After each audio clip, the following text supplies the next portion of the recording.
Arrasti honen hori, Laurak eta minutu bat direnean, eskatuko nizueke zuen jesarlekura juteko, normalean puntualak era, azteko momentuan, eta denok gaudenez edo ia denok.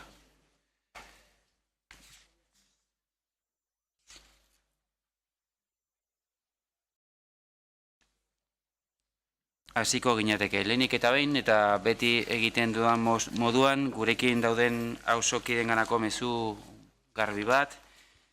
Tienen los vecinos y vecinas que nos acompañen para, en su caso, y si quieren disponer de ello, un servicio de interpretación simultánea.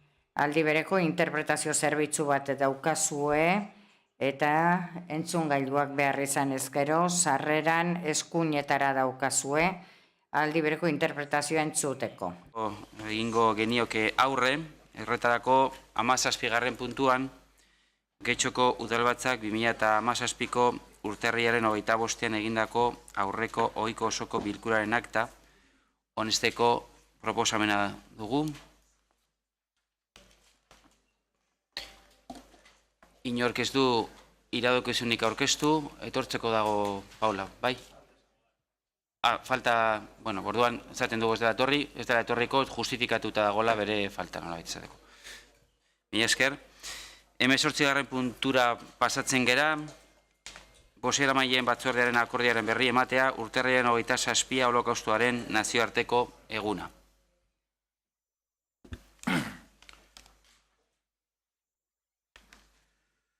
Adierazpen hau dio, 2005ko azaloren batean, Nazio Batuen Batzar Nagusiak 77 ebazpena onartu zuen, eta haren bidez erabaki zuen urtarrilaren 27 holokaustoaren oroipeneko nazioarteko eguna izango zela. Europako Parlamentuak ere onetsi zuen urtarrilaren 27 holokaustoaren oroipeneko Europarako eguna izatea. 1944 urteko egun hartan askatu baizen Auschwitz-Birkenau konzentrazio esparrua. Auschwitz historia garaikidean gizakiak egin duen ankerkeria handienaren simbolo bilakatu den arren, holokaustu izenarekin ezagututakoa Europako lurralde osoan eman zen 6 milioi judutarrekin batera milaka pertsona erail ziren arrazoi etniko, erlijioso, politiko, ideologikoen gaitik, edo desgaitasun fisiko edo buruko izateagaitik, edo beren orientazio sexualagaitik. Biktimen horien guztien artean nazien kontra borrokatu ziren pertsonak ere zeuden, frantziarrak, espainiarrak, kataluniarrak eta euskaldunak. Sarrazpe esparru haietan hirugarren reitzak eragin zuen erokeria pairatu zutena. Mauthausen, Gausen, Dachau, Grindelwald, Ravensbrück eta Auschwitz bezalako beste hainbat sarrazke esparru besteak beste Bergen, Belsen, Rosenburg, Nasswiller, Neuengamme, Stuttgart, Sachsenhausen, Grossen-Rosen, Origny, Guernesey eta New Brem izenekoek frankismoaren jasarpenatik iesi Frantzia lurraldean babesa bilatu zuten 10.000 erbesteratu hartu zituzten, eta Bigarren Mundu Gerra piztearekin batera sarrazki esparru horretara eramanak izen ziren. Horien erdiak esparruetan hil ziren. Horregaitik guztiagaitik Getxoko Udalak, holokaustoaren oroipeneko nazioarteko egun honetan, nazien jasarpena pairatu zuten pertsona guztiak gogoratu eta omendu nahi ditu, eta bereziki, sufrikari hori bizi eta nazi esparruen ankerkeria ezagutu zuten 200 euskaldunak, horietako 50 gora bizkaitarrak. Batzuek askatasuna berreskaratu zuten arren, beste hainbat esparruetan hil ziren. Biaki horiei guztieri gure aintzatezpena eta oroimena, adierazpena. Bat, Getxoko Udalak gizarte honen adierazpena argi eta irmo gisa erabat gaiztetzen du nazien erregimenaren aldetik adin guztietako milioika pertsonen jasarpena eta erailketa sistematikoa eragin zuen holokaustoaren ankerkeria. Bi, Getxoko Udalak gaur gogoratu eta omendu nahi ditu holokaustoaren eta nazik eragindako sarrazkeren biktima guztiak eta bereziki haien artean egon ziren euskaldun, bizkaitarrak eta getxotarrak.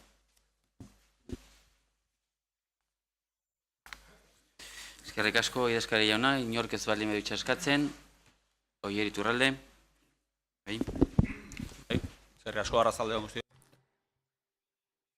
El pasado 25 de enero presentamos una moción en este pleno con motivo de la celebración del Día Internacional del Holocausto. La presentamos y la retiramos porque el alcalde dijo que iba a convocar una reunión de los portavoces. Además, considerábamos que había que hacer todos los esfuerzos posibles para hacer una declaración conjunta.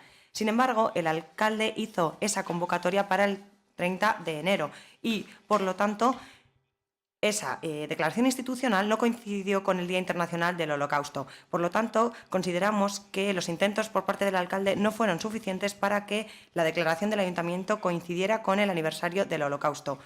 Por ese motivo, queremos dejar en evidencia la dejadez que ha habido por parte del alcalde. Asimismo, nos gustaría decir que el PP dijo como excusa para no aceptar nuestro escrito que no sabían de dónde habíamos sacado los nombres de los guechotarras deportados. Y esa asociación es la Asociación para la Recuperación de la Memoria Histórica. Muchas gracias. Enrique Olaso. Bakarri balorean jarri nahi dut, batzar horretan eta testu honen bitartez lortu genuen adostasuna. Nik uste dut honelako gauzak importantea direla eta gainera guztiok ados egotea askoz importanteagoa dela gertatzen diren tirabira txiki horiek direla horiek kenduta eta bakarrik memoria guztiz importantea dela etorkizun hobeago bat eta demokratikoago bat lortzeko. Memoria ezinbestekoa da. Bai, nire aldetik ere nola espreski aipatu den alkatearen jarrera, nik azpimarratu nahiko nukena berriz ere da adostasuna, eta deigarria iruditzen zait beti Bilduren aldetik azpimarratzen duena beti dela ez adostasuna eta beti mahai gainean jartzen dituela beste gauza batzuk. Nik osoko bilkura horretan argita garbi aurrekoan hain zuzen argita garbi izan nuen, hartzen nuen konpromisoa zela bozeramalen batzordearen deialdia bideratzea hurrengo egunean. Zen posiblea izan, hainbat arrazoiengandik justo egun horretan egitea, baina egin genuen astelehenean eta adostasuna lortu genuen eta nik uste hori dela garrantzitsuena. Orduan, ez dut uste beti da zilegia, beti errespetagarria, baina deigarria Bilduren aldetik orain mahai gainean jartzea hori, azken batean adostasuna lortu dugun momentuan eta denok bat gatozela nazioarte egun horren inguruan adierazpen instituzional bat lortzearen alde. Eta gaina lortu indela eta uste dut lehenengo aldiz dela osoko bilkura honetan edo udal honetan horrelako adierazpen bat egiten dela egun honen inguruan. Beraz, bakarrik hori esateko nire aldetik. Jarraitzen dugu azken batean Bai, Iñaki Gamero. Gracias, señor alcalde. Buenas tardes a todos. Eskerrik asko alkate jauna, bakarrik gauza bat, aipatu nahi dut Alderdi Popularraren jarrera, aipatu baita akordioni dagokionez, eta gu garbi esan genuen, alderdi guztien arte akordio batera lortzeko, onartuko genuela talde guztiek onartutakoa batzar nagusietan eta Eusko Legebiltzarrean jarrera hori izan genuen eta jarrera hori defendituko dugu. Eskerrik asko. Ez baldin badu itxaskatzen, azken batean adierazpen eta akordionen berri ematearen inguruan zetzan puntua, beraz hurrengora pasatzen gara. Presidentzia, lehendakaritza eta gizarte zerbitzuen esparruan, Hemeretzigarren puntuan hirigintza obra eta zerbitzuetako eta ingurumeneko informazio batzordea aldatzeko proposamena guk udal talde politikoaren osaeraren aldetik. Proposamena hau dino, hirigintza obra eta zerbitzu eta ingurumeneko informazio batzordearen osaera aldatzea guk talde politikoari dagokienez. Talde horretako zinegotzi hauek izango dira batzordeko kideak jartzen dira titularrak eta ordezkoa. Inork ez baldin badu itxaskatzen, bozketara pasatuko inateke zuzenean. Proposamenaren alde, hau batez, honetxita geratzen da, proposamena eta beraz hurrengora pasatzen gara, 20. puntuan kulturako etxea tokiko erakunde autonomoko artekaritza kontseilua aldatzeko proposamena guk udal talde politikoaren osaeraren aldetik. Batzordearen proposamena hau da, kulturetxea tokiko erakunde autonomoko artekaritza kontseiluaren osaera aldatuko da guk udal taldeari dagokionez. Talde horretako zinegotzi hauek izango dira kontseilukideak agertzen ditu, titularrak eta suplente. Inork ez baldin badu itxaskatzen, bozketara pasatuko ginateke, proposamenaren alde, hau batez, beraz honetxita, geratzen da, 21. puntuan, Jesusen bihotz sakratua udal egoitzako artezkaritza kontseilu aldatzeko proposamena guk udaltalde politikoaren osaeraren aldetik. Batzordearen proposamena da, Jesusen Bihotzaren udal egoitza tokiko erakunde autonomoko artezkaritza kontseiluaren osaera aldatuko da guk udal taldeari dagokionez. Talde horretako zinegotziak izango dira kontseiluko kideak jartzen ditu titularak eta ordezkoa. Proposamenaren alde, hau batez, beraz, onetsita. Geratzen da, kontutan harturik, Paula Amigaz dagoela gurekin, eta zenbakiak egiteko momentuak kontutan hartzeko. Eta, hogeita, bigarren puntua sartzen gara, berdintasun plana, 4 puntua honesteko proposamena hain zuzen. Keltze iguren. Arrastion guztioi. Gaur, osoko bilkura honetara, gizon emakumeen arteko berdintasunerako 4. plana dakargu honetara onarketa. Ez da lehenengo aldia honelako plan bat dakargula horrela, beden 89 erostik dakarkigu orduan onartu baitzen lehenengoa. Geroztik, planez plan, atsedenik gabe daramagu lanean politika horiek indarrean jartzen. Udaletxe hau ez da bakarri berdintasun gaietaz gogoratzen, martxoaren 8 edo azaroaren 25 bezalako datak iristen direnean, baizik urtea daramatzagu urte osoan zehar lanean. Gaur dakargun plana 4. Gizon emakumeen getxoko egoeraren diagnosi bat eginda, eta horretarako metodologia misto bat jarraitu da. Alde batetik bildutako informazioaren azterketa bat eginda, maila guztietan, eta bestalde, zenbait tailer parte hartzaile hiritarrentza zuzenduak, eta horietan 30 bat emakumeek eta 2 gizone parte hartu dute perfil desberdinetakoak ziren, batzuk pertsonalki egin zuten lan, beste batzuk emakumeen taldeen izenean eta diagnosia, bai bere prestaketan bere azken txostenean, berdintasun kontseiluak bere egin du, eta beraz udel taldeek eta talde feminista eta emakumeen taldeek. Azterketa horri esker argazki oso bat daukagu, gizon emakumeok getxon daukagun egoerari buruzkoa. Era berean, abia puntua da, baita ere izan da 4. planerako. Eta bertan jasotakoak balio dezan planteatu diren behar, arazo edo hobetu beharreko puntuei. Eta baita ere, lanean jarraitzeko indarrean jartzen beste hainbat plan.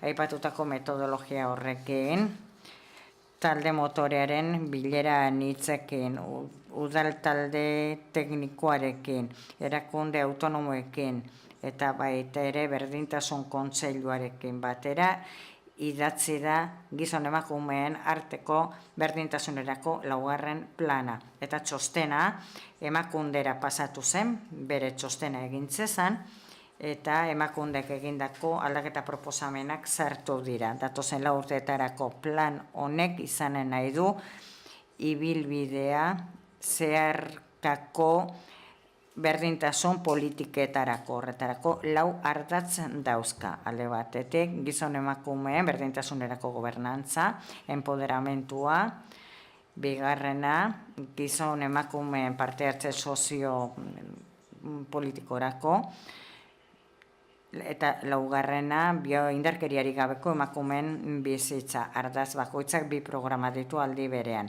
Eta programa horien betekizunerako neurri desberdinak garatu behar dira. Guztira, 89 neurri. Era berean neurri bakoitzak esaten du ze eremuri dagokion indarrean jartzea eta garatzea, eta baita kronograma bat ere, esanez noiz garatu behar den. Eta badu baita ere kudeaketa plan bat. Baditu baita ere bere garapenerako baliabide ekonomikoak, berdintasun aurrekontutik datozenak, baita beste alor batzuetatik ere, eta baita emakunde eta Bizkaiko Foru Aldunditik ere. Eta azkenik neurri bakoitzak adierazle batzuk ditu prozesu eta jarraipenerako, eta balioko dute ebaluatzeko zen neurritan bete den planifikatutakoa maila guztietan. Eta baita ere aztertu ahalko da neurri horien garapenaz zenbateraino indartu duen generoaren zeharkakotasuna. Azken batean, iruditzen zaigu, getxorako berdintasun plan on baten dela, getxoztarren beharrei erantzuten diena, errealista, besteak beste, helburu hauek dituena, emakumeen parte hartze sozial eta politikoa lortzea, baina batez ere erreminta bat nahi du izan lanerako gizarte berdinago eta beraz justuago bat lor dezagun. Susana Andoio, eskerrik asko alkate jauna, arratsalde on guztioi. Balio aldaketarik gabe ezin da gizarte aldaketarik eman. Eta eredu androzentriko matxistate batetik egalitario batetara pasatzeko beste balore batzuk garatu behar dira. Azken batean, berdintasun subjektiboak zerikusia dauka, pertsona bakoitzak berdintasuna lortu dezan maila guztietan, pakean bizitzeko, indarkeriarik gabe bizitzeko eta abarretarako. Eta horretarako gauza asko baztertu behar dira, eta hori da berdintasun politika publikoen erronka nagusia. Testu hau, Emakundek 2014an egin zuen berdintasun planetik ateratakoa da, horrek erakusten digun marko sozial eta udal mailan zer daukagun egiteko. Eta uste dugu, sensibilizazio kanpainak egin behar direla, genero berdintasunerako balore aldaketa bultzatzeko. Eta gurasoen eskoletan eta nerabei ematen zaizkien ikastaroetan ere lantzen da hori. Eta getxon uste dugu gazteagotatik hasi beharko liratekela antolatzen ikastaro horiek. Udal mailan, ja proposatu genituen gure ekarpenak uste baitugu, alor guztiek eduki behar dutela prestaketa berdintasun mailan. Guztien laguntza behar dugulako balore aldaketa benetako baten lortzeko.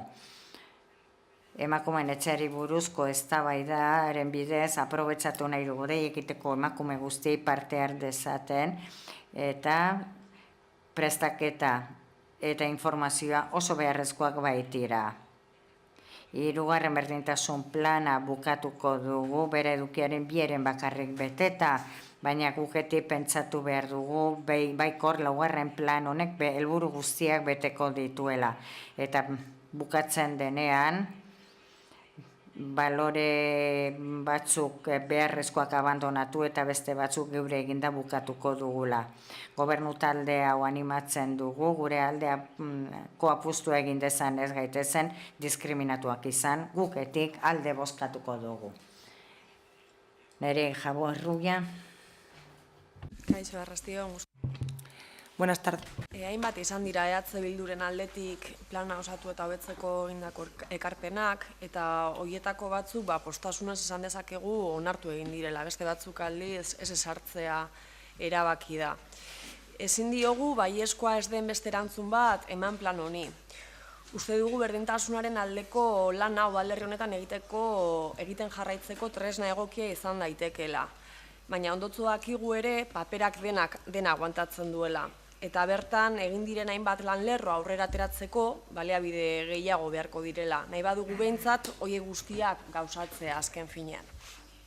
Konfiantza osoa daukagu berdintasunean aritzen diren profesional teknikoengan, baina ondo baino hobeto dakigu asko direla egin beharrekoak.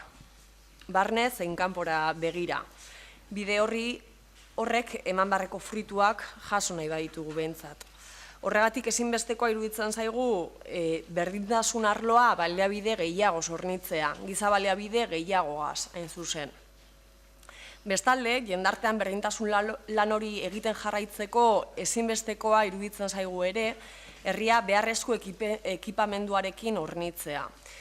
Uste dugu emakumeen etxea, emakumeak ahalduntzeko sesik balioak aldatzeko ere tresna garrantzitsua izango dela getxustarrentzat eta emakumeontzat bereziki.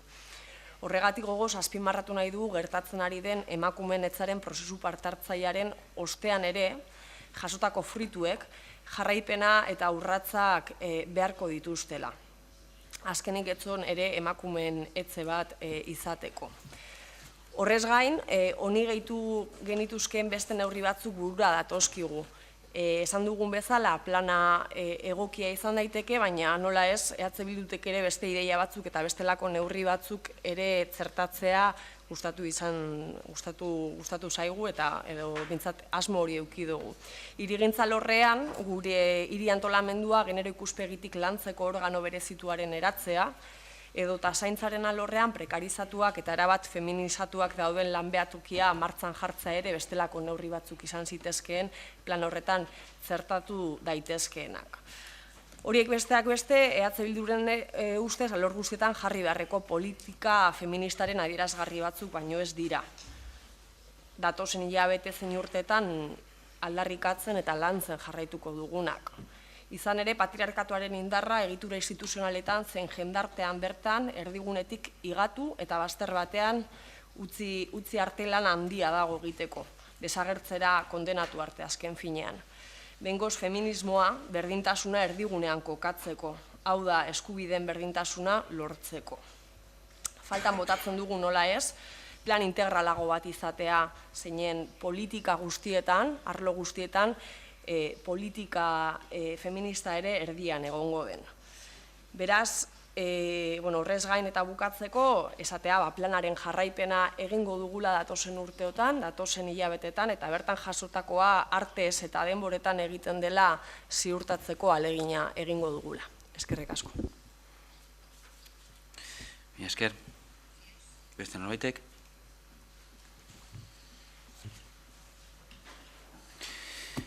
Bozketara pasatzen gara orduan, proposamenaren alde. Hau batez, beraz, onetsita geratzen da, nik bakarrik azpimarratu nahiko nuke lortutako adostasun hau, zoriondu benetan azken batean adostasun hau lortzeko lan egin dozuen guztiei, eta orain hemen aipatuen moduan garapenean deko gorronka. Beraz, alde horretatik ere guztion parte hartzea eskatuko nuke, eta guztion aldetik hain garrantzitsua diren politika hauek aurrera bideratzeko konpromisoa lortzea oso importantea da. Beraz, zorionak guztientzako eta orain lanari eta horrenka honi aurre egin behar diogu denon aldetik. Hurrengo puntura pasatuko ginateke, ogasuna kontuak ekonomia sustapena, giza baliabideak hezkuntza, gazteria eta euskararen esparruaren barruan, 23. puntuan, udal diru zaintzaren hileko txostenaren berri ematea 15/2010 legearen 4. artikuluan xedatutakoa bete beharrez. Batzordearen proposamena da, diru zaintzako txostenaren edukiaren jakitun gezeratzea, txosten hori bete beharrak ordaintzeko legezko epea betetzeari buruzkoa da.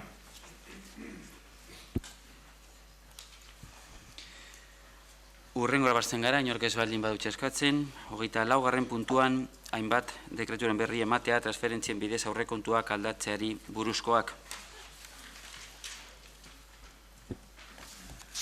Batzordearen proposamena da, transferentziaren bidezko aurrekontu aldaketaren dekretuetaz jakitun geratzea, bertan zerrendatzen dire dekretuak eta kopuruak.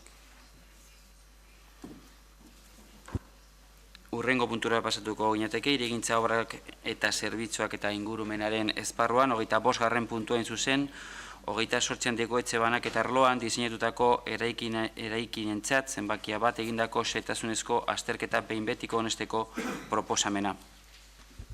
Batzordearen proposamena hau da. Lehenengoa, bat, behin betiko honestea Domingo Guzmán Arroyo jaunak Grupoko Simet Inmobiliaria SL enpresaren izenean eta berau ordezkatuz aurkeztutako xehetasun azterlana handiko etxe izeneko 28. banaketa aldeko lehen zenbakidun eraikinerako. Hala behin-behineko onespenaren adieraziteko zehaztasunak bete beharko dira. Bi, erabaki hau Bizkaiko aldizkari ofizialean argitaratuko da. 3, interesdunei jakinaraztea egokiak diren errekurtsoak adieraziz. Bigarrena, alkatetza udalburutzari ahalmena emango zaio erabaki hauek burutzeko behar diren ebazpenak eman ditzan. Maite Arraiza, zure daitza. Bai, arratsaldeon. Guk ezezko bozka emango diogu xehetasun azterketa honi, etxe bizitza kopuru handi bat eraikitzea ahalbideratzen duelako eta hauetako bat ere ez delako soziala, ez da babes ofizialekoa ere. Hau ekartzen duzue, dagoeneko 2001 onartu zenuten plan orokorra guzti zarkituta dagoelako. Apoa berrikusiko balitz zorue handi honi etekin soziala atera zekiokeen. Baina ez zarete kapaz izan azken 15 urteotan planifikazioaren inguruan inolako adostasunik lortzeko. Apoa orain berrikusten ari da, naiz egun geldirik dirauen, aurreko legegintzaldean lantaldea abiatu zen, baina hauteskundeak heldu zirenean hauteskundeak heldu zirenez prozesua gelditu zen.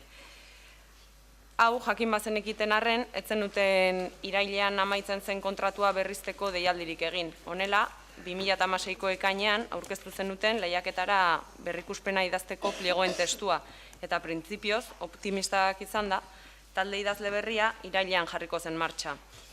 Baina zoritxarrez lehiaketara inorra aurkeztu ezenez, segun Apoaren berrikuspena geldirik dago. Beraz, atzerapen itzela daramagu. Gero eta argiago daukagu, gobernu batzordeak ez duela inolako asmorik legealdi honetan ere Apo edo plan orokorra idatzi eta onartzeko asmorik. Oraingoan, xehetasun azterketa bi dauzkagu mahai gainean, baina beste batzuetan aldaketa puntualak izan ohi ditugu eta aurrerantzean ere ziur gehiago izango ditugula. Honela, poliki-poliki eta akordioen bidez 2001an egindako planifikazioa gauzatzen ari zarete. Euskal Herria Bildutik ez dugu onartzen aldaketa puntualen estrategia eta Apoa berrikusi behar dugulakoan gaude. Eta ez ditugu begionez ikusten unean uneko aldaketa hauek.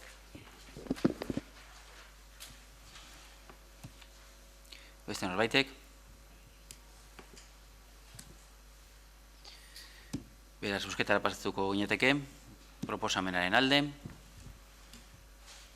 jeltzaleak eta sozialistak, abstentzioak, guk getxo, Alderdi Popularra eta Ciudadanos, eta kontra, EH Bildu. Beraz, honetsita geratzen da proposamena, eta hurrengora pasatzen gara, 26. puntuan ez zuzen, 8 Roma banaketa arloko kalamua kaleko 11ko eraikina ordezkatearen egindako zehaztasuneko azterketa behin betiko onesteko proposamena. Batzordearen proposamen hau da. Lehenengo bat, behin betiko onestea Adela Lameiras de Santos Andreak Alau Arkitektos enpresaren izenean eta bera ordezkatuz aurkeztutako zehaztasun azterlana Romo izeneko 8. zenbakidun banaketa aldean dagoen kalamua kaleko 11. zenbakiko eraikina ordezkatzeari buruzkoa. Hala, behin-behineko onespenean adierazitako zehaztasuna bete beharko dira. Bi, erabakio Bizkaiko aldizkari ofizialen argitaratuko da, 3, interesdunari jakinaraztea egokia diren errekurtsoak adierazi. Bigarrena, alkatetza udalburutzari ahalmena emango zaio erabaki hauek burutzeko behar diren ebazpenak eman ditzan. Norbaitek hitz hartu nahi baldin badu, bestera bozketara pastuko gineteke zuzenean. Beraz, bozketara, proposamenaren alde, jeltzaleak eta sozialistak, abstentzioak, guk getxo Alderdi Popularra eta Ciudadanos, eta kontra, edo aurka, EH Bildu, beraz, honetsita geratzen da puntua, eta mozioak eta interpelazioen esparruan sartuko ginateke, eta alde horretatik adierazi behar dut, eta hala egiten dut, Ciudadanos zen udal talde politikoan aldetik, aurkeztu indela premiazko mozio bat, hain zuzen ere 2012/2015 zenbakiarekin erabakitako inkonstituzionalitatearen galderaren inguruko mozioa hain zuzen. Barne araudiak argi eta garbi esaten du premiazko mozio bat gai zerrendan sartzeko horrela onartua izan behar dela osoko bilkuran, edo da premiazko tasun horretaz eztabaidatu egin behar da, bozkatu egin behar da, eta onartzen baldin bada, orduan sartzen da gai zerrendan. Beraz, hasiko gara premiazkotasun horren inguruko eztabaida, gogoratu bakarrik horretaz hitz egin behar dugula, eta ez mozioaren edukinari buruz, eta lehenik eta behin mozioa aurkezten duen udaltalde politikari dagokio premiazkotasun hori defendatzea. Beraz, Santiago Sainz, zurea da hitza, gogoratu bakarrik premiazkotasunaren ingurua bota behar dituzu zeure gogoetak eta zure defentsa azken batean. Buenas tardes a todos. Bueno, en primer... Arratsaldon guztioi, lehenik denok dakizuen bezala, joan den astean, Auzitegi Konstituzionalak eman zuen epai bat, Gipuzkoako foru arau bati buruzkoa, hiri izaerako lurrei dagokiena. Getxon,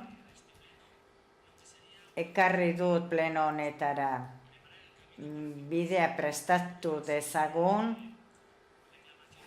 etorkizunean gure biztanleek egin dezaketen erreklamazioen aurrean. Eta udalak prest egon beharko luke gure biztanleek egin ditzaketen erreklamazio horien aurrean, auzitegi konstituzionalak egin duen interpretazioaren aurrean. Beraz, eskatzen dut mozio hau onartu dezazuela eta lehenbailen prestatuko gara denok. Eskerrik asko. Beste norbaitek.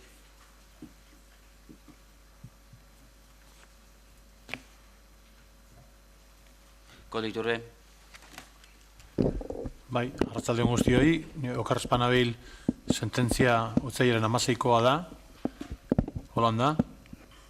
Guk uste dugu momentuz sententzia argitu berria dela, gauza asko daudela argitzeko, zuk esan duzu moduan Gipuzkoari zuzenduta dago eta beste eremu guztietan zabalduko doan edo ez, oraindik ere zehaztu gabe dago, gauza asko zalantzan eta airean daude, horretik gure bozka kontrakoa izango da, nahiz eta animatu hurrengo plenorako berriz gai hau ekartzea, uste gulako ordurako gauzak asko zere argiago eta esango ditugulako guztiok. Eskerrik asko. Eduardo Andrade. Gracias, señor alcalde. Nosotros nos vamos a abstener. Gu abstenitu egingo gara proposamen honetan jakitekoa delako urtarrilean zerga honi buruz hitz egin genuenean aurreratu genuen onartzen ari zen araua inkonstituzionaltzat jo zitekeela, auzitegi konstituzionalak osko azkar eman du ebazpena, baina zuzenbidearen munduan zuhurtasuna gomendio ona da, zalantza asko daude, eta horregatik Ciudadanosek ez baldin badakar gauzak argitzen direnean, bai, noski zerbait egin beharko dugu udal honetan, baina pentsatzen dut, teknikoek ere landuko dutela eta esango dutela nola lan egin behar den. Eta orduan bai eztabaidatu ahalko dugu, bere epe juridikoak dauzkate, eta zuzenbidearen munduan horiek oso garrantzitsuak dira, horregatik abstenituko gara. Ibon Rodríguez. Akoarekin nahikoa ados gaude, ez da batetik sententzia berak ez dio eragiten horren beste udalari baizik eta foru arau bati, orduan premiazkotasunaren beharrik ez dugu orain ikusten, agian itxarotea hobeto litzateke, baina aldi berean ere guk uste dugu kortesia parlamentario edo horregatik deitzen den horretaz ez diogu ez etxan manai, orduan gu abstenitu ingo garela eta hurrengoan ekartzen duen edo.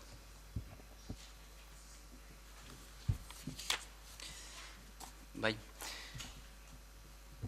Bueno, nik pare bat gauza argi ikusteko, normalean adierazten dut premiazkotasunaren inguruan zeintzuk diren aplikatzen diren irizpideak, ezta? Barne araudiak hor arautzen du, baina oso orokorki, normalean kontutan hartzen dena da, azken batean, mozioak aurkezteko epea amaitzen denean, horrelako ekintza bat, edo gertaera bat gertatzen denean, eta orduan mozioak aurkezteko epea agortuta dagoenez ezin dela bide ohiko bidetik mozio hori sartuz, normalean premiazkotasun hori aztertu daiteke eta batzutan onartu, baina kasu honetan nik uste dut badagola denbora sententzia hori nolabait aztertu egin behar da eta eraman behar du bere bidea azken batean udal maila ailegatzeko. Orduan, udalak erabakiak hartzeko premiazkotasunik nik ez dut ikusten. Horregatik, formalki egia da, ezan bezala, otsaiak 16an publikoki adieraztako sententzia mozioak aurkezteko epearen justu egun horretan zegoela denborarik, baina egia da ere, premiazkotasuna ez dagoela, urrengo osoko bilkuran normaltasun guztirekin ekarri daitekela, eta ez dago kalterik edo eraginik ez dukiko horrela baldin bada. Gauzak argi usteko, ze irizpide tekniko hori ere erabiltzen dugu normalean barne araudiaren interpretazio moduan ere.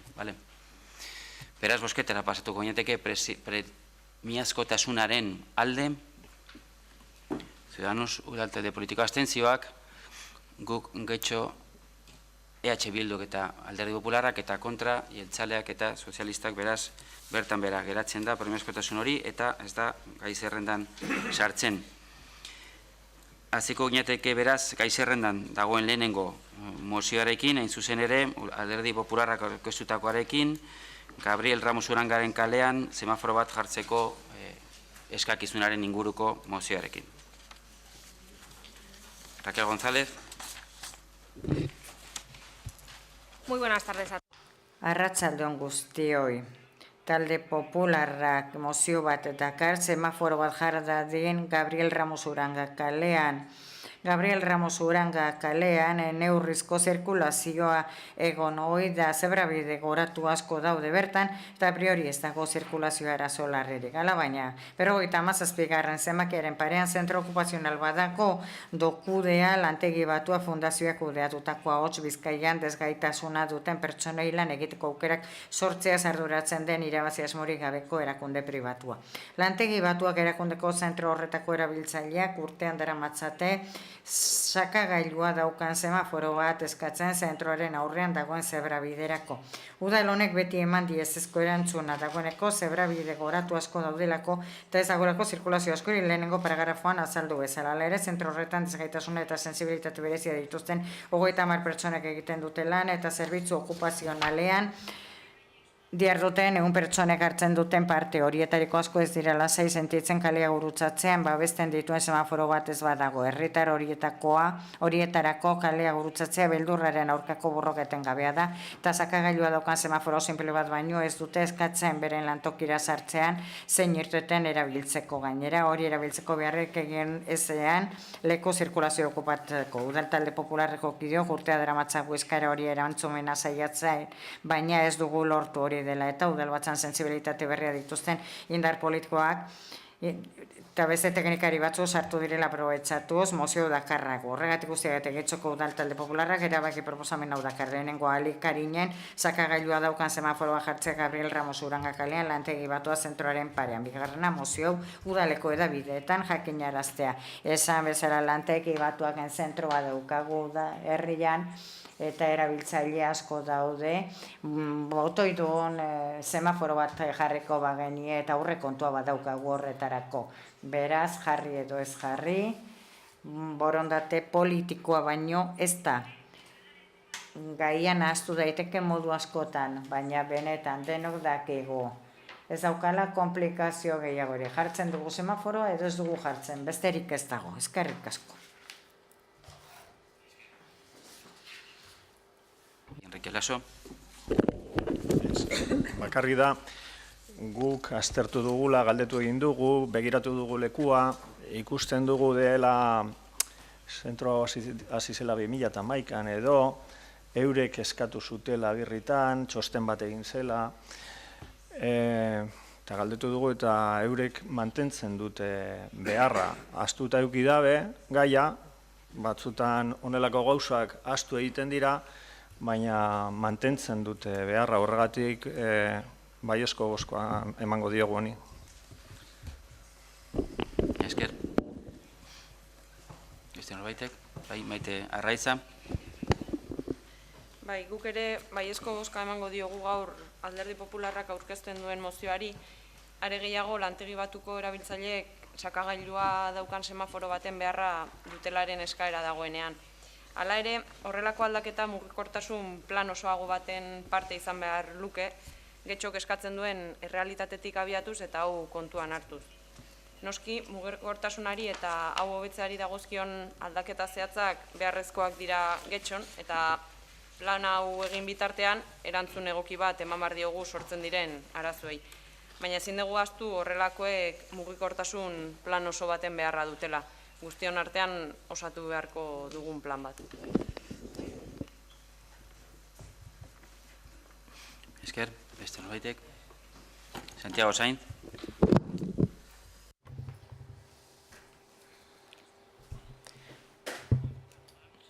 Lehenik eta behin, esan nahi dut, proposamen hau interesgarria dela.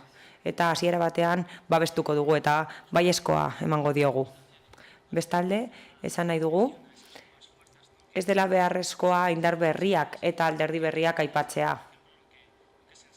Guk badakigu zer den zentzuduna eta zer den getxok behar duena. Izan ere, horretarako gaude hemen ideia onak defendatzeko eta ez duzu zertan esan indar berriak garenik eta etiketa hori jarri. baina gure babesa emango dizuegu eta animatzen zaituztegu mugikortasunaren eta mugikortasun iraunkorraren alde borrokatzen jarraitzeko. Eskerrik asko guztioi eta hain zuzen ere Alderdi Popularrari. Arratsaldeon.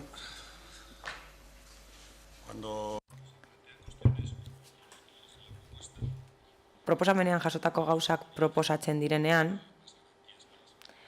ematen du bermeak ematen direla pertsonen segurtasunerako. Eta guk erantzukizuna daukagu eta hausnartu behar dugu. Ematen du oso simplea dela, baina ez da. Joera da Santik adierazi duena. Olatuan sartzen gara, badakigulako zer den zentzuduna eta zer den getxok behar duena. Politika egiteko eredu bat baino ez da. Ez da gurea, noski. Baina olatuan ginateke ere, eta esan, zertarako eztabaidatuko dugu, semaforo bat gauza simplea da. Abstenituko gara, ez dugu aurka bozkatuko gure beharra delako hori aztertzea eta herritarren beharrak kontuan hartzea. Onuragarriak izango badira batez ere. 1993tik aparkalekuen trafikoko plan bat dago eta nahiko berritzailea izan zen bere garaian. Bertan jarduteko irizpideak ezartzen dira. Ezin dugu esan, hemen bai jarriko dugu eskatzen dutelako eta hemen ez dutelako eskatzen, hemen istripurik ez dagoenez ez dut jarriko eta hemen bai hori zentzudunak gara eta badakigu zer egin behar den, harrituta nago horrekin. Teknikatik eta ezagutzatik, argi dago arlo honetan diseinatutako planak oinarritzen direla istripuetan eta abiaduran, oinezkoen profilean, garraiobide publikora iristeko puntuetan eta oinezkoen kopuruan ere. Oro har, hartutako neurriak eta konponbideak hauek izan dira. Oinezkoentzako pasabideak areagotzea, espaloiak zabaltzea, orejas edo belarriak izeneko horiekin, kaleak oinezkoentzat egitea, garraiobide publikoetarako sarbideak erraztea, trafikoa desbideratzea beste bide batzuetara, edo lehentasunezko kaleetara bideratzea, biribilguneak egitea, eta bitxia da, baina bai, semaforoak kendu ditugu puntu batzuetan. Trafikoko buruzagitza nagusiak, aldizkarian hauze esaten du, semaforoak, hiritik kanpo. Hemen daukazue aldizkaria, pasako dizuet, Rakelek esan du oso erreza dela, eta hauze ere oso erreza da. Trafikoko buruzagitza edo zuzendaritza nagusiak esaten du ez dela egokiena semaforoak hirian bertan egotea. Beraz, bide batez, parte hartzeaz hitz egiten dugunean, gauzatxo bat aipatu nahi dut. Oinezkoen elkarteak hauze esaten du gai honen inguruan. Gida bat daukate mugikortasunaren inguruan, eta hauze esaten du, hitzez hitz. Semaforoek 100 urte dituzte eta ibilgailuentzat sortu ziren. Gurutze bideak edo galtzadaren erabilera partekatzeko sortu ziren. Oso garrantzitsua izan zen hasieran, izan ere oinezkoak ziren nagusi eta horrela espazioa arautu zen ibilgailuek zirkulatzeko. Hirietan eta hirien erdiguneetan ibilgailuak agertu ziren eta espaloiak oinezkoentzat geratu ziren. Semaforoak ez dira gurutzatzeko instalatzen. Baina esan beharra dago ibilgailuentzat jartzen direla eta bereziki ibilgailuek arinago zirkulatu ahal izateko. Edo behintzat oinezkoentzat komenigarria ez den abiaduran zirkulatzeko.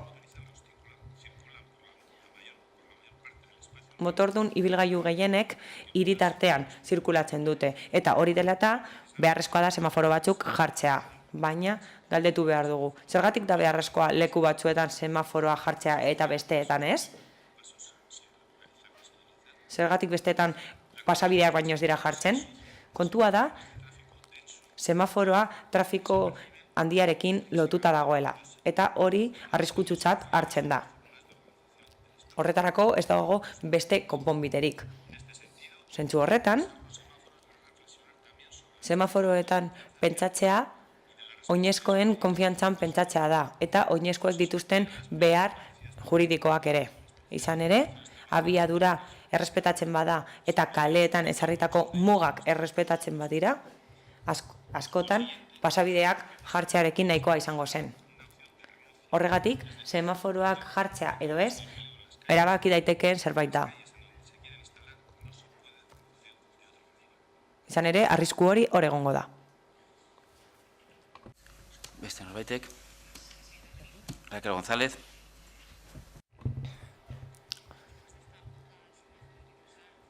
Semaforoaren oda irakurri duzu hemen.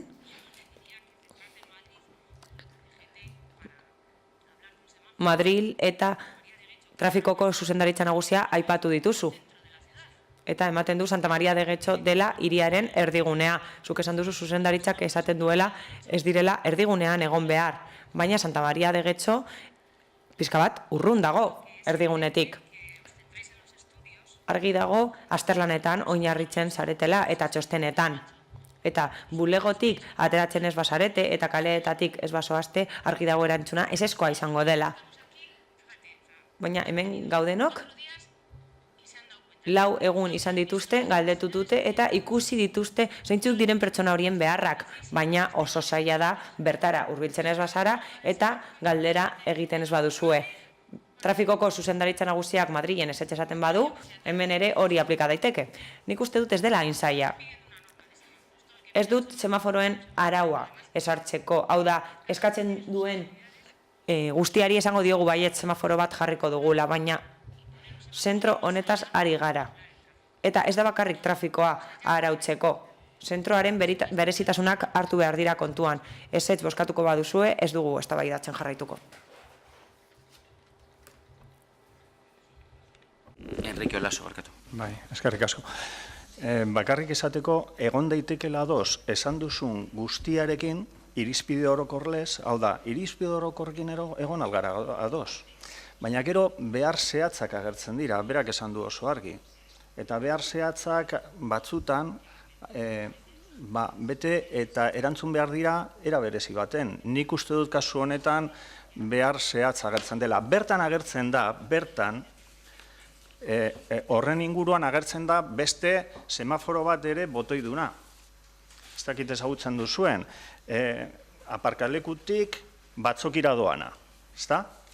Zagatik, horrek baditu beste arrazoi batzuk. Eta apur bat berago maidaganen bertan, badago beste botoidun semaforo bat, ikastetxe bat dagoelako.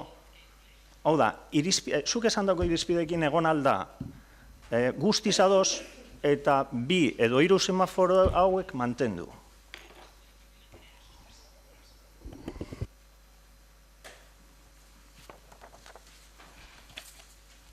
Joseba Rey. Bueno, yo, Raquel, lo primero... Raquel, lehenik eta behin. Eskatuko nizuke, ondo entzuteko ez dugu ezetxe esan. Abstentzioa bozkatuko dugu eta azterlana egingo dugu.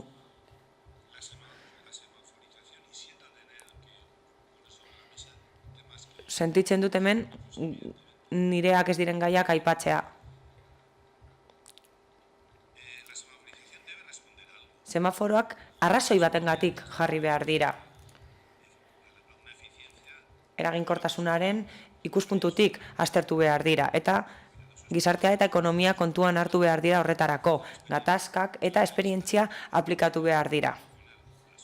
Hori guztia, konponbiderik onena proposatzerakoan. Baina konponbide hori onena izan beharko da segurtasunerako. Rakelek esan du ere, gustorago egongo zirela. Baina gure helburua ez da hori, gure helburua da seguruago egotea. Badakit zaila dela. Nik baietz esan dezaket, hau esazaldu, denok pozik, semaforo bat jartzen dugu etxi, eta bai, agian jarriko dugu, baina gure erantzukizuna da, hau, semaforo bat jarri aurretik aztertu behar dugu. Zergatik jarriko dugu hor eta ez beste leku batzuetan. Zeintzuk dira irizpideak? Zeren araberakoa da?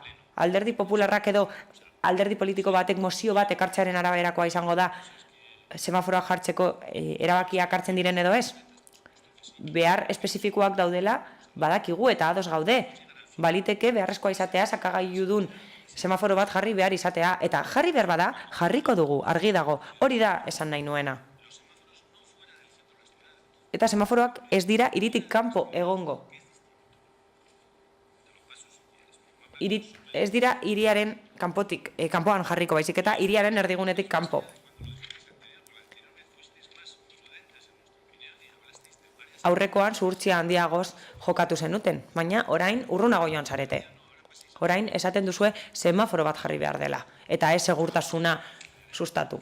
Esan dut, aztertuko dugula, eta semaforo bat edo neurririk seguruena jarriko dugu. Hori ikusiko dugu. Azkeneko txanda.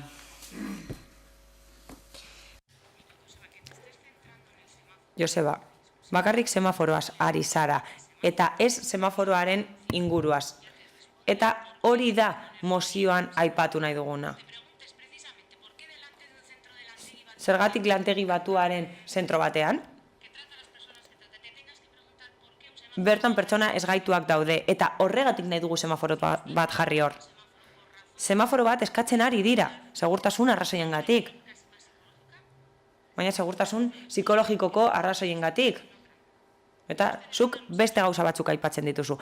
Haiek semaforo bat jartzeko eskatu dute, esan duzu azterlan bat egingo duzula. Odan esan duzun bezala, 1993tik egon zara hori aztertzen eta azterlan bat egiten semaforo bat jartzeko. Aurreko osoko bilkuran ere, Ciudadanosen mozio bat aztertu genuen. Eta itzuen gai hori aurretik ere aztertu dugu. Zuen abstentzioak dira esaita sola. Aztertzen ari gara edo egiten ari gara esatearekin konpontzen duzue deserosoa dena. Ez dakit arazoa zein den, alderdi popularrak aurkezten duela? Hori ez da kontua. Talde batek eskatu du. Lantegi batuaren zentro hori erabiltzen dutenek eskatu dute, hain zuzen ere. Ñabardura txiki bat. Oso garrantzitsua da getxo nabarmentzea. 1993an lehenengo plana egon zen eta Gabriel Uranga kalea esen existitzen orduan. Gero, aztertu zen kale hori eta oinezkoentzako pasabideak jarri ziren. Altxatutako pasabideak eta gero ez zuten araudia betetzen eta berago jarri behar izan ziren.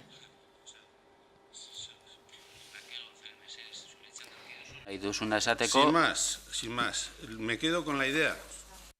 Ideia horrekin geratuko naiz, proposamenarekin geratuko naiz, baina agian ez konponbidearekin. Konponbidearekin baliteke honen hasi izatea. Mozioaren alde, Guketxo, EH Bilduz, Alderdi Popularra eta Ciudadanos, abstentzioak, sozialistak eta jeltzaleak, beraz, onetsita geratzen da mozioa, eta hurrengora pasatzen gara, 28. puntuan hain zuzen, PP Udal taldeak aurkeztuako mozioa, Getxo Fitur 2018an. Miguel Ibabe. Arratsalde on guztioi. Etxean daudenei ere. Mozion de PP Udal taldeak aurkeztutako mozioan, Getxo Fitur 2018an. Duela 37 urtetatik hona, urtarrilean turismoaren nazioarteko azoka Fitur egiten da IFEMan. Azoka horretan 174 herrialde desberdinetako 10.000 erakustegi inguru biltzen dira. Halaber, gutxi gora behera 200 ministro eta agintari elkartuko dira eta 4.300 komunikabidetako 6.000 kazetari baino gehiago estaldura emango diote azokari. Udal talde popularraren ustez, gurutzaontziak usten ez dizkigun turistak irakarri beharko lituzke Getxok. Udal askok stand propioa daukate eta turista horiek erakartzea lortzen dituzte.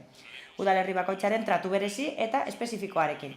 Badakigu Bizkaiko standean probintzia osoa sustatzen dela, baina aurrera pauso bat egin nahi dugu eta Getxok udalerri bikaina eta erakargarria den aldetik, bere espazio propioa izatearen aldeko apustua egin. Horregatik guztiagatik, Getxoko Udal talde popularrak honako erabaki proposamena egin nahi du. Erabaki proposamena. Lehenengoa, udalak hurrengo turismoaren nazioarteko azokaren Fitur edizioan estan propioa izateko beharrezkoak diren izapide guztiak egitea. Bigarrena, mozio honen berri ematea udal komunikabidei.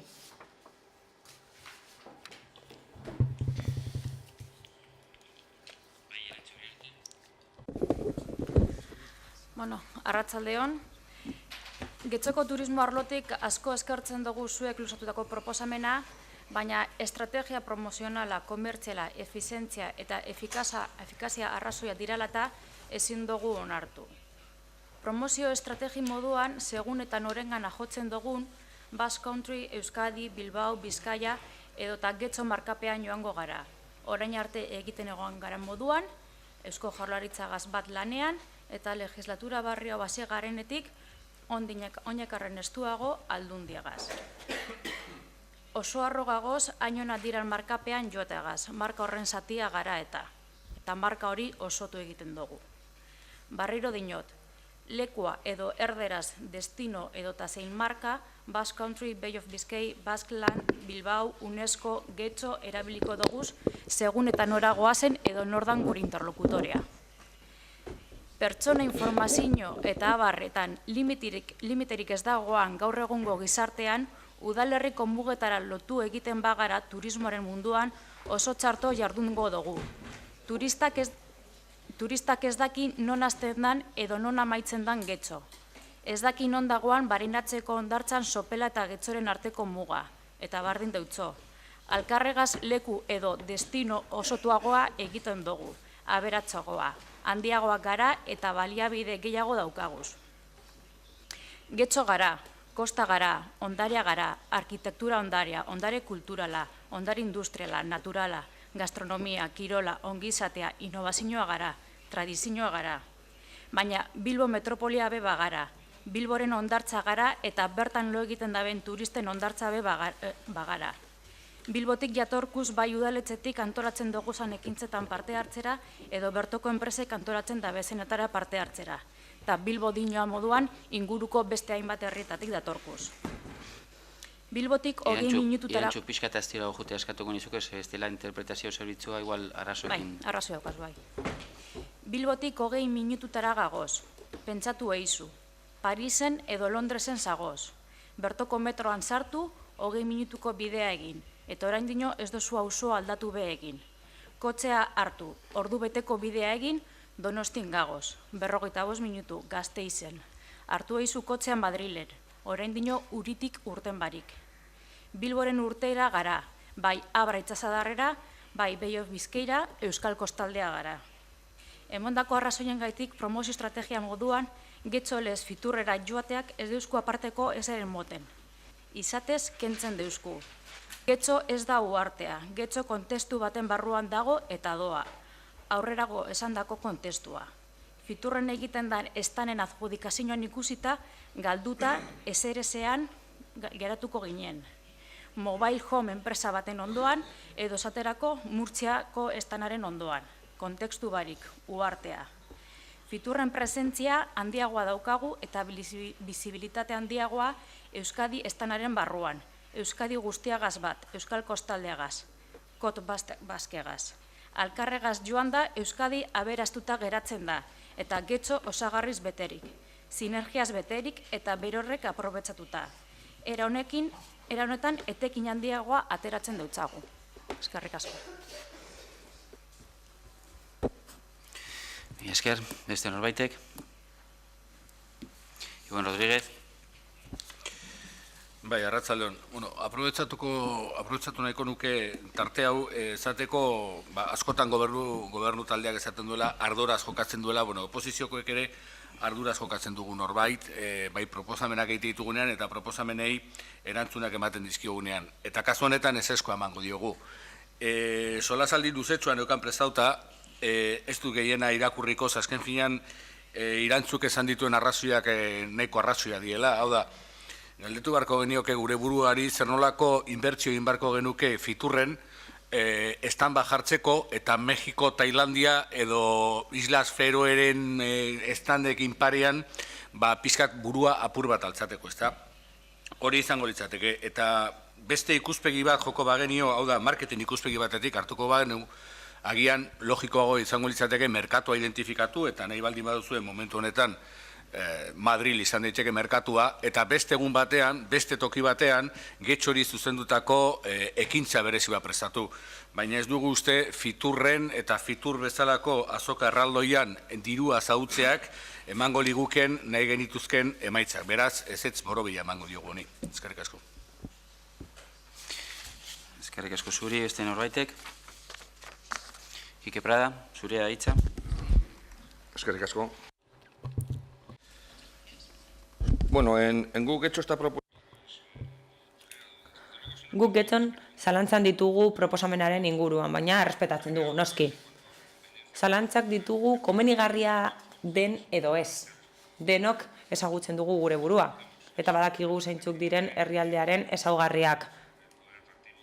Oso probablea da, hobe izatea Euskadi bezala joatea, eta horren barruan sartzea. Atzerritik Getxo txikia izan daiteke, baina errespetatzen dugu egindako proposamena. Eta ondo deritzogu aukera hori aztertzeari.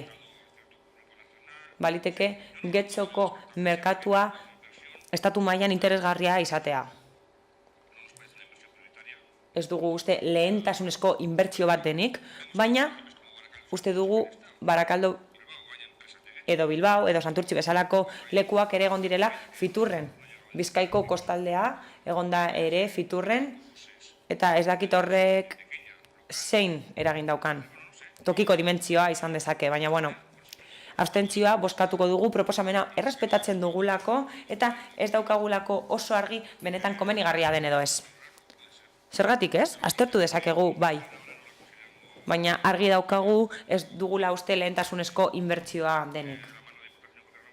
Bizkaiko Foru Aldundiak eta Eusko Jaurlaritzak lanean ari dira,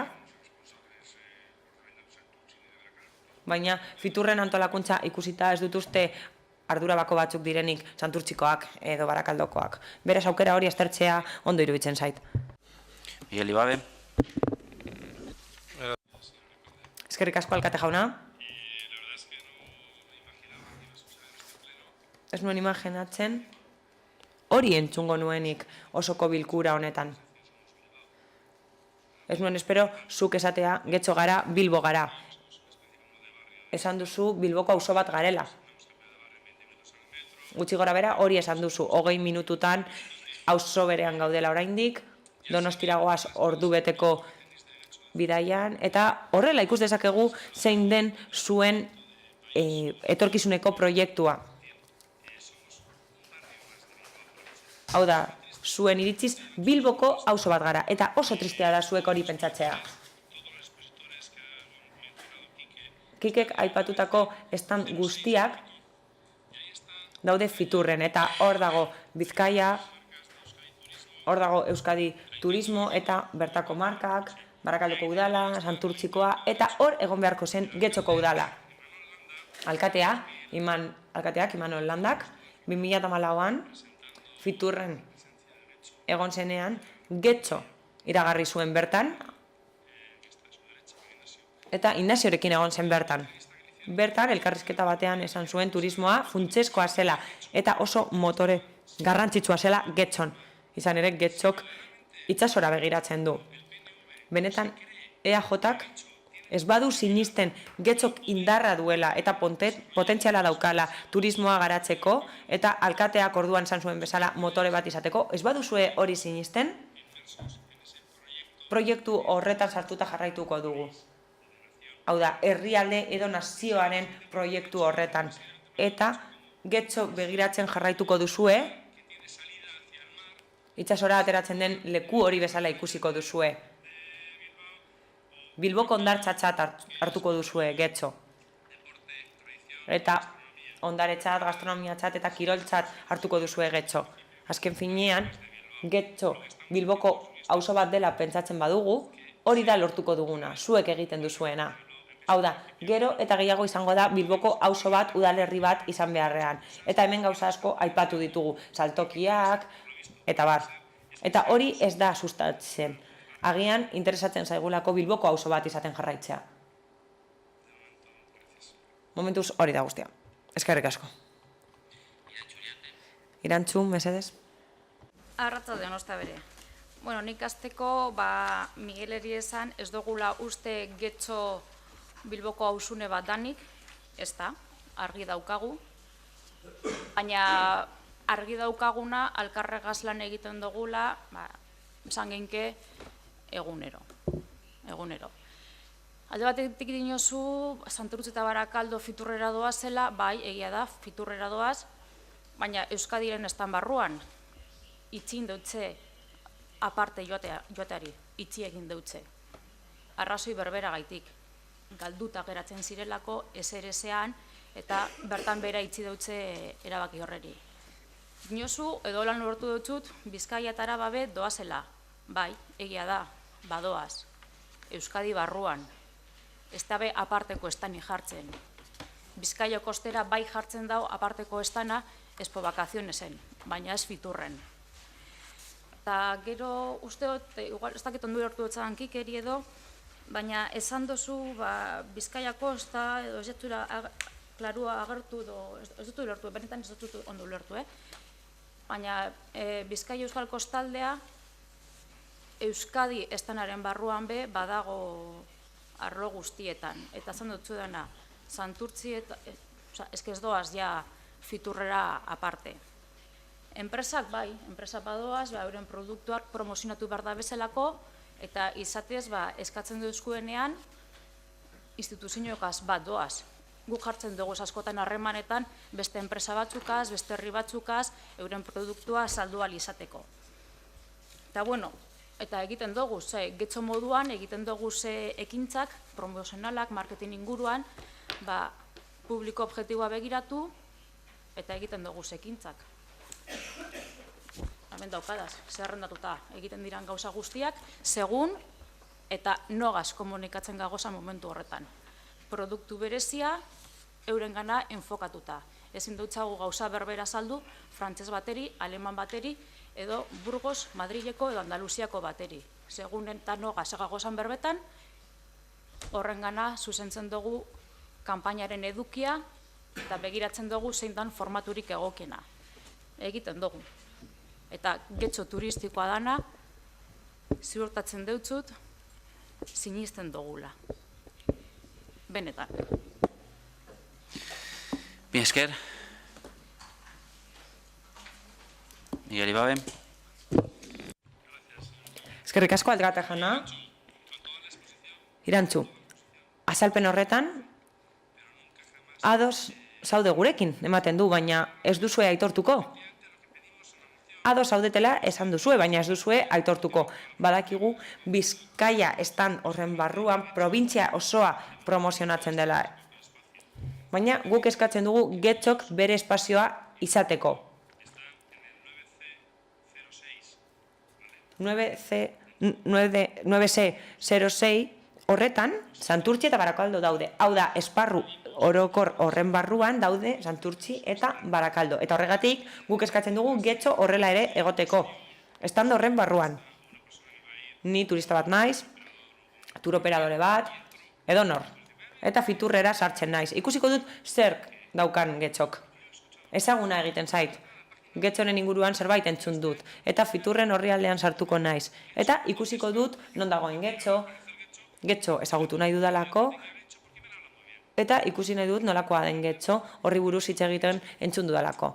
Webgunean sartzen naiz eta sakatzen dut Getxo. Esaten duzuenaren arabera, Getxon oso garrantzitsua da turismoa zuentzat. Eta horregatik dago Getxo Fiturre, orain dela asko. Getxo sakatzen badut agertzen den gauza bakarra da enpresa pribatu bat. Eta hori da Getxo Port. Gainera, Leioan dauka helbide soziala. Orduan Getxo ez da agertzen. Hemen daukat, bai. Santiagok hori egiazta dezake. Beste alderdi batekoa da, baina bidezkoa da. Berak egiaztatzen badu. Barakaldo sakatzen badut. Entzun. Agertzen da 9C06 horretan dagoela. Itzordu bat eskadezake dela online, Barakaldoko udalak asaltzeko turismoari dagokionez daukatena, haiek asalduko didate. Nik hemen sakatzen badut, itzordu hori lor dezaket. Baina getxo jartzen badut, getxoport agertzen da, eta enpresa pribatu hori lehioan dago. Hori da guk eskatzen duguna hain zuzen ere. Getxon gertatzen den guztia jakin nahi dugu. Hobetu nahi dugulako. Alderdi Popularrak hori hobetu nahi du. Eta hobetzeko eskatzen dugu hain zuzen ere. Baina beti gertatzen den gauza bera, gertatzen da. EAJ-rentzat 4 puntu nagusi daude. Inoiz ez duzue aitortuko getxon gehiago lor daitekeela eta fiturren egon gaitezkeela, modu desberdin batean egon gaitezke eta agian erakargarriagoak izango gara horrela eta inbertsioa ere handiagoa izango daiteke. Ez gara inoiz frogatu eta Bilboren aterpearen azpian geratzen gara eta getxo Bilboko auzo bat baino askoz gehiago da eta indar handia dauka eta leku turistiko bat izateko aukera dauka eta bakarrik, getxo bakarrik sal dezakegu eta hori bakarrik sustatu. Aterpe horren barruan jar dezakegu getxoren stand bat, Santurtzik eta Barakaldok daukaten bezala. Eskerrik asko. Irantxu Uriarte, azkenengo txanda. Desde que estoy en el ayuntamiento llevo... Udalean egon naizenetik, fitur guztietan egon naiz, eta ez daukate. Baliteke webgunean hori jartzea, begiratuko dut, eta ikusiko dut zergatik agertzen den hori. Baina bertan egon naiz. Bertan egon naiz Barakaldoko eta Santurtziko zinegotziekin, eta horiekin lan egiten dugu egunero. Eta ez daude. Ez daukate euren stand propioa. Euren presentzia daukate. Eta getxok daukan presentzia bera daukate, baina ez daukate stand propio bat. Izan zuten bai, baina ez daukate orain. Azkenengo txanda. Txanda baliatuko dut, eta prentza ohar bat irakurriko dut. Stand bat aipatzen da hemen.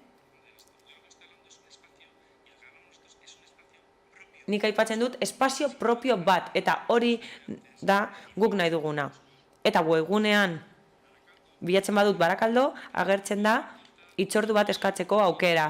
Hitzorduarekin jarraitzeko eta hori burutzeko. Eta hori da getxorentzat nahi duguna. Guk ez dugu uste Bilboko auzo bat garenik. Guk getxo gara eta gure esentzia daukagu eta izan behar dugu. Hori da getxostarrek nahi dutena eta getxon turismoa orain dena da, baina askoz gehiago sustatu daiteke, baina horretarako EAJak hori egin nahi behar du. Eta horretarako udalerriko proiektu bat egin behar da, eta ez herrialdeko proiektu bat. Oso pozik zaudete Gurutxantxeekin, baina pozik zaudete ona sartzearekin zuen proiekturako ona delako. Horrela Donostira joan daiteke eta beste leku batzuetara, baina guk nahi dugu getxok bakarrik bere indarra izatea. Sar zaitez webguneren, fiturren webgunera, jarri Barakaldo, eta agertuko da Barakaldoko udala, Santurtzi jartzen baduzu, Santurtziko udala agertuko da, eta getxo jartzen baduzu agertuko da getxoport. Hor egon nahi dugu. Getxo ikusi nahi duen norbaitek bizita prestatu ahal izateko. Eta horren berri izan desan. Aipatu dituzu salmentako teknikak eta formatu tradizionalak. Noski produktu bat saldu nahi badugu, gure hizketakideari zuzenduko diogu. Horren inguruan guk ez dugu ezer esan, ez dauka zerikusirik honekin. Horretarako kanpaina zehatzak egingo dira, baina guk nahi duguna da, benetan, da aukera hori aztertzea, getxok fiturren bere espazioa izateko hurrengo urtean. Behintzat aurrekontuak ikusteko eta konpentsatzen duen jakiteko. Eskerrik asko. Zenga inork ez baldin badutza eskatzen. Mozioaren alde, Alderdi Popularra, abstentzioak, Ciudadanos eta guk getxo kontra, sozialistak, jeltzaleak eta EH Bildu bertan behera geratzen da mozioa eta hurrengora pastzen gara, hogeita 9. puntuan hain zuzen guk udaltaldeak aurkeztutako mozioa Santa Eugenia eta herritarren partaidetza. Susan Andoyo, zurea da hitza. Gracias, señor alcalde. Eskerrik asko alkate jauna. Santa Eugeniaren parte hartzeari buruzko mozioa. Joan den urtarrilean, hirigintzako informazio batzordeak kultur etxe berriaren ingurua edo auzoan ezagutzen dugun bezala, Santa Eugenia Plaza, tankeratuko duen proiektu bat aurkeztu zuen. Proiektu horri dagokionez, nabarmendu beharra dago, gobernu taldearen legegintzaldiaren planen barruan dagoela da, eta diseinu horretan plazarako beharrezkotzat jotzen duten ekipamendua sartu dela. Hots, ezer ere ez. Hala baina, ideia berri hori ez da auzoko jendearekin, herritarrekin, elkarteekin, kolektiboekin eta bar kontrastatu. Naiz eta haiek izan, espazio hori erabiliko dutenak. Auzo aurrutiko ikuspegi hots batetik ikusten dutenak ezin dira diseinatzeaz arduratzen diren bakarrak izan. Zergatik ez da plaza eraldatzen pertsonek espazio horri ematen dizkioten erabilpenak aintzat hartuz, jendearentzako erabilgarri ez izan arren, polita den proiektua kontuan hartu beharrean? Hori dela eta parte hartzeko prozesu bat eskatzen dugu, non jendeak bere iritzia azaldu ahalko duen. Izan ere, urtarrilaren 26ko Getxo Berriren edizioan, azalean, kulturetxearen inguruaren proiektu berri abian jartzen ari zeneko berria agertu zenean, keza eta protesta ugari heldu zitzaizkigun. Ez baita, inon ageri gaur egun dauden umeentzako sabuak eta jolastokia egongo denik. Aldaketa horretarako helarazi ziguten arrazoia honakoa da. Plaza 12 urtetik gorakoentzat izango da, eta umeak handik gertu dauden jolastokietara joan halko dira. Bada, 12 urtetik beherako umeen gurasoen iritzia aintzat hartuko balitz, gobernu taldeak ondo jakingo luke familia horiei adierazitako guneek ez daukatela eskatutakoa. Izan ere, bertan dauden sabuak aur txikientzat arriskutsuak izan daitezke eta ez daude haien adinerako egokituta. Azaroan egindako osoko bilkuran, PPek Roma auzoa erabat hobetzeko eta berritzeko neurriak aipatu zituen, eta guk taldeko kideok adierazi genuen hori gauzatzeko herritarren iritzia aintzat hartu beharra dagoela. Eta horretarako, hain zuzen ere, Santa Eugenia Plazarako egingo zela uste genuen parte hartzeko prozesua aprobetza litekeela. Baina gure harridurarako egiaztatu dugu aurreko batzordean talde politikoekin gizarteratu zela proiektua, hitzez hitz hala adierazi zuen gobernu taldeak Getxo Berrin. Eta ez dela aukerarik egon funtsesko aldaketarik burutzeko. Hala nola, egun dagoen jolastokiaren bezalakoa den gune bat jartzeko eskatzeko. Herritarrekin gauza bera egin nahi da. Jendaurrean erakustea martxoan. Beharrezkoa denean iragarriko da hori burutzeko eguna. Getxo Berriko informazio horrek behin eta berriz adierazi du proiektua oso onuragarria dela, baina inola ere ez da jendeari kontsultatzeari buruz hitz egin. Nabarmendu den gauza bakarra hau da. Kulturetxearen diseinuarekin bat etorriko dela, pertsonentzako espazioak areagotuko direla eta barrera bisualak kenduko direla. Umeentzako sabuak barrera bisualak direla uste alda, eta horren bestez kenduko diren loreontziei ematen zaien garrantzi bera ematen alzaie. Gure ustez, diseinu horrek auzoaren biziberritzea bultzatuko duela eta inguru horretan aberastasuna sorrarazten lagunduko duela. Dioten esaldien bezalakoak zalantzasko errealitate batean oinarritzen dira, eta benetan guztiz kontrakoa lortuko da. Plaza bizitzarik gabe ustea, beren naira erabil dezaketen umerik gabe, eta plaza behar bezala aprobetxatzeko helduak erakartzen dituen ezerbarik. Hori guztia dela eta honako erabaki proposamen hau aurkeztu nahi diogu osoko bilkurari. Proiektua gizarteratu eta edo jendaurrean erakutsi ostean, jendeak parte hartzeko prozesua egitea, auzoan bizi diren herritarrek beren burua adierazi ahal izateko eta proiektuari ekarpenak egiteko. Hori egikaritu aurretik. 2. Parte hartzeko prozesu bat burutzea, proiektu hori etorkizunean egingo den sake plazaren birmoldaketarekin erlazionatzeko erari, moduari, diseinuari eta barrari buruz getxostarrek daukaten iritzia saltzeko. Alde. Eskerrik asko, arratzaldeon berriro ere. Mozio honi baiezkoa emango diogu noski, erabat egiten dugulako bat bere edukiarekin eta bere planteamenduarekin. Hala ere, planteamenduan zehaztapen batzuk egin behar ditugu eta hemen botako izkizuegu. Lehenik eta behin, Santa Eugenian parantza bermoldatzeko, zuek aipatu bezala, ez da auzokideen arteko prozesu parte hartzaile serio bat egin. Santa Eugenia da auzoko erdigune soziokulturala, eta pentsa ezina iruditzen zaigu Santa Eugenia plaza egokitzeko proiektu bat martxan jartzea auzokideen iritzia jaso gabe. Gainera, hor zeuden kulunka horiek kendu dira eta gurasoen plataforma bat sortu da hori salatzeko. Auzokide hauen arabera, inguruan dauden parketan 0 eta 6 urte arteko umeentzako kulunkarik ez dago. 2 parke daude nahiko hurbil, Kobelaurrekoa eta Kresaltxu kaleko bazterrean dagoen parkinaren alboko parkea, tirolina izenez ezagunagoa dena. Auzokide hauen arabera, ez batak ez besteak ez dituzte 0 eta 6 urte arteko umeak behar dituzten gutxieneko segurtasun baldintzak betetzen. Edo behintzat, haiek hala uste dute. Plataforma honek, egun gutxitan izan ere, 500 sinadura inguru lortu ditu kulunkak berriro jartzearen alde, eta kopuru hau adierazgarria da oso. Mugimendu horrek, era berean, aditzera ematen digu zer nolako beharra dagoen auzokideek, Erromoko herritarrek, proiektu ezberdinen erabakitze prozesuan parte hartzeko, eta hori da talde honetatik argi eta garbi aldarrikatzen duguna, prozesu parte hartzailearen abiatzea. Beraz, eta amaitzeko, Euskal Herria Bilduren hautua beti izango da prozesu parte hartzaileak burutzea, esate baterako Santa Eugenian bertan, eta azkenik, Euskal Herria Bilduk proposatzen du kulunkak bere horretara itzultzea, prozesu parte hartzailea garatu bitartean. Izan ere, auzokideak izango dira prozesu parte hartzaile horren bitartez, erabakiko dutenak zer nahi duten Santa Eugeniako parkean jartzea. Kulunkak, bai, agian beste zer, baita ere. Eskerrik asko. Esker, beste norbaitek. Joseba Arregi.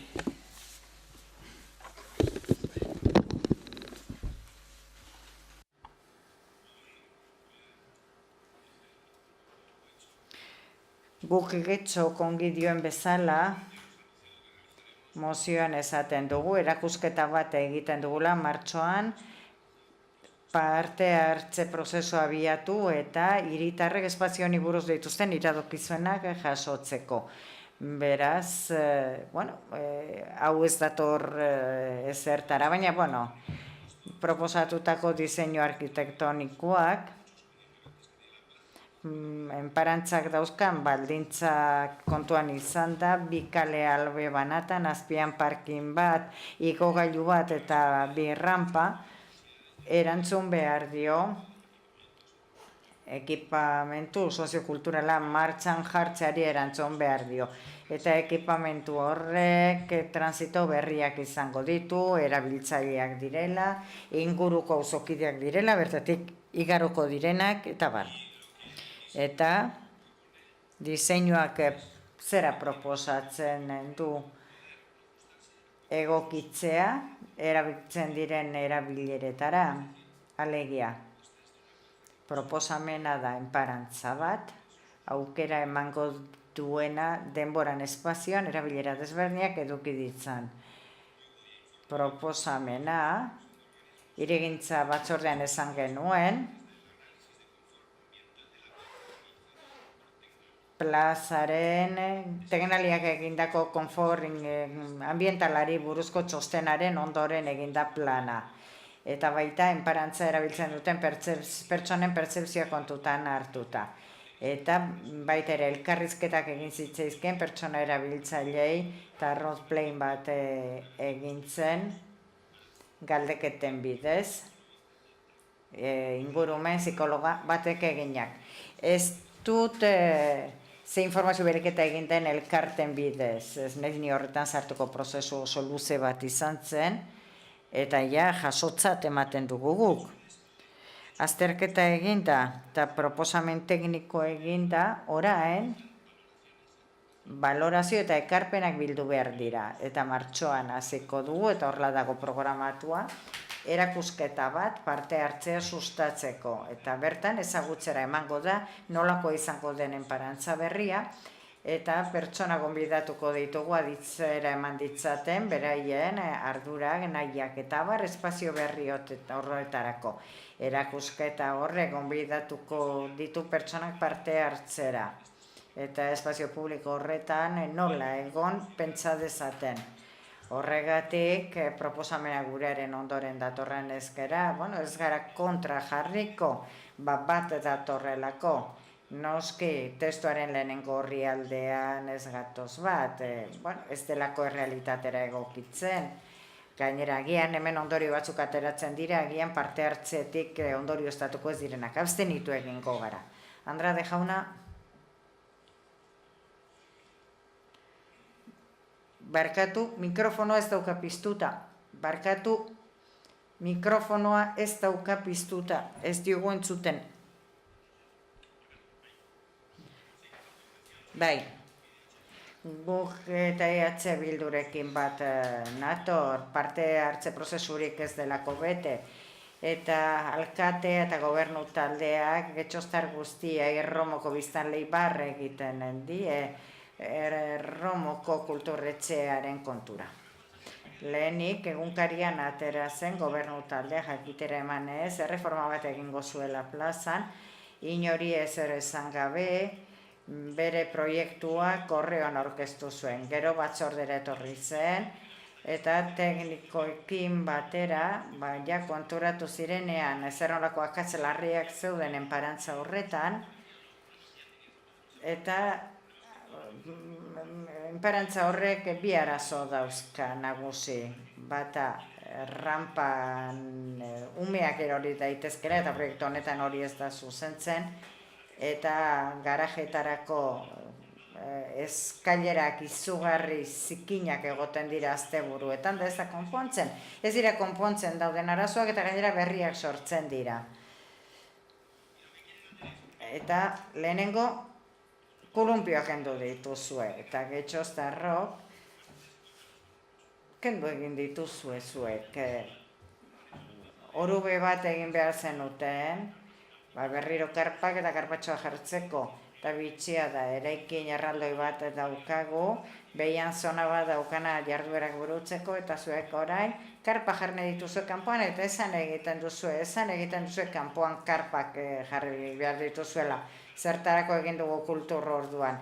Norke jartzen ditu karpak udalerri honetan. Eta zuek,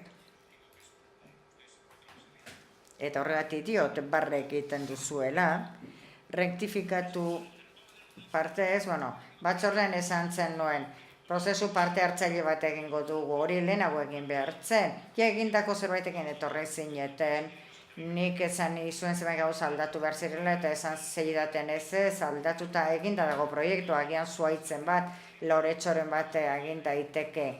Ez, beraz proiektua, aurrekontua eta guzti baldin badu zer egingo dute, baina zuen zuzentzeko aukera eduke duzue. 2016ko abenduan lehiaketara atera zenuten, proiektua atera zenuten oposizioarekin, hiritarrekin sozializatu baino lehen.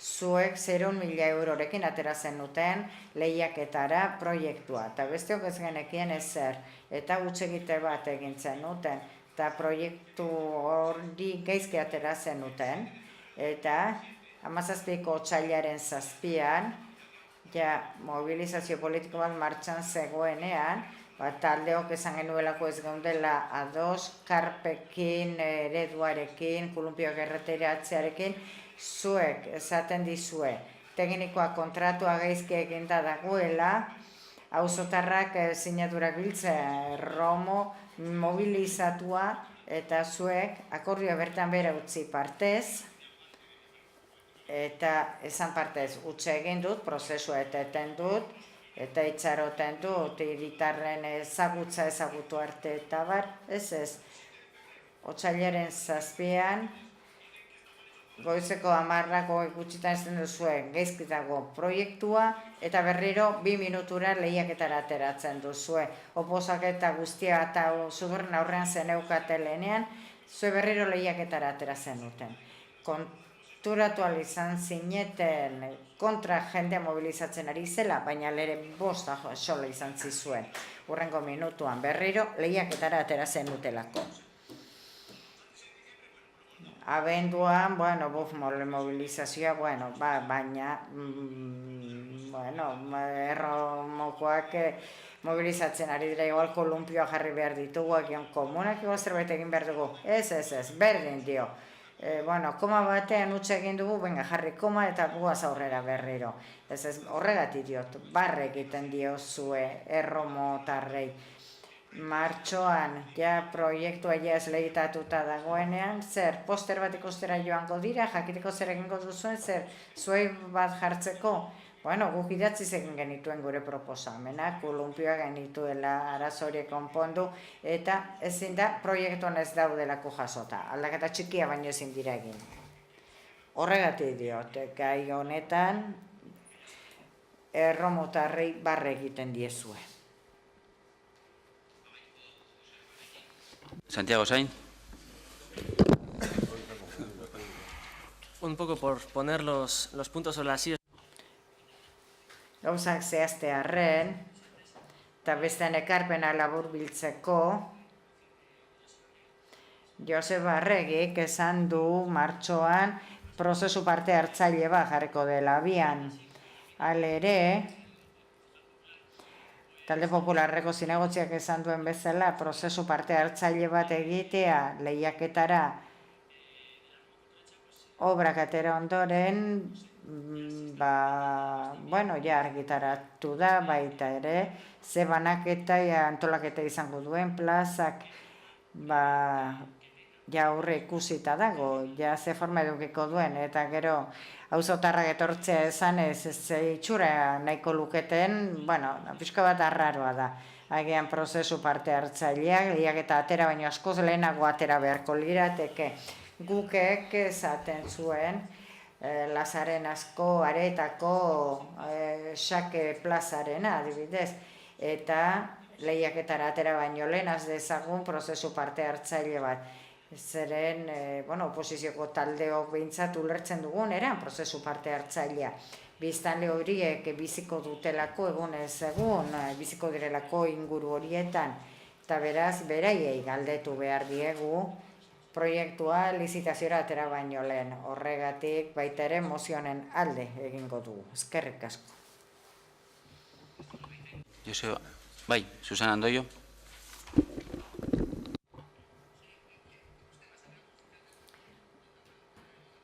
Uste dut oposizioaren artean, gauza gutxik piztu dutela adostasun hau.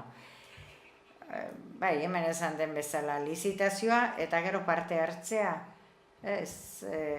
Hiritarrek eremoi ematen dieten erabilpenei etzaile bat ere errespeturik. Argazkia ikusi eta, lehenik Santa Eugenia enparantza da txokotxo bakar, non zeuden kolumbio batzuk, non ume txikiek zeukaten arriskorik, Xakearen plaza oso saturatua dago tirolina bat eta izugarri arriskutsua. Gobelaurren nebria egiten duen estalpe horrek ez du ezertarako babesten, haize izugarria dago. Santa Eugenia enparantza da,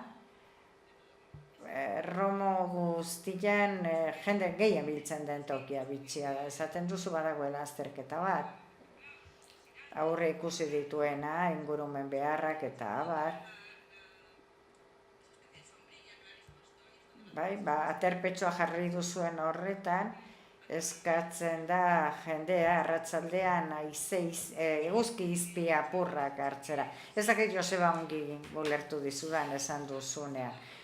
Konsultatu dela, kolektiboek konsultatu zaiela, eta esan dute diseinu bat behar genuela bat etorreko zena kulturren proiektuarekin.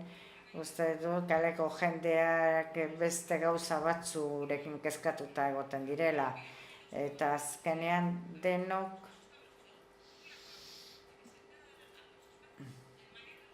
guken ikusten dugu espazioi alik eta erabilera gile eman behartzaiela. Horretan ados. Baina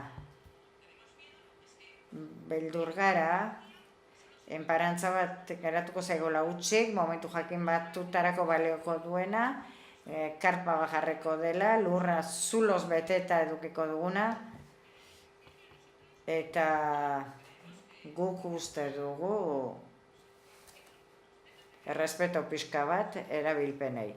Eta prozesuak are modu ordenatuagoan egin behar direla. Eskerrik asko. Joseba Arregi.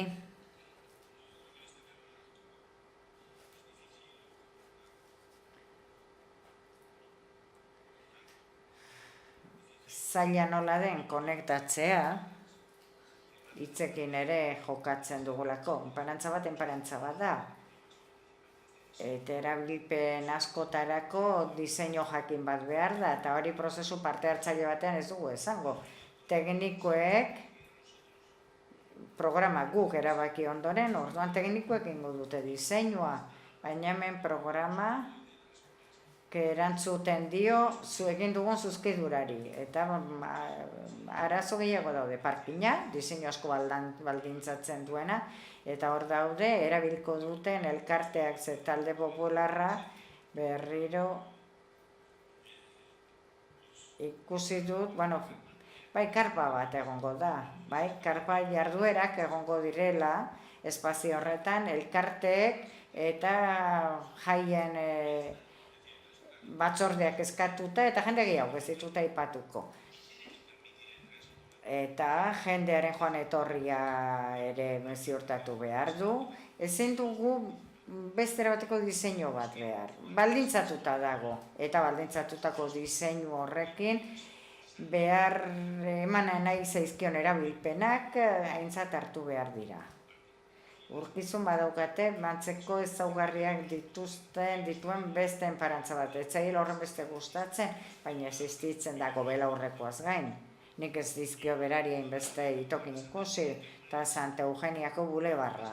Bueno, en fin, horrek arrakasta izugarria dauka. Bestela jendea gure enparantza ereduarekin oso lasai daude, belaurrekoa. Den kasuan, aldapati pasatzera gonbidatu genituen Gernikatik, San Nikolas enparantzatik, eta bere erabilpena. Alegiak gure ereduak, bai bermatzen ari da, erabilpenaren arrakasta. Andrade jauna, eskerrik asko alkate jauna, mikrofono piztu gabe ari da. Ni Andrade estado puro, Arregi estado puro. Bueno, ahaztu egin zaizu. Esan duzu guk diseinatu dugun programa. Gure enparantza eredua. Guk PNV-ek diseinatu dugun plaza, gure PNV-ren eredua. Beraz, hiritarren parte hartzea ez aldu. Zeren hori ez zuek eredu bat daukazue, zuen enparantza eredua nahi duzue, umeak beste toki batera jolasera joan daitezen, zuen enparantza eredua. Hori da PNV-ren enparantza eredua. Gero karpa jarreko duzuela hiritarren parte hartzea bermatzeko, ez aurka gaude. Eta zonako biztanlea zergatik daude aurka? Baina nik ezak errom hori zer gertatu zaion, badirudi bere aurka daudela. Etxe horratz bat egiten diezue lehenengo bizikalitatea galduz, gero nagusien etxea, beste erekin horretera eramaten duzue, gero erabatzen duzuen nagusien etxea bota eta Romoko ondarea bertan bera ustea, orain enparantza bat egitea olatuekin itsasoaren kontra, bueno, baina Romo pakean utze zazue, zeren Romo baderamazue bide batetara non badirudien auzotarrak ez daudela ados. Beraz, bueno, PNV eredua, baina, bueno, eta hiritarren parte hartzerik ez duzuela nahi gu bai, gai honetan ados gaude. Azkeneko txanda. Bueno, no voy a... Ez dizut erantzungo. Ez gaera matxalako ezer positibora, baina taldeak gonbidatzen zaituztegu, erakusketa horretara joan zaitezen, sozializatzeko, parte hartzeko. Danok hitz egiten duzue parte hartzeaz, baina zuen eredua bi urte geroago, oraindik ez da ezagutzen. Bakoitzak gure bilerak egiten ditugu. Eta segun orde hitzen duen, joaten dira batzuk, eta emaitzak direnak dira. Eta berriro diot, zer egin dugun? Erosotasun ambientalari buruzko aurre azterketa. Diseinuak ez ditzala baldintzatu etorkizuneko erabilerak, eta martxan jartzen ari garen zuzkidurarekin bat, eta erabilerak. Jolasak noski sartzen direla, ez ditu baldintzatzen. Hori izango da gauzarik onena zona horretarako, 0-6 urteko aurrak. Esan du badagoela alternatiba bat, 12tik aurrerako umeek, ze alternatiba ekarri dituzte udal taldeek gazte horientzat. Nahi nuke, zeren badago jende erabiltzaile ikasle tarte bat, zentroetan espazio aitorturik ez dutenak. Sinadura bilketa, Belaurre estali genuenean, eduki genuen, botelloi bat egongo zela, mozioi gogoratzen, noski, aldaketa oro badakigu zer dakarren ohiturak aldatzea, egokitzea, eta martxoan espero dut iritsiko garela parte hartze prozesua bian jartzeko, orduan entzungo dugu eta ondoran erabaki dezagun. Susana Andoio, último turno. Uste dut, zaiela horren beste beldurri izan behar prozesu parte hartzailei. Alkate jaunak noizbait esan du, ez zituela triple jauzi mortalak nahi. Ez zaie beldurrik izan behar. Egia baita, zaila da, mundu guztia, pozik guztia, zeren, gehienetan ezinezko izango da, baina kasu honetan,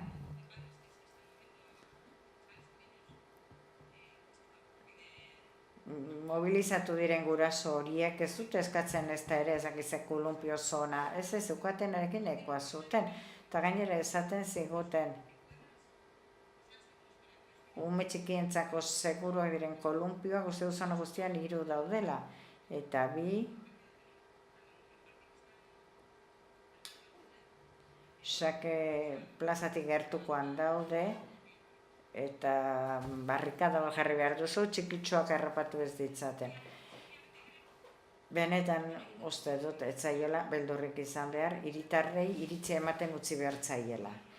Errespetu izan behar zaile, espazio ematen dieten erabilekin, eta besterik ez erraz, eskerrik asko. Oie, Iturralde? Eskerrik asko. Badago axioma bat esaten duena, gehiago errepikatzeagatik ez dizula horrek arrazoirik ematen, baina guk badazpada errepikatuko dugu hemen esan dena behin eta berriro. Ez zazuela berriro ere hankasartze bat egin. Zaborrontziekin egin izan duzuen hankasartze hori ez errepikatu parke honekin. Hau da, lehenago aurrikusi ze gerta daitekeen egite dituzuen ekintzekin. Parte hartze prozesu bat aurrikusten baduzue, egin ezazue parte hartze prozesu hori erabakiak hartu horretik. Egin ezazue parte hartze prozesu egoki bat, neurri zehatz batzuk hartu aurretik. Kulunka batzuk kendu nahi bagituzue, egin ezazue, baina parte hartze prozesu hori entzun eta gero. Parte hartze prozesu horretan erabakitzen bada, kulunka kendu nahi direla, kendu itzazue, hori baita herriak erabaki duena. Baina ez horren aurretik. Eta bitartean, kulunka horiek errespeta itzazue dauden lekuen. Eskerrik asko. Edo Andrade, eskeneko txanda. Sí, gracias, señor alcalde. Eskerrik asko. Ados, Bildukoak esan duenarekin, arazoa da, funtzionamentua gaizki dagoela. Zuen proiektua, zuen programa daukazue eta beteko duzue kosta ala kosta. Esan dizue, zuzentzeko aukera eduki duzue. 15 egunez eduki duzue denbora. Etetekoa lehiaketa, utxe egin zenutelako, jakinda zer nolako mobilizazioa zegoen auzoan, datorren larun batean badago konzentrazio bat, sare sozialetan, alderdi politikoak. Eduki duzu aukera zuzentzeko, bertan bera uzeko. Bertan bera utzi, prozesu parte hartzaile egin, jakin hiritarrek zer nahi duten, igual esaten dute ez dituztela nahi kolumpioak, edo parke bat nahi dutela 0-6 umentzat. Berek esaten dute gustatzen zaiela. Ze jendeari gustatzen zaio, bere auzoko, bere kaleko parkean egotea. Ez dute beste parke bat joan nahi, bakoitzak parke bat daukagun hona hasi garen, bakoitzak bere parkera dijoa. Horengo Belaurrera edo bestera eramango ditugu, ez nire parkea nahi dut. Eta hiritarrek erabakitzen badute, ongi erabaki dezatela. Mozioa hori da prozesu parte hartzaile bat egitea, baina aurretik. Eta Josebak esaten zuen, zein da besteen idea, guk oso garbi esan dugu. Areetako plaza berdea, hormigoiak ez taltzen duena, berdea nahi dugu, proiektuak aurkeztu ditugu. Berdea. Hazi batzuk, lur pixka bat, belarra, alegia.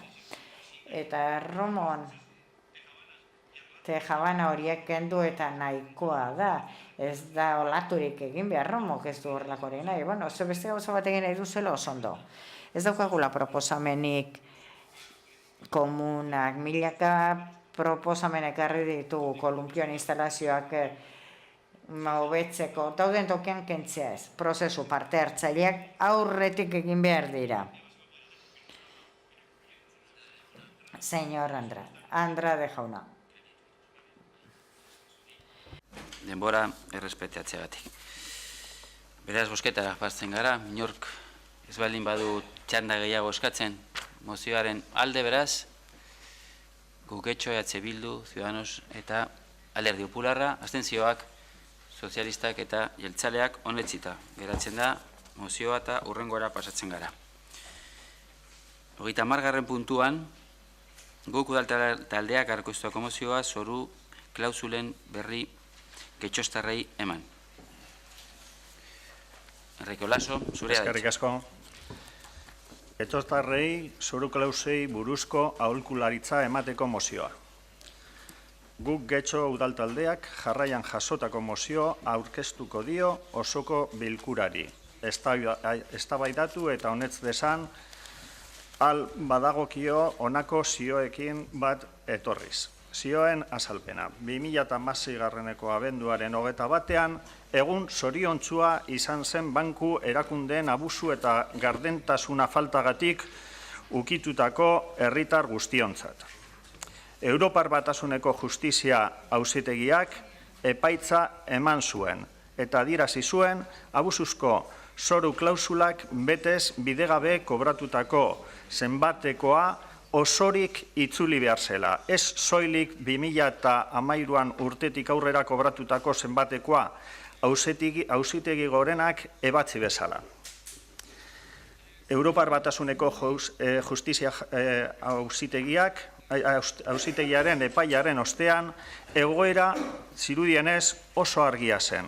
Bankuek bazekiten zeri egin behar zioten aurre eta bi aukera zituzten. Bezeroi bidegabe kobratutako zenbatekoa itzultzen zuten borondatez edo bezeroek zenbateko hori eskatu zieten judizialki.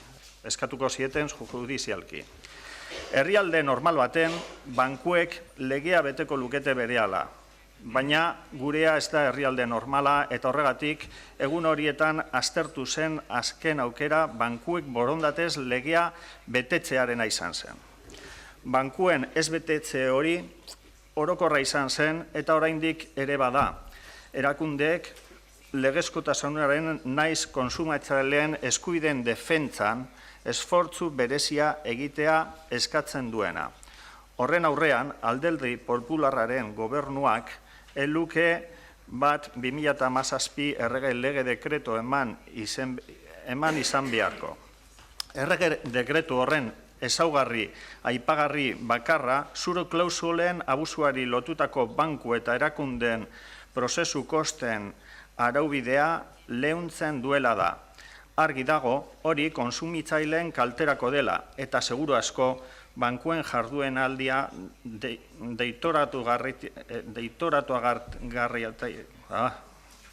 ukituak izan direnei gogoak kenduko dizkie erreklamazioak legitimoak egiteko.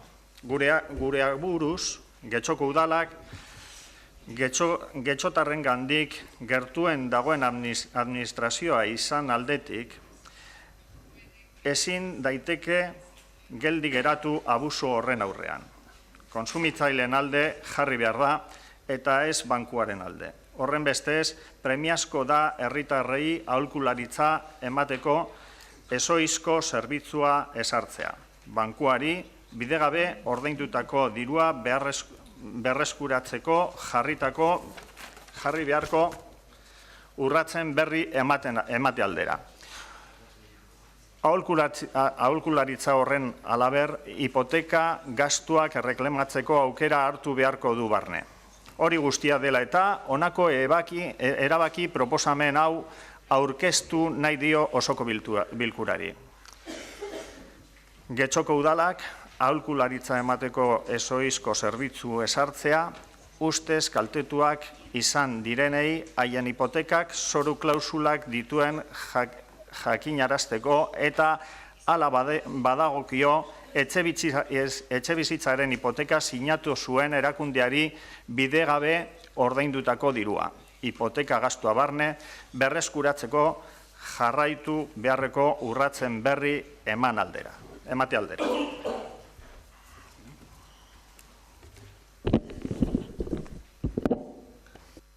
Mila esker, Ibon Rodríguez. Bai, arratsaldeon, proposamen bat daukagu aurkezteko.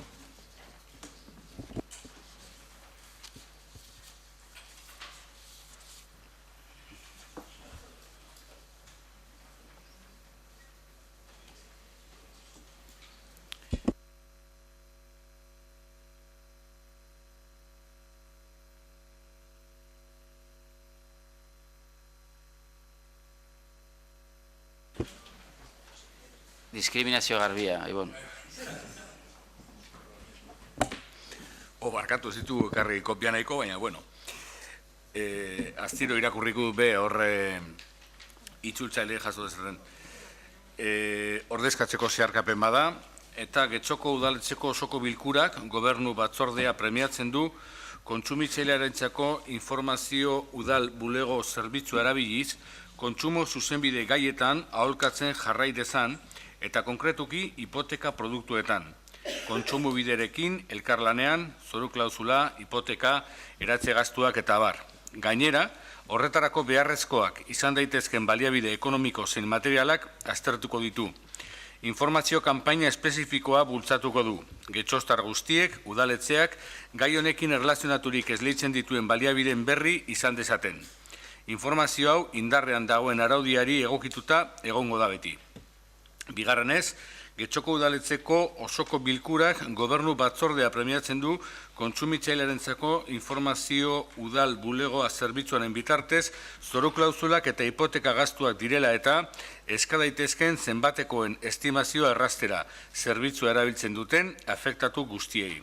Eta hirugarrenez, Getxoko udaletzeko osoko bilkurak gobernu batzordea premiatzen du Getxon dauden banko bulegoetako zuzendari guztiekin bilera deitzeko, bakoitzaren jarrera ezagutzeko eta beraien kabuz zoru klausulak eta hipoteka gastuak berreskuratzeko prozedurak martxan jarri ditzaten.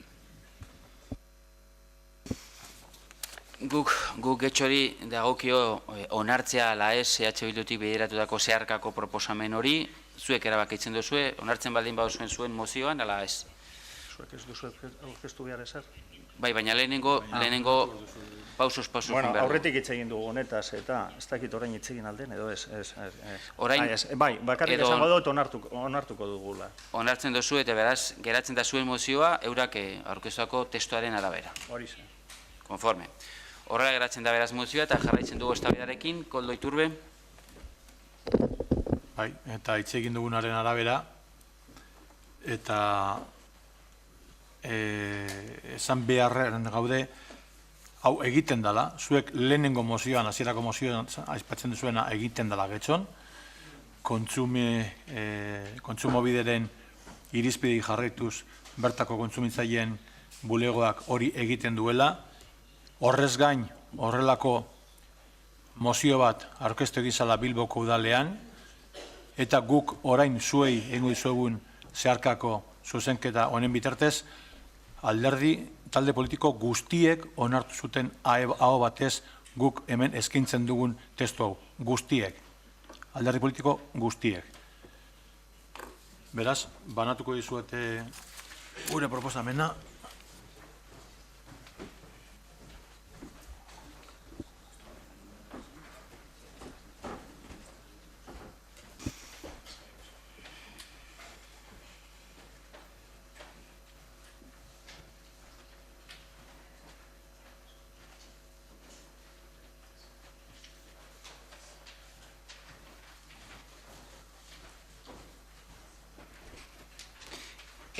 Gauzak argi usteko, beraz, zuzenketa onartuko balitz, onartutako zuzenketa aldatuko luke.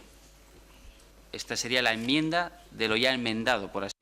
zuzendutakoaren zuzenketa izango litzateke. Hau, onartzen baldin bauzue, aurrekoa aldatuta geratuko litzateke. Denok argi eduki dezagun zertan datzan proposamena edo zer eragina daukan. Konforme? Eskerrik asko. Itxoin pixka lehenengo irakurri beharko luke zuzenketa aurkezten duena, denok jakin dezagun zertan datzan zuzenketa hau. Beharriz dinote adostasun zabalago baten atzetik, eta Bilbon ala egin zan, eta hau batez onartu egin zan, emendakina irakurtzea da noa. Getxoko udaleko osoko bilkurak, dei egiten dio gobernu batzari, kontsumitzaileen informaziorako udal bulegoaren bitartez, kontsumo eskubideei buruzko orientazioa eta informazio ematen jarrai dezan, eta zehazki hipoteka produktuei buruz, kontsumo bidearekin lankidetzan, zoru klausulak hipoteken eratze gastuak, horrez gain, informazio kanpaina berezi bat zabaltzea, Getxoko herritarrek jakin dezaten udalak gai honetan berezku jartzen dituen baliabideak. Informazio hau beti egongo da indarrean dagoen araudi eta irizpideen menpe. Hau da guk zu egiten izugun zergako zuzenketa.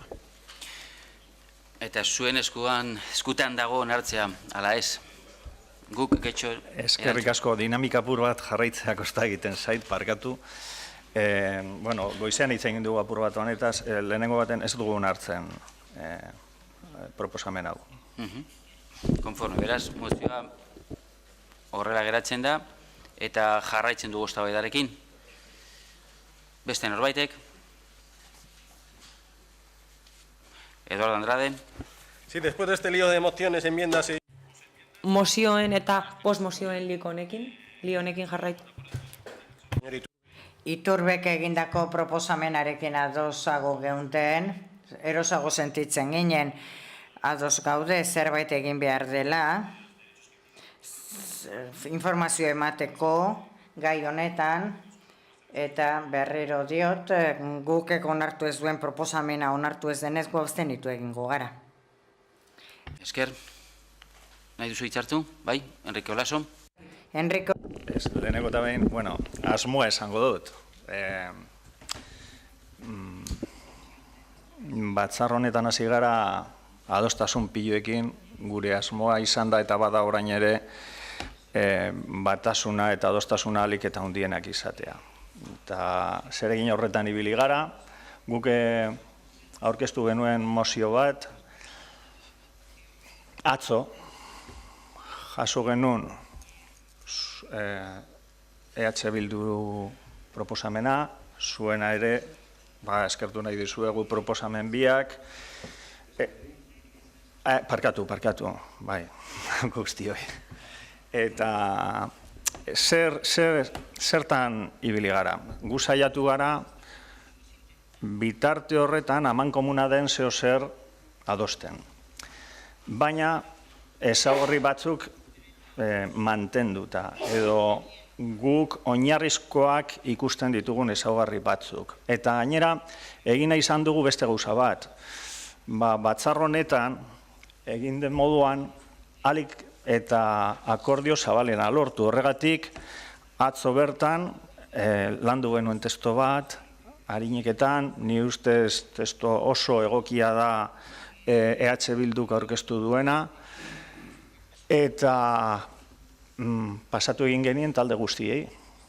Eta badakigu denboraz ez du ibiltzea ez dela hoberena gauzak adostasunak lortzeko, baina bide horretan gogor jarraituko dugu. Orain esango dut apur bat gutxi gora bera, segatik bati bai eta besteari ez. Begira, gutxi gora bera argi esan behar da. Guk asunto honetan ikusten dugu 3 hanka daudela. Alde batetik, herritarrei esai eskaini behar zerbitzu bat a demanda esaten dena baizik eta hau zabalez esan behar jake, begira, bidegabekerik batzuk gertatu dira eta zuen eskubideak urratuta daude eta bideratu behar da eta udalak egingo du ahalegin berezi bat. Beste aldetik, OMIK, bulegoak, konsumitzaileen bulegoak, honelako gauza baten aurrean, egin behar du erantzun, eta erantzun era egokian. Eta horrek eskatzen du esfortzu berezi bat. Eta horrek ziurazki personen beharra eta gehiago eskatuko luke. Eta leku askotan egiten ari da. Gero irakurriko dugu gauza bat, denbora badaukat, eta hirugarrena, eta importanteena, eta horregatik esaten diogu ezetz zuen proposamenari. Asunto honetan, begiratu behar da, nor duen errua eta zergatik aldatu behar diren gauzak. Eta nork aldatu behar dituen. Teknikoak diren horiek, pilo bat ezagutzen dutena ekonomiaz, bankuetan daude. Eta teorian, personen zerbitzurako lan egiten dute. Baina txarto egin dute, eta esan egin zaie. Eta naiz eta esan, naiz eta epaiketa bat egon, naiz eta aholku pilo bat emon, ez da egiten. Eta jendeari aholkuak emateko beste batzuk egin behar diote. Irakurri nahi dut, heldu egin zait eta nire ustez importantea irakurriko dut gaztelaniaz dudalako, baina eske importantea dira datuak. Nos parece importante de un lado... Garrantzitsua eruditzen zaigu honiken mugak zabaltzea. Esan dut,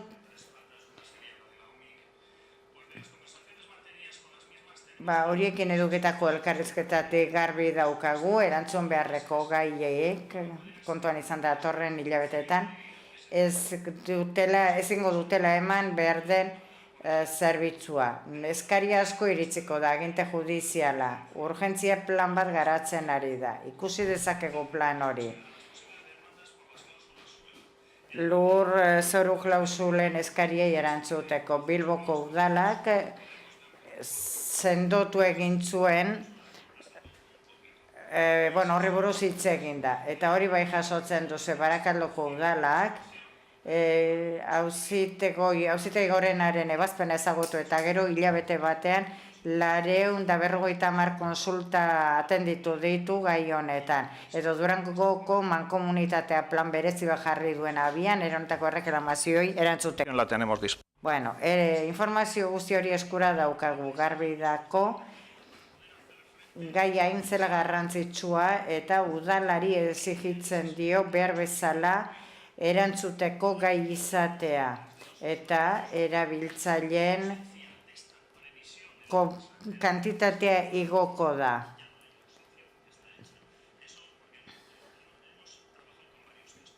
Testu desberdinak erabili gara eta hemen dago gaia, berriro diot, zertan ez gauatu zen bat,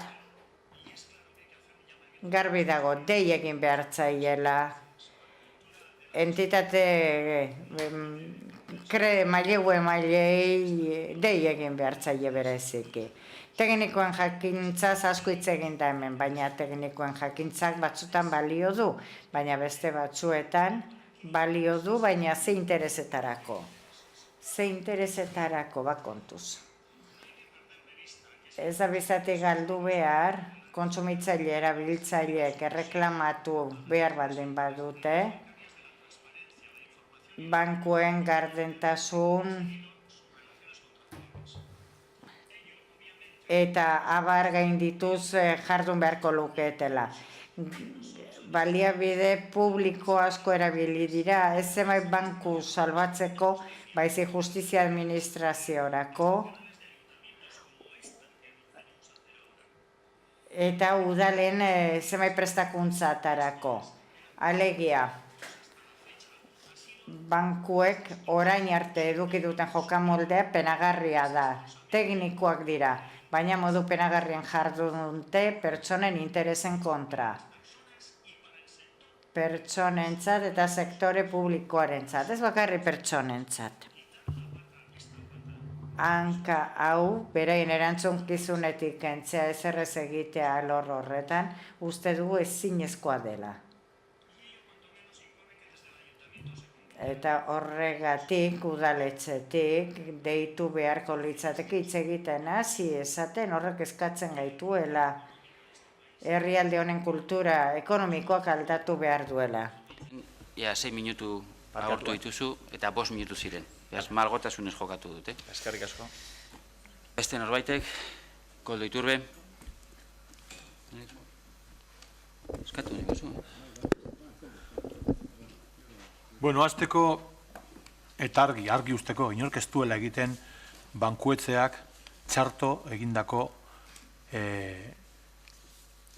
gezur edo kontu hoien alde, inork ez du egiten, kaltetuen alde baino.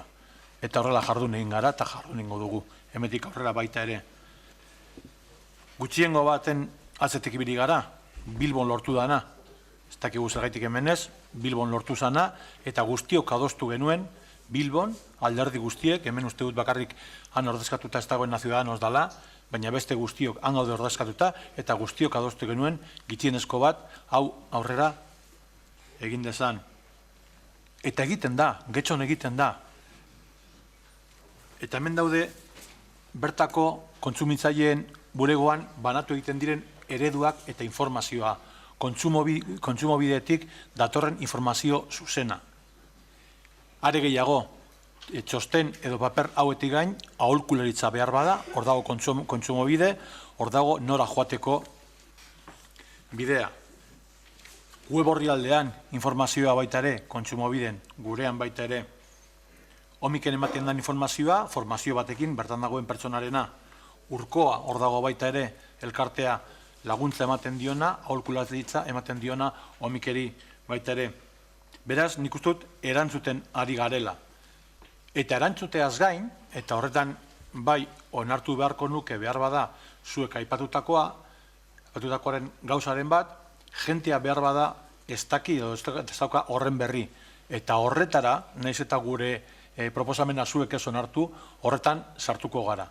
Eta jenteri informatuko diogu aukera hori badagoela. Omik kontsumobide horretarago badagoela, eta badagoela aukera kaltetuak izan diren guzti horiek erreklamatzeko dagozkien benetako eskubideak. Igon Rodríguez. Bai, batzutan, igual, ez dakit, iruditu zaigu, momentu honetan ere eztabaida pixkat norabide bat hartzen duena agian gehi gustatzen zaiguna guri. Oraintxe Koldo galdetu da bere buruari ez dakiela zergaitik ez dala lortu hemen adostasunik. Arinago, Andrade jaunak esan dau, erosoago sentitzen zirela PNV aurkeztutako proposamenarekin. Inor begiratzen baldin baditu PNV aurkeztutako proposamenak eta guk aurkeztu dugun zeharkakoa konturatuko litzateke lehenengo puntua berdina direla. Desberdintasuna non dago? Desberdintasuna da bankuei egiten zaien aipamenean. Hortxe dago desberdintasuna bakarri, eta hortxe dago zeuen erosotasuna. Hau da, bankuek egiten dutena, bai, salatzen duzue hitzez, baina gero ekintzez ez duzue hori horretan ezer egin nahi. Ez da nahiko kanpaina batekin, udalak ere aztertu ditzake esaterako bankuekin dauzkan harremanak. Udalak presioa egin dezake nolabait, bertan, herri honetan dauden banketzei esateko abertzen horako jarrera esango duten. Baina hori da zuek aipatu nahi ez duzuena, bankuena izuzen ere, eta arazo honen gakoa bankuetan dago. Bankuak dira krisi garaian dirua irabazi dutenak. Bankuak dira batez ere iruzurra egin dutena, eta gutxien edo askoren apurrekin gutxien aberastasuna elikatu dituztenak. Hoi dira bankuak. Bankuen praktikek, estatu honen pean bizi garen hori, kostatu izkigute gutxienez, 60.000 milioi euro bankuen praktika. Horiek dira. Eta orain, eta horri ondo deritzogu, udal administrazioa, herritarretik gertuen dagoen administrazioak, herritarrei laguntzeko bidea jarri behar ditu, udal errekurtsoak berriro gaztatuz. Bankuei egindako kalteek nolabait arintzeko moduan, baina bankuek iruzurrak dira guzti hau sortu dutena. Eta eredu bada hori, eta Mariano Rajoyk ere dekretu famatu hori egin zuenean beharra kendu zuen bezala, hemen ere zuek kendu nahi duzuen baikuen aipamena, baina arazo hau ezin da ulertu bankuek egin duten iruzurra eta oraindik egiten segitzen duten iruzurra ulertu gabe, ze erreskatez aparte gero etxe desjabetzeak segitzen dituzte egiten bankuek, iruzurra egiten segitzen dituzte, komisioak kobratzen segitzen dituzte, eta izugarrizko soldata eskandalagarriak oraindik dauzkate beren jabeek. Orduan, ezin da arazo honi aurre egin, bankuen aipamena egin gabe, eta zuek eroso sentitzen zarete, justo aipamen hori kentzen danian. No molestar al amo, eta hori horrela ez da.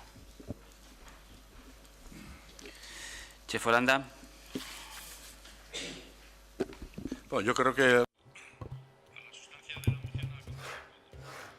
Koldok erantzun dio mozioaren mamiari. Ez da ezoiko errekurtsorik behar. Kontsumobidek erantzuten ditu arazo horiek eta eskaera horiei ematen die erantzun bat. Hori udalerri honetan noski. Iruzurra jasan dutenei laguntzeko. Niretzat guztiz harrigarria da, ikustea udal talde politiko batek onartzea, udal talde berak idatzitako emendakin bat onartzea. Ondo iruditzen zait, bai. Baina Ibonek aipatu duena, bankuei beldur, niri Guardia Zibilak ematen dut beldurra, baina gauza gutxiek ematen didate beldurra. Delinkuente bat ez da banku bat atrakatzen duena, baizik eta sortzen duena. Hori da nire jarrera, nirea, eta ez gobernu taldearena. Bestalde, Enrikeren proposamena eta zuzenketa onartzea niretzat ez da onargarria. Baina divertigarria izango zen hirugarren puntua aurrera eramatea. Hau da, gobernu taldeari eskatzen diozue, bilerak deitzeko bankuetxe guztietako zuzendariekin. Hau da, Getxon dauden bankuetxe guztietako zuzendariekin.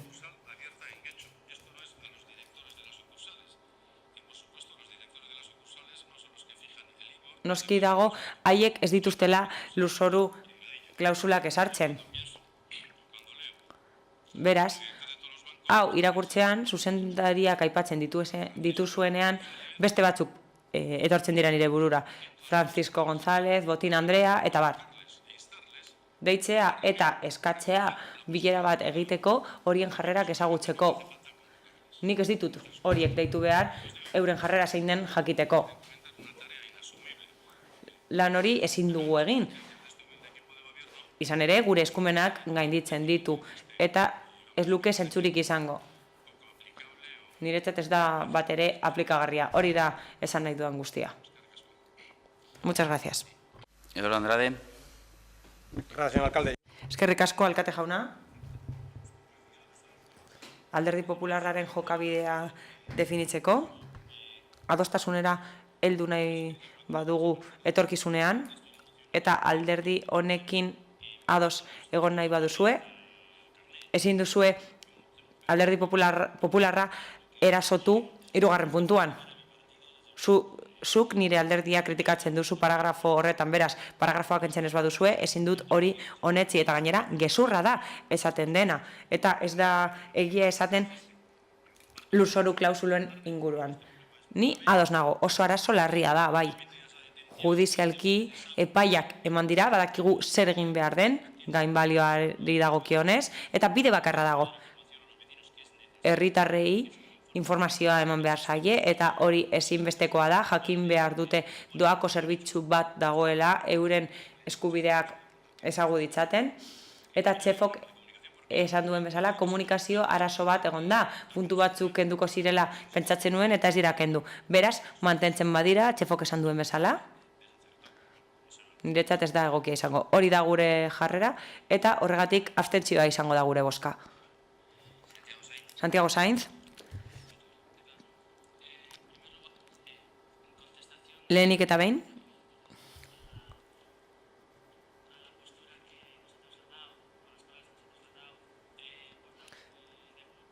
Gukeko bozeramaileak esandakoari erantzunez, esan nahi dut, Ciudadanosen ere badakizkigula zeintzuk diren herritarren arazoak eta badakigula zeintzuk diren sistema judizialaren arazoak. Guk nahiago dugu hitzak baino gertakariak sustatzea. Gure lanaren ondorioz, barra 2017 dekretua eman zen. Madrilen jarrera bera izan dugu. Legegintzako errege dekretu horrekin kontsumitzaileen eskubideak sustatu nahi dira. Eta horrela bide erraz bat sustatu nahi da, borondatezkoa izango da kontsumitzaileentzat. Horrela akordio bat lortu daiteke kreditu erakundearekin, eta horrela arazoak konpondu ahalko dira. Zenbateko horiek itzuliz. Horrez gain, litigioak areagotzea saiestu nahi da neurri horren bidez. Izan ere oso garestiak dira justiziaren txat. Eta horrek eragin negatiboa dauka funtzionamenduarengan. Izan ere prozedurak asko luzatzen dira eta hori ez da bat ere onuragarria. Politiko batzuek ez dute dekretua negoziatu nahi, baina kontuan hartu behar dugu milioika pertsona daudela ukituta arazo honengatik. Aldi berean, ez dugu nahi epaitegiak kolapsatzea. Oso larria da, kontu hau.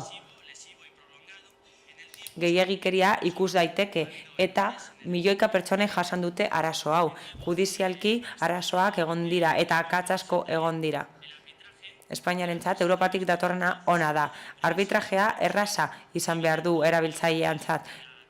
Eta epaiketa gehiago egotea saihestu behar da. Gainera, negoziatu dugu Madrilen 5 baldintza ezartzea. Arbitrajea aukera askoa da erabiltzaileentzat, baina bankuetxeek informazioa eman behar dute lurzoru klausulen inguruan.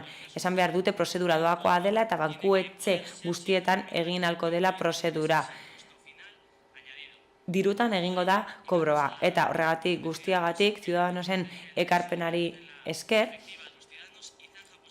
herritarren zaintza babesten da eta gehiegikeria saihesten da. Tokiko politikari dagokionez, esan dezakegu, udalak eskaini beharko lukeela etxebizitzako udal bulego bat. Eta bertan orientazioa eta informazioa eman beharko zen etxebizitzaren inguruan. Hala, arazoaren parte guztiak jorratu beharko lirateke eta legezko aspektu guztiak jorratu beharko lirateke. Beste aspektu guztiak eta ekonomikoak ere hartu beharko lirateke kontuan. Salerosketa, hiri errentamenduak eta bar. Kontsulta ekonomikoei dagokienez, hipoteken inguruko kontsultak ere hartu beharko lirateke kontuan. Horregatik guztiagatik, zuen borondate ona kontuan hartuta, ez dugu aurka bozkatuko, baina gure jarrera argi utzi nahi genuen. Eskerrik asko. Bai, Enrique Olaso. Eskerrik asko guztiei, batez ere, kritika zintzoa egiten duzuenei. Aldaketari beldurra kontuz, eta gizarte honek behar ditu aldaketa batzuk, bai edo bai, eta hobekuntza batzuk, eta ekonomiaren etika da arlo bat aldatu behar dena. Eta hori bultzatu alda ala ez. Gauzak, ez badira bultzatzen, mantendu egiten dira. Hau da, gure bankuen ohiturak mantenduko dira. Eta guk horren aurrean esango dugu, zer, argi dago ados gaudela gauza askotan. Argi dago, eta hobetu dugu gainera adostasuna. Ados gaude herritarrei informatu behar zaiela. Ez bakarrik bulegoa jarri eta eurek joango dira galdetzen, baizik eta informatu egin behar zaiela. Baina ezinbestekoa da, beste pauso bat ematea, eta segatik hemen eta ez beste leku batzuetan, zezuk esan duzu, Bilbon egiten, hau bera, Bilbon adostu duzue zuek eta guztiok. Eta ados gaude horrekin, baina nonbaiten eman alda aurrera pauso bat. Nonbaiten jarriko da bide berri bat, nonbaiten hobekuntza txiki bat jarriko da. Eta ez da gure herria hori egiteko egokiena, nire ustez gauza askotan bai. Gaur demostratu dugu gauza askotan ados egoteko gai garela. Bakarrik, argi ikusi behar da, eta gero ematen du askotan, honetaz hitz egiten denean, bankuen kontra egiten dela, eta, nik uste dut etikoki jokatzea banku batentzat ez dela gauza negatibo bat. Eta ez da etikoki jokatu. Eta ez dute etikoki jokatzen egunerokotasunean. Zer proposatzen dugu? Horretan bultzakada txiki bat ematea. Guztionerako eurentzat ere. Hori besterik ez. Lortuko dugu. Orain ez bada, beste momentu baten, baina honetaz hitz egin behar da. Esker. Bosketara pasatzen gara, mozioaren alde. Guk Getxo, TH Bildu, Asentzioak, Alderdi Popularra eta Ciudadanos, mozioaren aurka, jeltzaleak eta sozialistak beraz bertan bera geratzen da mozioa eta hurrengora pasten gara. 31. puntuan EH Bildu udaltaldeak aurkeztuako mozioa Gernikara. Bai, Oia Iturralde. Bai, eskerrik asko.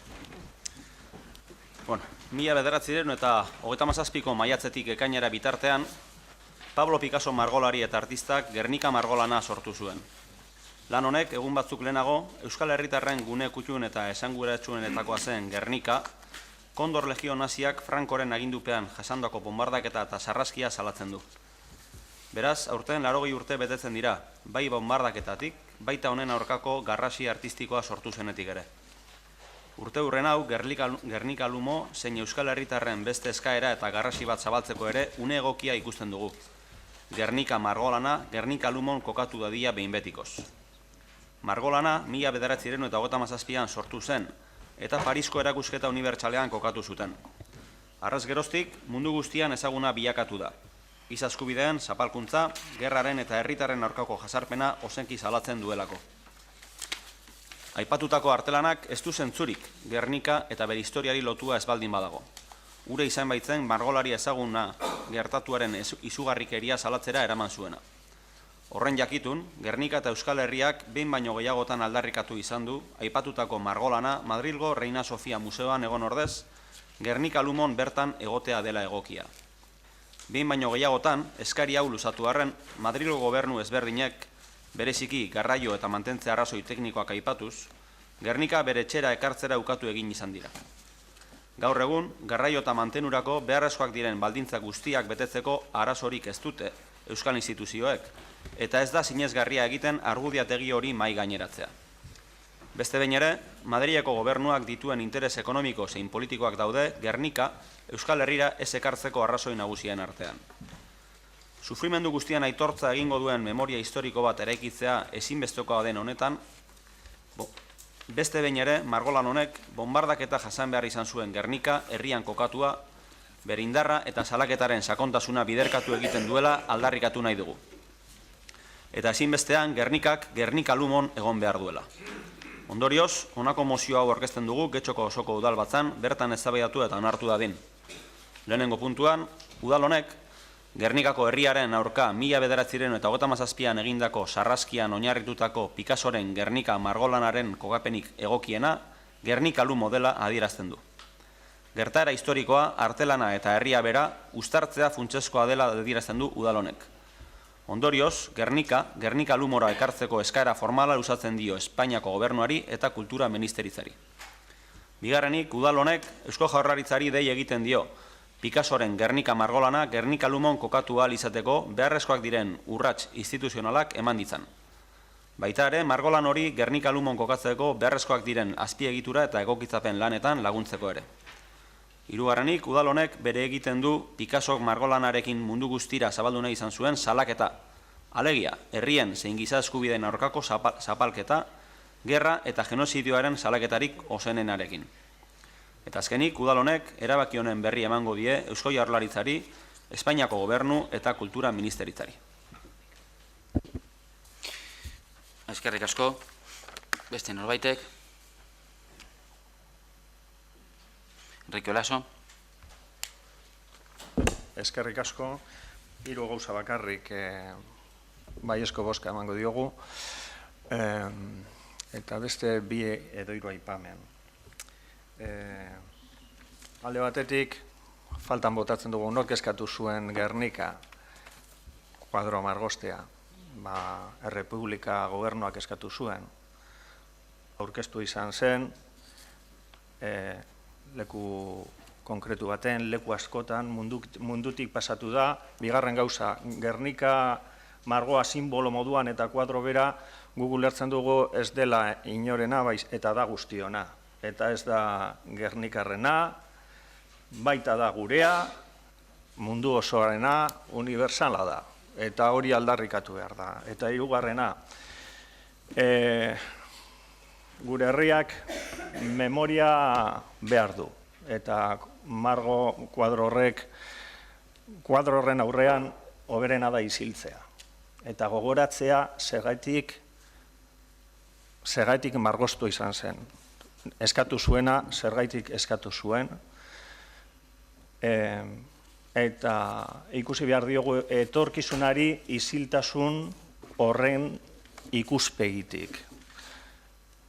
Hori da memoria egitea. Memoria, eta behar dugu, horregatik baiezko zehatza. Herri honek olako gauzak behar ditu. Gabeziak ditugu.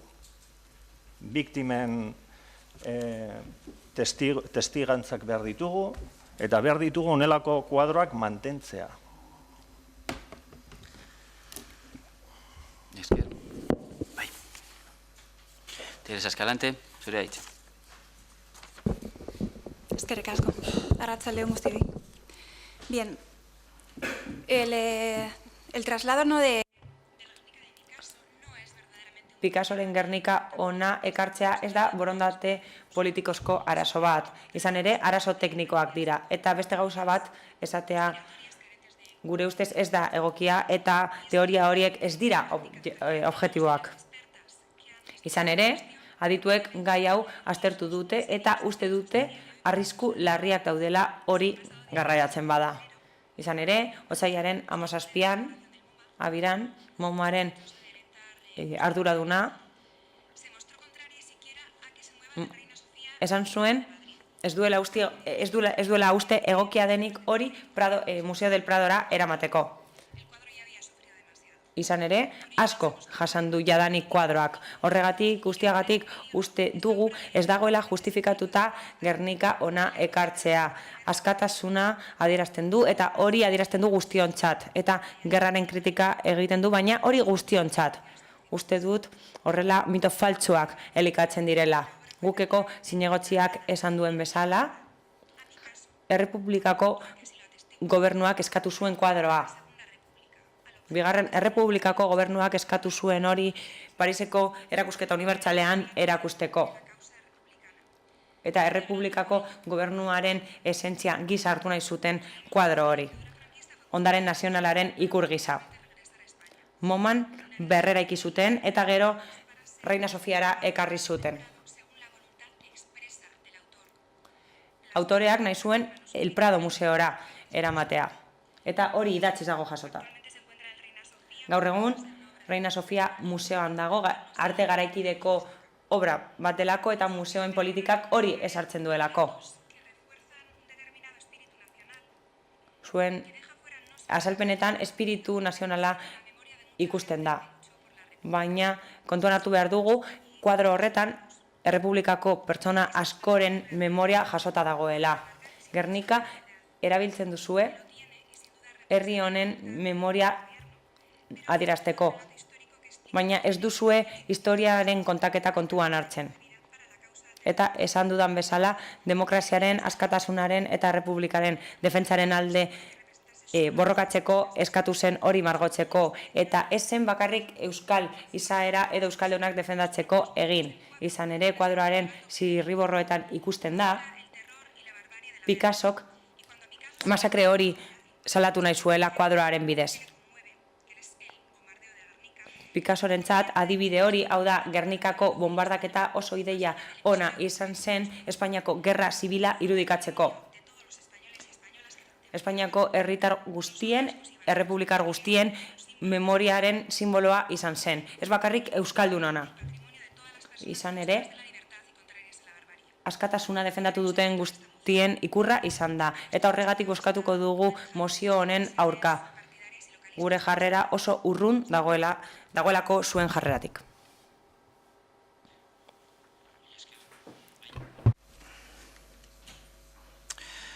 Susana de Cos, bai. Arratsalde on guztioi. Esan duzuen guztia errepikatuko dut, baina prestatu dut, beraz esango dut. Gernika, Malagako Picassok margotutako kuadroa da, eta Bellas Arteseko zuzendari nagusiak eskatu zuen. Pariseko erakusketa unibertsaleko Espainiako pabilloian erakusteko zinegotzi sozialistak esan duen bezala. Kuadro hori artelan bat da, oleo bat da, 3,05 5 metroko luzera dauka eta 300 kiloko pisua. Gainera, azalera ere oso handia da. Badakit, Euskal Herriko pertsona askok nahi dutela lan hori ikustea eta askok ez dutela hori ikusiko. Pertsona askorentzat arazo bat izan daiteke Madrilera joan behar izatea. EH Bilduko kideek esan dute mozioan kuadroa Gernikan egon beharko zela eta ez Reina Sofia museoan. Baina zergatik? Saiatuko naiz, alderdi batzuk argitzen, baina gauza asko esan dituzu jadanik. Argi dago, horren jabea dela Espainiako estatua eta kuadroa etxean dago. Etxea, Espainia da. Picassori ordaindu zioten. Eta horregatik eskatu ahal izan zen eta Espainiara ekarri ahal izan zen 1981. Historianen azalpen txiki bat emango dut. 1970ean Picassok MoMari bidali zion, MoMA museoari bidali zion gutun bat eta bere desirak adierazi zituen. Badakizue, zuek nik beti nahi izan dudala artelana Espainiara itzultzea. Baina ñabardura bat egin zuen. Horretarako baldintza zen askatasuna egotea Espainian. 1977an hitz egin zen Gernika ona ekarri behar zela. Bilbora edo Euskal Herrira. Jacqueline Picassok horri buruzko zerbait esan zuen eta adierazi zuen Picassoren borondatea hauze izan zela. Hau da, artelana eta zirriborroak Madrilgo El Prado museoan egotea. Nik uste dut egilearen nahia oso garrantzitsua dela. Zinegotzi sozialistak ere adierazi du arazo teknikoak daudela. Kuadroa gaixorik dago eta nahiko gaixorik. Zaindu behar da eta oso tratamendu bereziak behar ditu. Ez dut uste egoera egokiena denik orain Gernikan beharrezko azpiegitura kokatzeko kuadroa hori behar bezala zaintzeko eta mantentzeko. Artelan batekin lortu nahi dena da ahalik eta jende gehienak ikustea artelan hori. Ni oso harro nago hemen bizitzeaz eta hemengoa izateaz, baina jakin behar dugu ezin garela Madrilekin edo Espainiako hiriburuarekin alderatu. Ez da Guggenheim museoa hemen egonda ere. Ezin du Reina Sofia museoa gainditu. 3,6 milioi bizita egon dira Reina Sofia museoan eta 3 bider gainditzen ditu Guggenheim museoan egondako bizitak. Beraz uste dut argi dagoela gure jarrera eta argi dago ez dugula alde bozkatuko. Esker, beste norbaitek, bestela bozketara joango ginateke, bai? Santiago Sainz. Oie, eskatu duzu. Yo...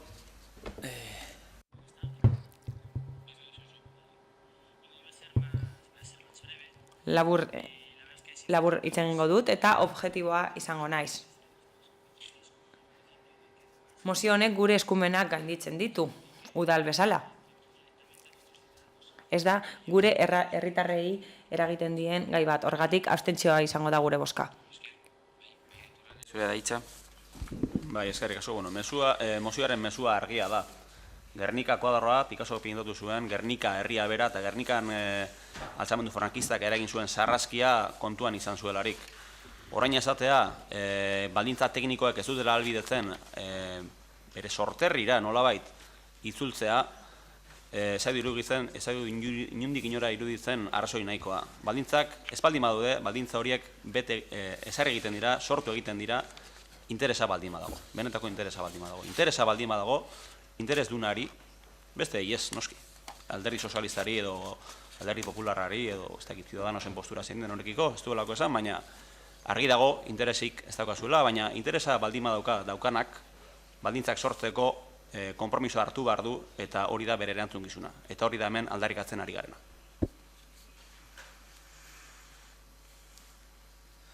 Susana Dekos.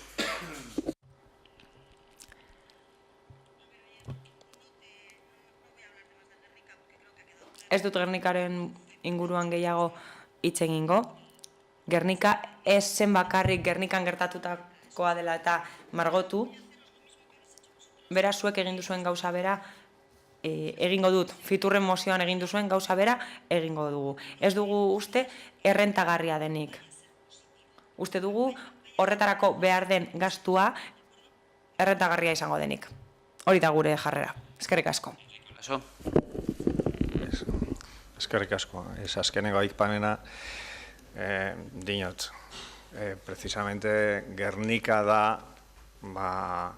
begi guztien arreta eta dinot, izango litzateke ekonomikoki 10.000 zitur baino askoz etekin handiagoko ekimen bat. Orain, nora eraman Gernikara, eukiko bagenu Bilbo baten, Guggenheimen edo Auskalo, izango litzateke la loteria. Vamos, ekonomikoki dudabarik, Oier Iturralde, azkenengo txanda. Bueno, berriro ere diogu zein den mozionen asmoa, baina nola Alderdi Popularreko bozeramaile honek hori esan duen. Kaso, lehen, Gernika, errentagarritasunaren arabera neurtzea, irain bat dela uste dugu. Irain handi bat. Besterik ez.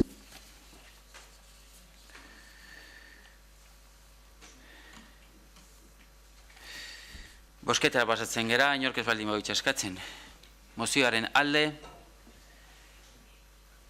EH Bildu, Jeltzaleak eta guk getxo, abstentzioak, Ciudadanos kontra, Sozialistak eta Alderdi Popularra. Beraz, honetxita geratzen da mozioa, urrengo puntura pasatzen gara, 22. puntuan EH Bildu udaltaldeak aurkeztuko mozioa udalak berdintasunaren alde egitekoa. Bai, Nerea Ijarrubia, zurea hitza. Diskurtso ofizialek krisia merkatuen errentagarritasun galeragatik sortu zela esan zigutenean, emakumeon eskubideak denboraz luzez krisian zaudela ekarri genuen gogora. Orain, berriz, ustez krizitik irteten ari garenean, emakumeon eskubideak inoiz baino krisi latzagoan kokatuak daudela esan behar dugu. Esparru publikoari dagokionean, bertan gauzatu diren murrizketek bereziki eragin dute emakume eta gizonen arteko desoreka areagotzea. 0-3 bitarteko heziketa zentroen zaharea, handitzen ez joateak, aurreskolak murrizteak, helduentzako eguneko zentroetan zein geriatrikoetan dauden itxaron zerrendak, esparru publiko horretan burutu beharreko zaintza eta hartapen lana esparru pribatura ekarri du. Emakumeek betetzen duten ordaindu eta aitortu gabeko esparru pribatura. Honi guztiari, erantzi behar zaio, epetan dauden muga zorrotzak, ordezkapenak ez direla betetzen ari, hainbat lanpostu amortizatzen ari direla. 35 lanorduko asteak ez direla berreskuratzen ari. Emakume askok lan egiten duen sektorean, administrazio publikoan lanaldiko baldintzen berdintasuna urratu eta emakume langileen bizkar erortzen direlarik bereziki murrizketa hauek guztiak. Eta herritar gisa dagozkigun eskubideen jasotzaile ez garenez, hainbatetan aldian aldi eskatu beharreko laguntza publikoen jasotzaile bilakatzen gaituzte. Uneko borondate politikoak ezarritako aurrekontu eta baldintzen menpeko bilakatuz emakumeak. Osasun sistema publikoan izaten ari diren murrizketek ere, ohe gutxiago, langile murrizketak, osasunari begirako prebentzio zerbitzuen murrizketa, kribatuetan edota umetoki zein bularreko minbiziaren prebentziorako frogei eusteko adimugaren igotzeak besteren artean, emakumeen osasunean eragin dute atzerako eraginarekin. Berdintasunaz eta indarkeria matxistaz arduratzen diren departamentuei begiratuz gero berriz, erakunde nagusietako aurrekontu orokorrarekin alderatuz gero, berdintasun eta indarkeriaren hartapenerako partidak izoztu edota behera egin dutela ikusi dugu. Esparru pribatuan ere, aldi baterako lanaldiak, lansari eskasak, egun gutxi batzuetarako kontratu sistema prekarioak, bereziki emakumei zuzenduak izan dira. Eta hone guztiak eragina du emakumeak sistema produktibo prekarizatuan eta reproduktibo ainkargatuan aritu behar izatea. Emakume eta gizonen arteko berdintasunak aurrera egiten ez badu, atzera egiten du. Maldan gorako lana baita berdintasunari egokitzen zaiona, eta neurri horretan aurrera egiten duen oroko egiten baitu atzera. Garaia da, erakundetan berdintasunaren aldeko autua egiten dugula esaterekin batera, konpromiso zehatzak hartuz garatzea. Horregatik 2017ko martxoak 8 honetan ondorengo ebazpen proposamena egiten dugu, osoko bilkurak onartu dezan. Lehenengoa, Getxoko osoko bilkura konpromisoa hartzen du azken bi legegintzaldietan zerbitzu publikoetan izandako murrizketen genero azterketa egin eta hauekin atzera egiteko neurriak proposatzeko. Bigarrena, Getxoko osoko bilkura konpromisoa hartzen du legegintzaldia murrizketarik ez burutzeko herritarrei zuzendutako zerbitzu publikoetan, bereziki emakumeengan eragingo duten zerbitzuei dagokienean. Getxoko osoko bilkura konpromiso hartzen du berdintasun partiak igotzeko 2017tik 2019ko aurrekontuei dagokionean. Eta laugarrenik eta azkenik, Getxoko osoko bilkurak konpromiso hartzen du murrizketek emakumeengan eragin dituzten ondorio kaltegarriak ikustarazteko jendarteratze lanari eutsiko diola.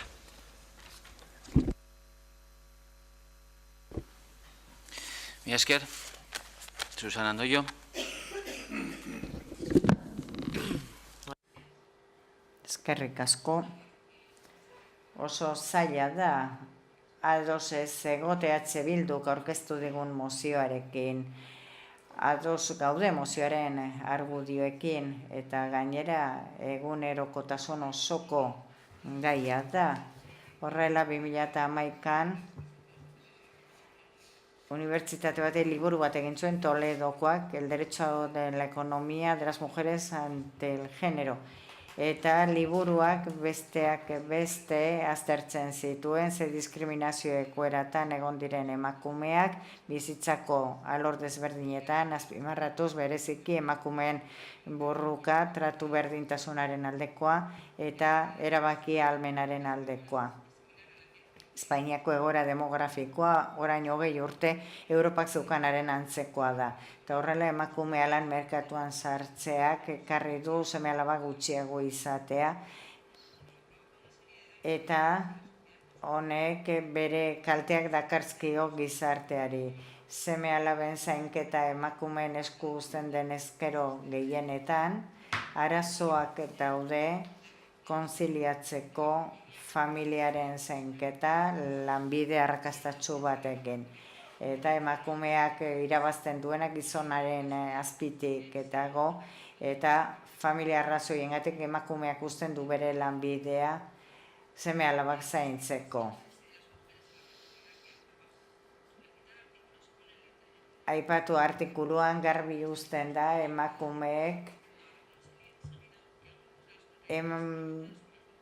emakumeek bizi dituzten kontraesan asko daudela denborarekiko daukaten pertzepzio desberdinarekin.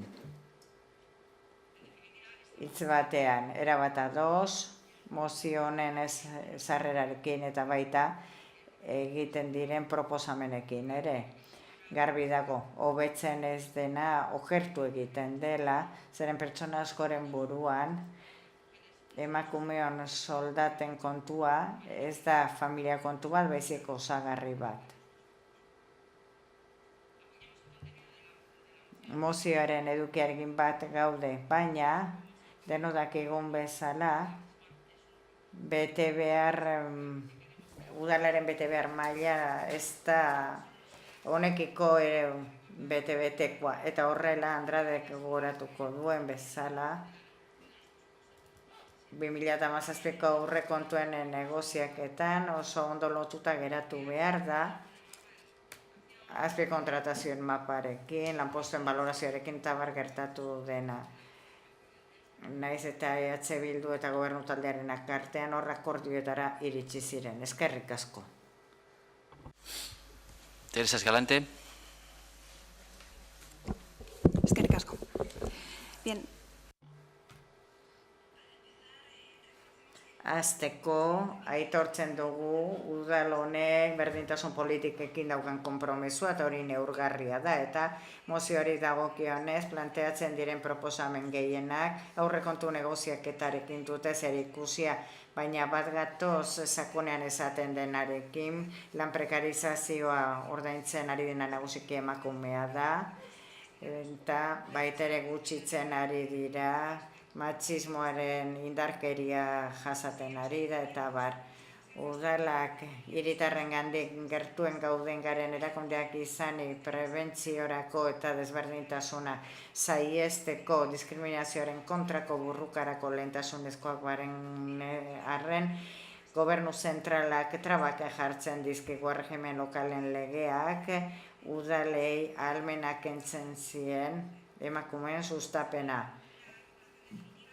Behin betiko erregulazioaren arabera, udalek zerbitzu sozialak emanalko dituzte berdintasun sustapenerako, estatuaren delegazioz edo gobernuaren edo erkidegoaren delegazioz. Eta estatuko aurrekontuek ez dute hori bermatzen. Horregatik abstenitu egingo gara. Eskerrik asko.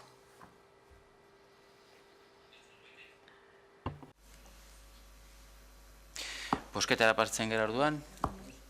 Bai, Santiago Zain.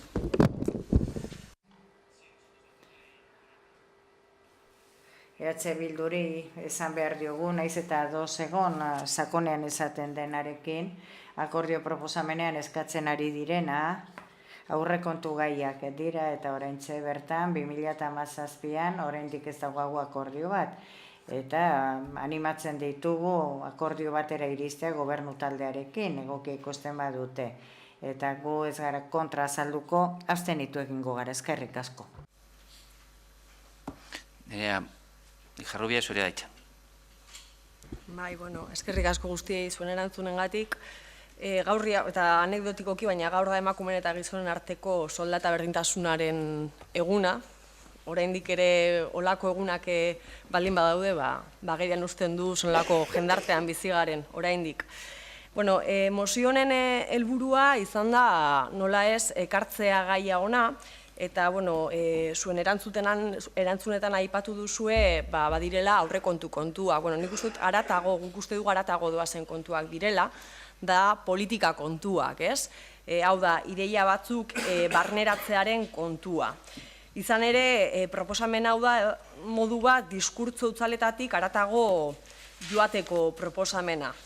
Izan ere, politika eraginkorrak martxan jarri nahi baldin baitugu ezinbestekoa da kontuan hartzea arlo guztietan berdintasunaren ikuspegia txertatuta egon behar dela politika, egokiak edo behintzat berdintasuna bultzatuko duten politikak garatu ahal izateko.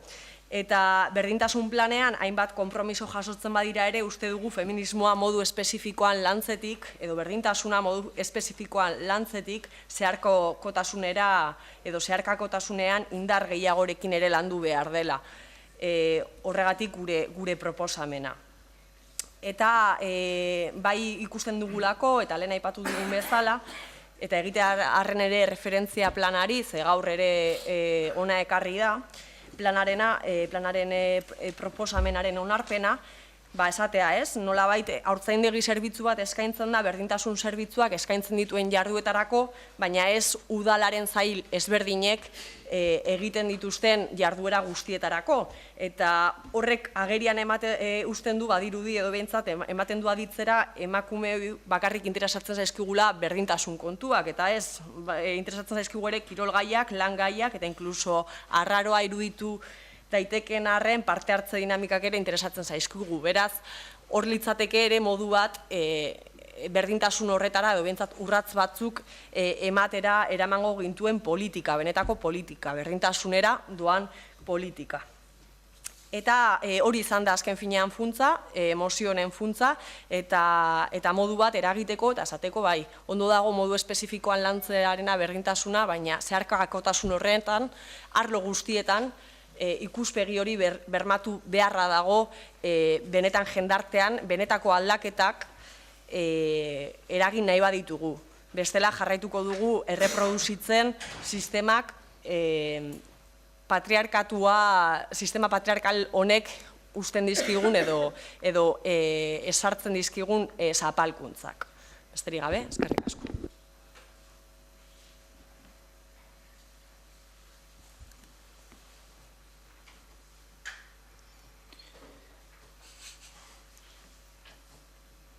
Baten du denbora, justo nik hitz egiten dudanean, orduan atxaten dute eskatzeko hitza, orduan azkenean amaitzen dugun. Bozketara pasatzen gara, orduan. Mozioaren alde, EH Bildu eta guk getxo abstentzioak, sozialistak eta Ciudadanos eta mozioaren kontra, edo aurka, jeltzaleak eta popularrak behaz bertan behar geratzen da mozioa. Eta horrengora pasatzen gara, 33 parkatu, bai. Keltzei guren jeltzaleen boska azaltzeko zure txanda ekozu. Sí, efectivamente quiero hacer una explicación del...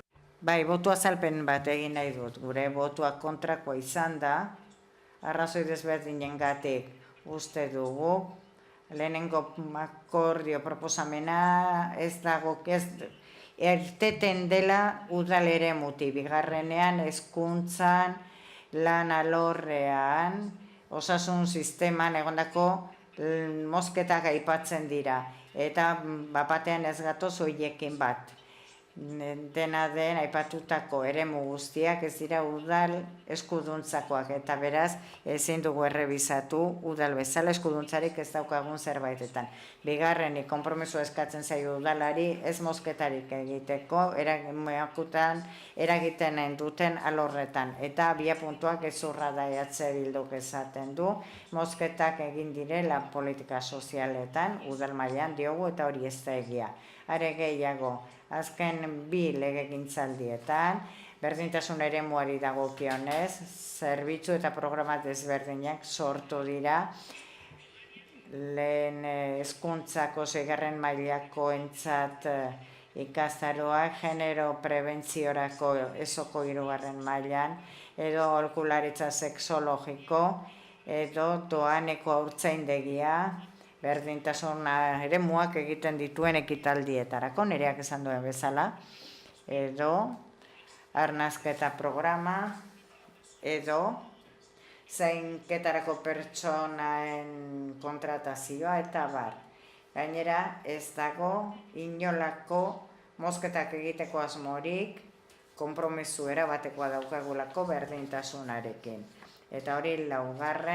berdintasun planean, gaur onartu dugun plan horretan, kokatzen dira gure alegina. Beraz, hau, berandu eta gaizki dator. Eta azkenik, EH Bilduk berriro eskatzen du bere mozioan, berdintasuneko aurrekontuak igotzea 2017-erako.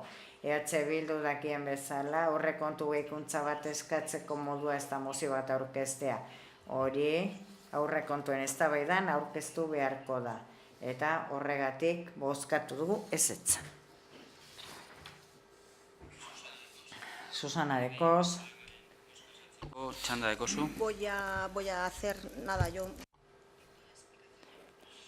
Zergatik bozkatu dugun aurka onartu berri dugu, berdintasun plan bat, eta uste dut mozio hau etzela beharrezko, eskerrik asko. Propartzen gara, 33. puntuan, EH Bildu udaltaldeak aurkeztutako mozioa, etxegabetzeak ekiditeko gizarte laguntzen aurrean finantzia erakundeek duten jarrera salatzea.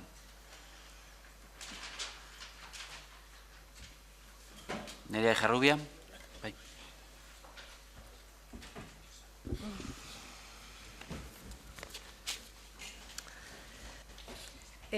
Getzoko zuke irakurri. Azken aldian, etxe kaleratzen alorrean herritarren babeserako neurriak hartu diren arren, hauek gehienetan kaltetuek epaitegietan egindako bidearen ondorio izan dira, eta ez instituzioek kontsumitzaileak babesteko edo finantzarakundek bezeroen eskubideak errespetatzeko nahikoa borondate izan dutelako. Ondorioz, oraindu ezin da, etxea galtzeko arriskuan dauden pertsona asko daude oraindik, baita etxea ez galtzeko gizarte laguntzetara jo behar dutenak ere. Epaitegietan, kaleratzen aurka ari diren elkarteek eta kaltetuen babesean lanean ari diren abokatuek egindako urratzek derrigortu egin dute Madrilgo gobernua legean egokitzapenak egitera. Eta oraindik bide luzea badago ere, urratz positiboak izan diren neurrian, garrantzitsua da hauek betetzen direla ziurtatu eta herritarren eskubideen zaintza areagotzea. Espainiako gobernuak emandako urratzetako bat 6/2012 errete dekretua izan zen. Bitartekorik ez duten mailegudunak babesteko premiazko neurriak esartzen dituena. Gindoz dekretu modura ezagutzen den honek praktika honen kode bat esartzen du. Bere borondatez izena eman eta txikitzen diren finantza erakundei. eta berau baliatuz baldintza jakin batzuk betetzen dituzten bezeroek mailegua ordaintzeko zailtasunak badituzte, zor duten dirua ordaintzeko 5 urteko etenaldi bat izateko aukera dute. Epe horretan soilik interesa ordaindu behar dute, Euribor gehi 0,25. Neurri honen helburua denon bitarte horretan mailegua ordaintzeko arazoak dituenaren egoera hobetu eta ordainketari aurre egiteko erraztasuna ematea da. Bitartean etzea galdu gabe. Aipatzen dugun arau honek praktika bankario egokien kodeak alegia atxikitako entitateak familiaren batek mailegua ordaintzeko arazorik duela jakin bezain laster, kode honen aplikaziorako beharrezkoa den informazioa eskuragarri jartzera behartzen ditu. Aipatutako kode horretara Euskal Herria maileguak ematen dituzten finantza erakunde nagusiak batu ziren arren kaleratzen aurka lanean diharduten elkarteen arabera, finantza erakunde hauek egoera horretan dagoen jendeari ez dio aukera hau eskaintzen. Beraien egoera arintzeko lagungarri izan daiteken formulazioa eskaini ordez, gain zorpetuko dituen beste mailegu bat eskaintzen diote edota abalista modura aritutakoari zorraren ordainketa eskatu. Hainbat kasutan, egoerari aurre egin ezin da etzea galtzeko arriskuan egon daiteke jendea, aipatuko de aplikatuz gero ekidinal izango lukeena. Era berean, jende asko gizarte laguntzetara jotzen dute, bizi duten une zailari aurre egiteko babes bila. Egoera honen aurrean, finantza erakundek hartutako konpromisoari utziko baliote, gizarte laguntza horiek beste behar batzuk asetzeko erabili ahal izango lirateke. Egoera hau zuzendu, finantza erakundek hartutako konpromisoak bete eta gizarte laguntza hauek beste behar batzuetarako erabilgarri izan daitezen, honako mozio hau tarterako dugu osoko udal batzarrean aurrean, bertan eztabaidatu eta onartu dadin. Lehenengoa, udal honek finantza erakunden aldetik mailegua eskatu eta ordaindu ezinean dauden bezeroekiko dagoen jokabidea irmoki salatzen dut. Udal honek herrian bulegoa duten finantza erakundeekin harremanetan jarri eta beraien jarduna nolakoa den ezagutzeko konpromisoa hartzen du. Era berean, praktika honen kodean izena eman zuten jakin eta hartutako konpromisoak bete ditzaten eskatzeko ardura ere bere gain hartzen du udalak. Hirugarrena, udal honek praktika honen kodeak derrigortzen dituen moduan bere bezeroen artean aukera honen berri zabaltzeko neurriak arditzatela exigitzen die herrian bulegoa duten finantza erakundeei. Eta laugarrena, udal honek praktika honen kodeari zabalkundea emateko informazio kanpaina bat garatzeko konpromisoa hartzen du. Bide batez, gizarte zerbitzutara laguntza eske hurbiltzen diren herritarrei gaiaren inguruan informazio zehatza emateko baliabideak jarriko ditu udalak.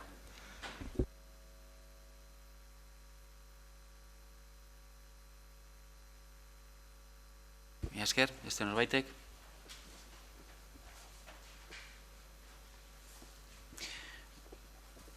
Enrique Olaso. Herrik asko. Bueno, uste dut arrazoi berdina berriro agertzen direla. Eta berriro teknikoei gogoratu egin behar jake, kode etikoak daudela, zerbitzu publiko bat egiten dutela, entidade batzuk izango dira publikoak eta beste batzuk izango dira pribatuak, baina zerbitzua publikoa da. Nik uste dut etorkizunean lotsatuko garela gure erantzunkizunezaz, hau da, orokorrean irizpide etikoak kontuan hartu gabe jokatzen duten erakundeek euren kontra eta guztien kontra egiten dute. Eta gure lana, besteak beste da, hori argitzea, zabaltzea, salatzea beharko balitz, baina bide bat egin behar da. Ezin duguna da, beira, erakunde pribatua dira, egin desatela, jendea joango da, guk emango ditugu baliabidea jendea aholkatzeko, baina eurek jarrai desatela nahi duten moduan. Ez da bakarrik erantzukizuna, da gizarte osoarena. Gizarte osoarena. Eta guk neurri baten, gure esparruan, ez dut esango Banco Central Europeo, hemen aipatu den moduan, badaukagu erantzunkizun bat, badaukagu behar pedagogiko bat landu beharra. Baiezko bozka emango dugu.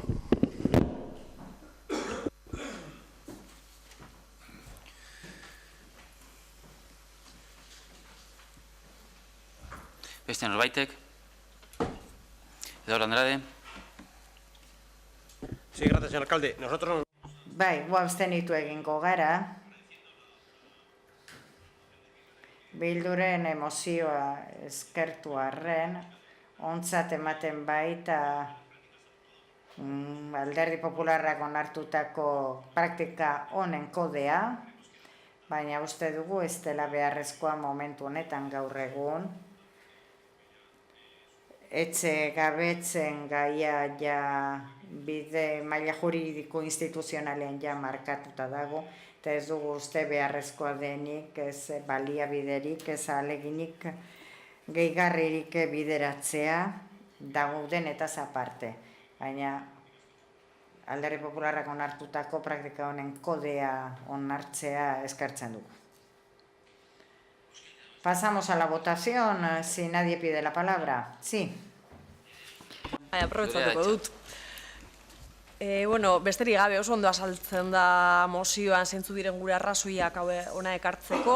Dakigunez, denok dakigunez, oraindik ere azken urteetako krisi lasgarriaren ondorioak hainbat dira pairatzen ari direnak, horien artean sektore haulenak, bai, migranteak, familia monoparentalak, emakumeak.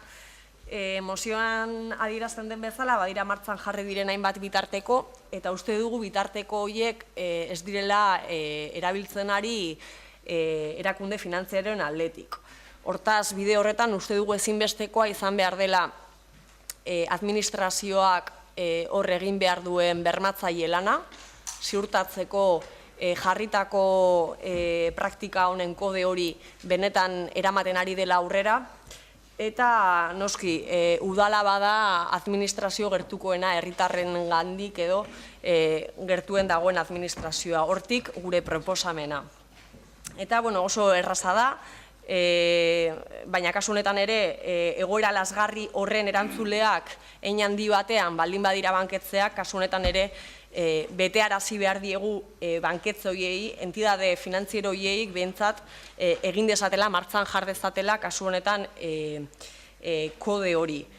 Nahiko ondorio lasgarriak eta txarrak ekarri dituzte jendarte honetara, behintzat horiek konpondu bidean eurek ere egin behar dutena egin dezatela ziurtatu dezagun administrazioetatik. Eskerrik asko.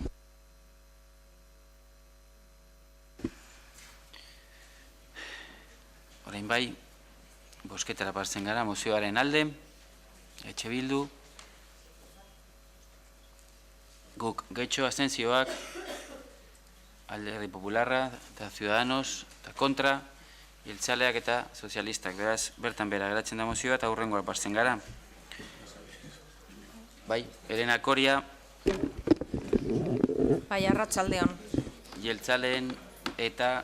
Sí, voy a hacer la explicación del voto negativo de esta moción del equipo de gobierno. Bueno, en esta moción... Aurka bozkatu dugu arrazoi desberdinengatik, eta horietako bada, arrazoiketan esaten da, instituzioak izaukatela nahiko borondate, naiz eta zenbait elkarteren lana azpimarratu behar den, naiz eta administrazio publiko dagoek Euskadin bitarteko asko jarri dituzte gure udalean horretarako jarretako diru laguntzak adibidez eta akordio proposamenean.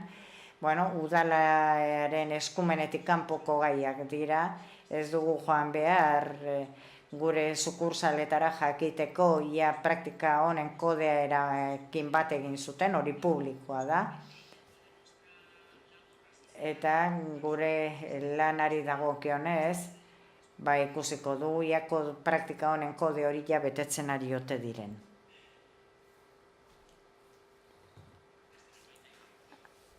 Puntura pasten gara.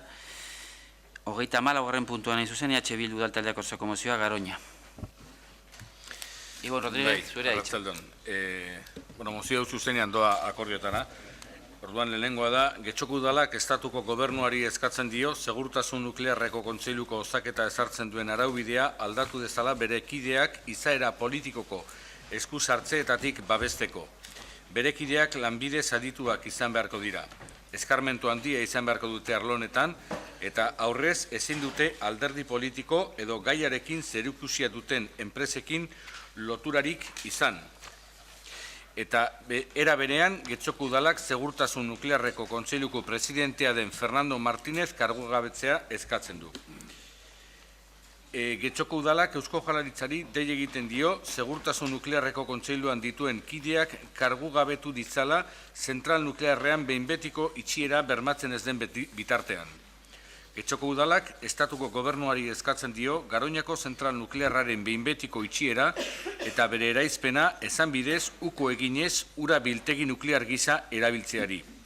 Getxoko Udaleko osoko bilkurak bere gobernu taldeari eskatzen dio Nuclenor osatzen duten elkarte publikoekin dituen kontratuak berrikusi ditzala.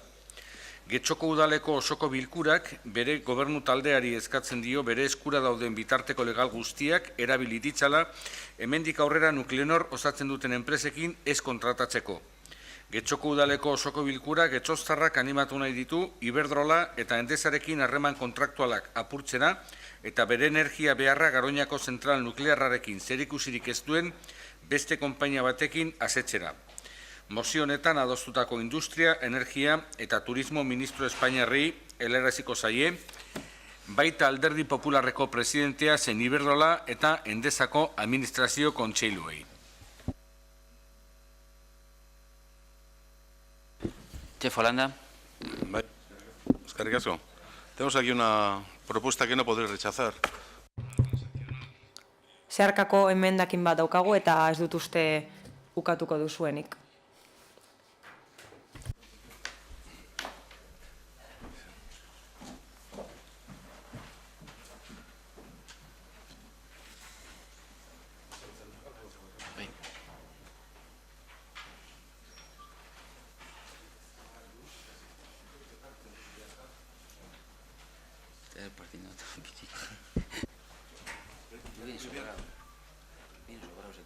Claro, esto es para el ayuntamiento.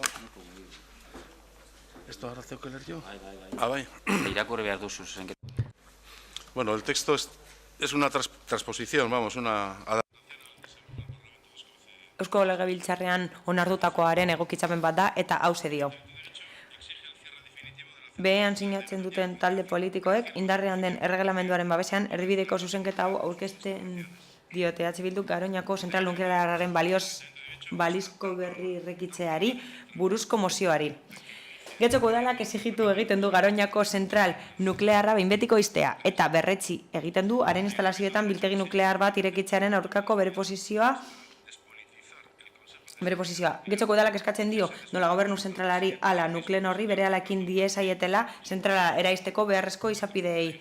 Getxoko Udalak exigitzen dio hartu beharreko neurriak segurtasun nuklearreko kontseilua despolitizatzeko eta kargutik kendezala bere presidentea, Fernando Martí Schaffhausen jauna. Getxoko Udalak Eusko Jaurlaritzari eskatzen dio eska diezaiela segurtasun nuklearreko kontseiluko aholku batzordekoak diren bi kidei defenda desatela pleno honen irizpidea, zentrala behin betiko ixtearen aldekoa.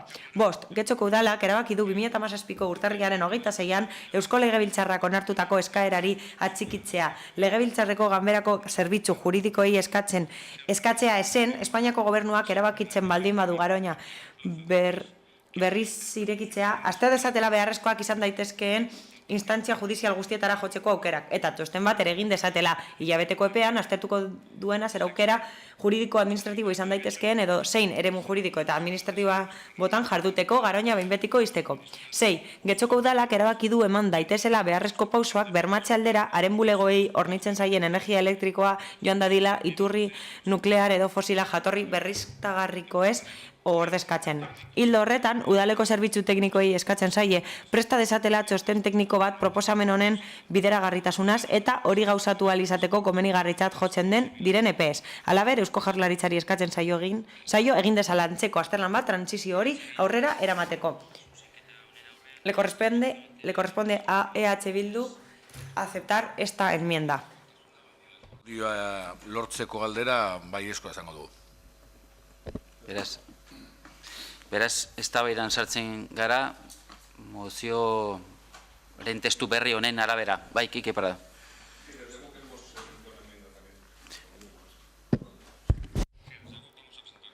Gukek ere emendakin bat proposatuko da. Zuzenketaren zuzenketa izango litzateke. gehitzea izango litzateke, hobe esan da.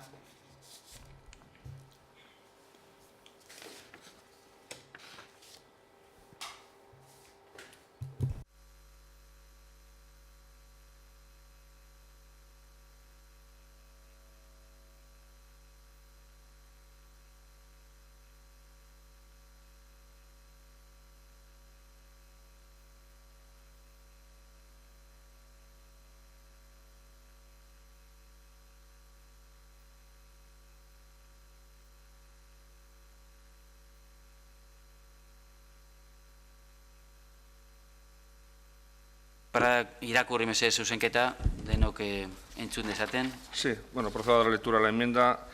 El Grupo Municipal Guk Emendakina irakurriko dut. Guk Getxok honako proposamena egiten du. Lehenengoa Iberdrola eta Endesa enpresei eskatzeko, Garoñako zentral nuklearra berriz irekitzeko eskaera kentzeko. Jarduera usteko betetzea eta hori bertan bera usteko ere. Baita horien ustiakuntza baimenak iraungitzen direnean. Espainiako estatuko gobernuari eskatzea berehala hasteko politika energetikoa berritzeko prozesua. Energia berriztagarrietan oinarritutako produkzio eredu batean aurrera egiteko. Pen handiz, baina ez esan barri zuegu, ez ados ez gaudelako, baizik eta aldez aurretik adostutako beste adostasun bat apurtuko litzatekela zentzuenetan, eta aprobetsatu nahi dut bideo horretan, igual egunen batean, lehen txefok ere bota duena, eztertu beharko genukela hemen adostasunak lortzeko bide hori, ze igual orain bidezko nahi izango litzateke eten alditxo bat egitea, edo beste bide batzuk bilatzeko adostasuna lortzeko. Baina, bueno, kasu honetan, araudia dagoen moduan, eta pen handiz, ados gaude, baina beste adostasun badaukagu horretik, eta hori lehenetzi behar dugu orain. Eskerrik asko. Beraz, horrela geratzen da mozioa eta jarraitzen dugu eztabaidarekin, horbaitek hitza hartu nahi baldin badu. Iñaki Gamero. Eskerrik asko, alkate jauna. Orden kontu bat aipatuko dut. EH Bilduren mozioa zuzenduta egongo litzakete. Gobernu taldearen zuzenketa barne hartuko da eta zuzenketa bozkatuko da edo EH Bildurena ordezten da. Bai, hori da, eskerrik asko. Bozketara pasatik orduan? Ez. Iñaki Gamero. Eskerrik asko, alkate jauna, barkatu.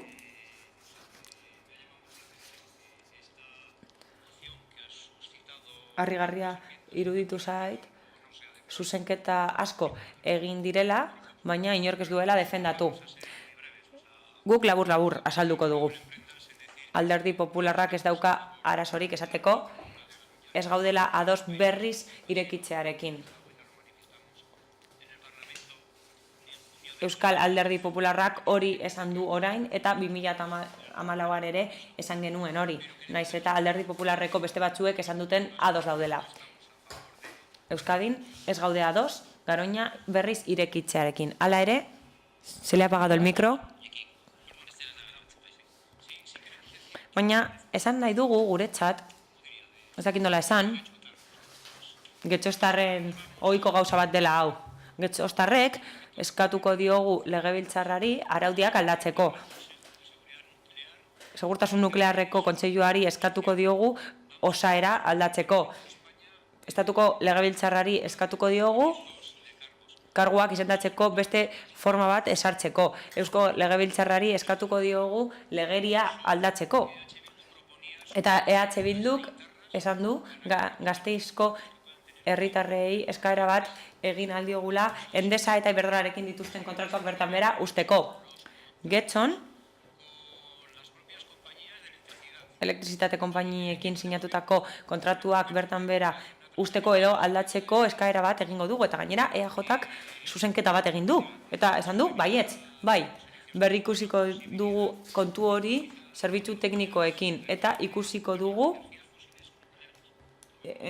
zein den erregai fosilak ez erabiltzeko aukera. Orduan bihar udaltzainek ez dituzte autoak erabiliko.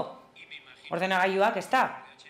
Eta imaginatzen dut Gasteizko EH Bilduko kideek edo zuek jadanik baja hartuko duzuela Endesan edo Iberdrolan. Eta ze energiarekin sukaldatzen duzue etxean? Haize edo eguzki energiarekin? Ondo dago asmo onak izatea, baina realitatea dena da. Guk ez ditugu enpresa pribatuak defendatuko, baina ezin ditugu herritarrak engainatu. Ezin diegu getxostarrei esan, ez dela beharrezkoa energia hori datorren lekutik datorrela. Ez dakit, baina nik pentsatu nuen Garoña bai edo Garoña ez izango zela, ez da bai da. Segurtasun baliabidei buruz hitz egingo genuela. Eragozpenik eragiteko etorkizunean, imaginatzen nuen txosten teknikoak aztertuko genituela, ez dakit. Baina ikusi dugu ezinezko eskaerak bateratu direla. Adibidez, udalerri bateko kontratu guztiak berrikustea, eta bar, nik uste dut pizka bat urrun egion garela. Kike Prada, bai. Zure da itxakike, eman dizutitza hartu. Venga, eskerrik asko. Bueno, desde gu comentar unas cuantas... Guketik gauza batzuk esan nahi ditugu. Lehenik eta behin, guztiz aurka gaude Garoña berriz irekitzearekin, eta hori oso argi utzi nahi dugu. Garoñarekin gertatzen ari dena, estatu eta herrialde honetako politika energetikoarekin gertatzen dena erakusten du, eta iraganeko gauza bat da.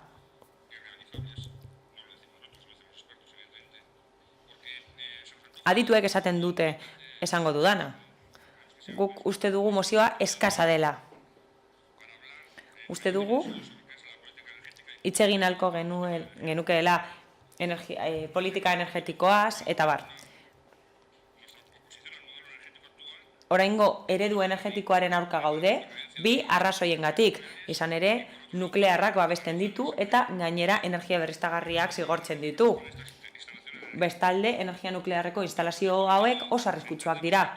Azkenik, uste dugu guztiok daukagula argi munduan istripu larriak egon direnean, Chernobyl edo Fukushima bezalaxe, oso argi geratu dela, gizakia ez dela gai, istripu horien aurrean bere burua defendatzeko. Hori oso argi dago. Gizakia ez dago prest istripu horren aurrean bere burua defendatzeko. Espainian, sute bat egon zen eta zentral nuklearra itxi zen 23 urteekin. Eredu energetikoari dagokionez, oraingoa ez da gurea. Ez da zentral nuklearren bizitza erabilgarria luzatzeko ideia hori ere. Guk uste dugu, bete behar dela zorrotz eta instalazioak desmantelatu behar direla. Kofrende 21 eta Itunjo 24an. Beraz, 2024an energia nuklearra itzali beharko zen. Baina horretarako, zalantzarik gabe, eredu energetikoa aldatu behar da. Eta energia berriztagarriak garatu behar dira. Hori alderdi industrialean eta sozialean, noski. Adibide egiaztatuak ditugu gaur egun, datuak ditugu, eta ikus daiteke produkzio kostuak txikiagoak direla. Txikiagoak direla amortizatutako zentral nuklearretan baino. Jorge Fabrak azterlan bat egin du, eta asko daki gaiaren inguruan. Berak argitaratutako azterlan baten arabera, energiako batzorde nazionalaren presidente ohia denak, esaten du energia berriztagarriak ez duela garestitzen produkzioa. Izan ere, iraunkortasun ratioak hobetuko lituzke eta enplegua sustatuko luke. Beraz, iraganeko teknologia sustatzeko eta luzatzeko arrazoi bakarra da oso etekin handiak lortzen dituztela enpresa horiek. Ez daukagu horren inguruko zalantzarik argi dago. Kontu ekonomikoari dagokionez, pertsona honen beste txosten bat aipatuko dut, eta berak dio, 2015-tik gaur egun arte, inbertsio kostuak berreskuratu direla. Eta zentral nuklearrek ezohiko etekinak lortu dituztela. Kalkulatzen da, 16 milioi euro baino gehiago irabazi dituztela. Eta Garoñak hortik 650 irabazi ditu. Inbertsio handi bat egingo da Garoñan, eta kalkulatzen da inbertsio horrekin 730 sortuko lituzke Garoñak. Baina kontua ez da hau. Horren atzean dagoena baizik. Aurrekari bat dago horren atzean. Oso penagarria da eta kezkagarria ere. Segurtasun nuklearreko batzordearen kezka izan behar du segurtasuna, eta horrek zentral nuklearren bizitza luzatzen du. Ez daukagu zalantzarik, hori egiten duela interesen alde. Azalpenean salto bat egingo dut, eta Alderdi Popularrak zehazki Mariano Rajoyk Eusko Legebiltzarreko gobernuari proposatu dio Garoña ixtea akordio baten truke. Eta hori oso harrigarria da. Badaukate bilatzen zutena. Guken badaukagu oso argi. Bete behar da, energia nuklearra eta zentral nuklearrak itzali behar dira, eta energia berriztagarria ziurtatuta dago, kalitatea, kostuari eta dimentsioari dagokienez. Baina horretarako gauza asko aldatu behar dira, lehenik eta behin eredu energetikoa, eta horretarako orain hasi behar gara. Zergak jartzen dizkiogu hemen Espainian eguzkiari, eta horrela munduak gure buruaz barre egiten du. Datu asko eman ahalko nituzke.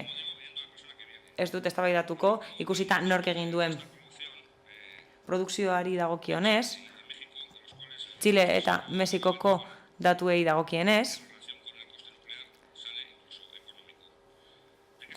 kostu nuklearra oso garestia da. Baina kontua Garoñaz harago dago. Ez dugu Garoña nahi, ez dugu Almaraz nahi, ez dugu Kofrendes gai, ez dugu energia nuklearra nahi. Mundu mailan erakutsi da arriskuak daudela, gizakia ez dela gai arrisku horiei aurre egiteko, eta beste bide batzuk ditugu horretarako. Eta horrela berriro jotzen dut nire zuzenketara. Berriz ere aipatuko dut nire emendakina. Endesa eta Iberdrolari eskatzeko berriz Garoñako zentral nuklearra irekitzeko eskaera kentzeko, eta zentral nuklearretako instalazioak desmantelatzeko eskatzen diogu. Osoko bilkura honek ez baditu puntu hauek babesten, oso gaizki gaude. Gukek esan nahi du puntu hauek kontuan hartu ez direnez, kontu hau aurkeztuko dugula mozio baten bidez hurrengo osoko bilkuran. Eskerrik asko. Monografiko bat egin dezakegu fusioaren inguruan. Iñakik alderdi teknikoak aipatu ditu eta horien inguruan eztabaidatzea gustatuko litzaiokeela.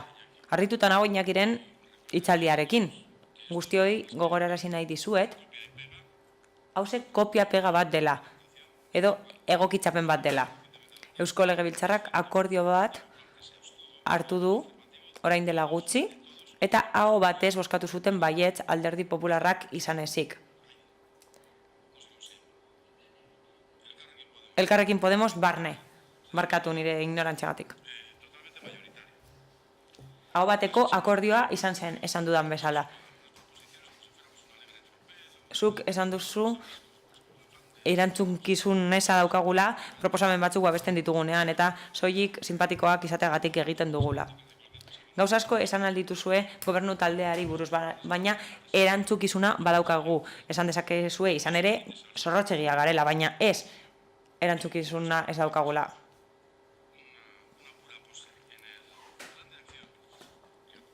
Ekintza planean. Pasaden astean onetsi genuen tokiko agendako plana. Eta linea estrategiko batzuk daude horretan. Interesgarria izango litzateke esatea aurrekoan ere jasota zegoela. Eta orain zehazki 5. lerroan jasotzen da, 5.4 puntuan, hobetuko dela energia eraginkortasuna eta energia berriztagarriak sustatuko direla. 5.4 bat horretan esaten da. Hobekuntzak egingo dira energia eraginkortasuna hobetzeko eta horrekin lotutako instalazioak hobetzeko udalerrian. Argiztapen publikoari buruzko aipamen batzuk ere egiten dira. Ez da oportunismoa. Hori da, guk nahita hartu genuen konpromiso bat. Noski tokiko agendaren proposamen baten ondorioz. Harrituta nagoz, zuk esandakoarekin. Indargabetzeaz aritu zara. Ez dugu esan hornitzaileekin kontratuak bertan bera utziko ditugunik. Uste dut, oker zaudela, ez dakit, konfunditzea den zure helburua, baina hori ez dugu esan. Gehiengo akordio bat izan zen, eta horrek eragina dauka Garoñako herritarrengan eta herrialde osoarengan. Ez ditugu hornitzaileak suntsitu nahi, ez da antzeko ezer ere ez. Beraz, ez sortu alarmarik. Ibon Rodríguez.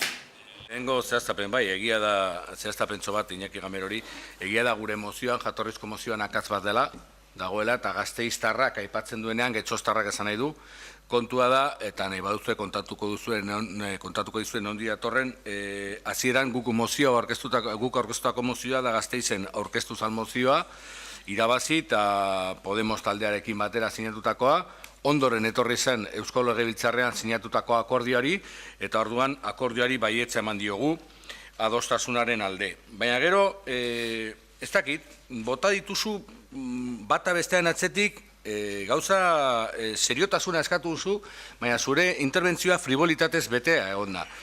Bota duzu oso getxotarra dela eskatzea, ez oso getxotarra edo bilbotarra da ez eskatzea fiturren estanba jakin gabe zenbak kostatzen duen. Baina getxotik Garoñara 85 kilometro daude kotxez joan da. Baina erradioaktibitatea ez doa kotxez normalean, zuzenean dator. Orduan, airetik ez da oso getxostarra gure segurtasunagatik galdetzea. Eta hasieran esan duzu ez duela horren beste eztabaida sortzen. Egia esateko uste genuelako gauzak hain garbi daudela, hau da, zentral nuklearrak ez dira oso seguruak dira guztiak. Harrisburg ere oso segurua zan, Txernobil oso segurua zan, eta Fukushima oso segurua ziren. Bata bestean atzetik guztiak dena oso seguruak, istripuak izaten dituzten arte, baina istripuak izaten dituztenean, orduan, euren kalteak eta euren ondorioak izugarriak izaten dira. Eta Garoñaren kasuan, Garoña kadukatuta dago. Hori horrela da. Eta zuk, zure seme-alabei ez badiezu ematen jogur edo haragi ustelduta, hilabetetan ustelduta, ez dakize gaitik jarriko diozu martzan horrelako eraikin bat edo instalazio bat horretan. Eta zer da gertatu izan dana? Segurtasun nuklearreko kontseilua politizatuta dagoela, orain egin duen aldaketa oso nabaria izan dela. Eta da, lehen eskatutako segurtasun neurriei epe muga bat jarri zien 10 urtekoa, orain epe muga hori kendu egin du. Horrela zer egiten du?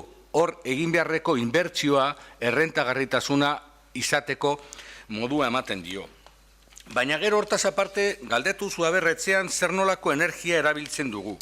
Beitu, etzean erabiltzen dugu aldugun energia. Ze jakin beharko zenuke naiztaguk energia berriztagarria nahi dugula esan, horrek ez duela bermatzen gure etxera heltzen den energia berriztagarria denik, baizik eta mix energetiko orokorrean energia berriztagarria handitu itzen dela. Baina horrek ez du bermatzen gure etxan daukagun energia. Egia da ere aukerak badaudela energia mota desberdinak kontratatzeko, eta horra aipatzen dut goiener, eta batzuk gero eta gehiago bagaude horren bidean. Hau da, Iberdrola eta horrelako energi batzuk eta energi kaltegarriak erabiltzen dituztenak, alboratu eta energi berriztagarrien alde egiten dituzten kooperatiben aldeko kontratuak sinatzen. Eta hori da serio izatea. Eta inork ez du esan energia ez dela beharrezkoa, baina Garoñak estatuko mix energetiko osoan jartzen duen kopurua da 1,5. Eta urtetan egon bada isita, ez dakigu segartik orain ireki bardan. Gainera, onartu inbardala, Mariano Rajoy, zeuen presidentea, duela gutxi onartu induela energia berriztagarrien garrantzia askorra. Azken finean, beak esan zuen energian prezioa aldatu ingo zela segun euria edo eguzkia egiten baldin badu, beraz, egintza zuen pizkat, koherentzia bat eta gai hau seriotasunez hartu. Garoña, hemendik 85 kilometrotara dago. Hori iruditzen bazaizu, kezkatzeko edo kezka edo txantxa egiteko modukoa dela, oso ondo, baina Garoñan inoiz istripua baldin badago eraikuntza zaharkitu batean, orduan ez duzu ezebez esango, horri esan ziur. Bai, Santiago Sainz. Bueno, antes de... Nire azalpenetan sartu baino lehen, EH Bilduko kideak esan duen bezala, ikusi behar dugu zertaz ari garen. Ekoiztutako energia guztira da gauza bat, eta bestea da energia baliagarria. 2014an, berriztagarrietan sortu zuen energiaren 40%, baina gero da baliagarria, aldaketa jasaten dituena eta bar. Eta horretan Espainia 20%aren azpitik dago. Eta helburu komun bezala bilatu behar duguna da 20% horretara iristea, hori delako Europako zuzentarauak eskatzen diguna. Bestalde, Ciudadanosek esaten du energia mailan azkitasuna lortu beharko genukela. Eta gure alderdian garbi daukagu, energia berriztagarriak izan behar dutela eredu berri baten ildoak, eta Garoñari dagokionez, hiritar guztien segurtasunaz ari gara. Eta Marisa Rodríguezek parlamentuko bozeramaileak esan zuen bezala, segurtasun arrazoiengatik ez dugunai Garoña ireki dadin. Eta horregatik gaur gure alderdiaren jarreraren bidetik emango dugu. Iñaki Gamero. Gracias, señor alcalde. Voy a... Labur.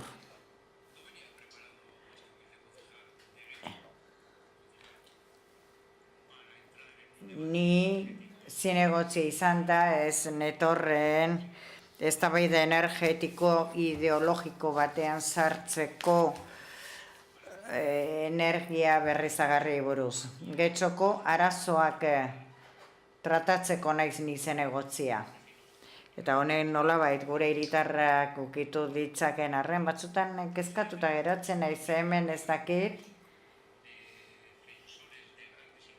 ideia hundien zensoreak gote dauzkagun, baina getxozarren arazoak aztu egiten ditugu. Politika energetikoaz, politika handinaiko eta hitz egiten dugu, eta parkatuta uzten ditugu gure biztanleen arazoak. Santa Eugeniako kolumpioak azten ditugu, semaforo baten instalazioaz hitz egin dugu, eta hitz egin dezakegu berdintasun planeko aurrekontuei buruz,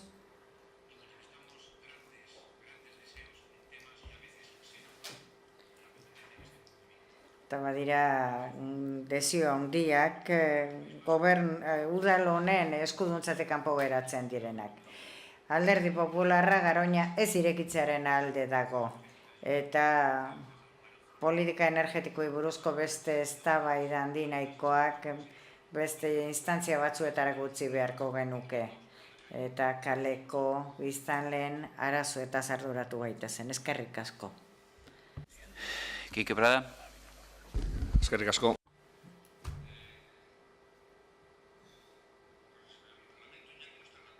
Ez nago zurekin bat.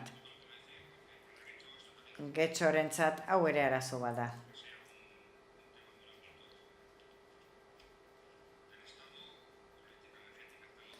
Politika energetikoa, estatuko arazoa, baina getxoztarrentzako ere arazoa da. Zentral nuklearrak, beraien erregaiak Bilboko portuan deskargatzen direnak eta errepidez joaten dira. Gaztela Leoneraino. Hori horruzten dut, edozein modutan, berriro diot, noski dela arazoa guztiontzat. Eta denok egin behar dugu zerbait, energia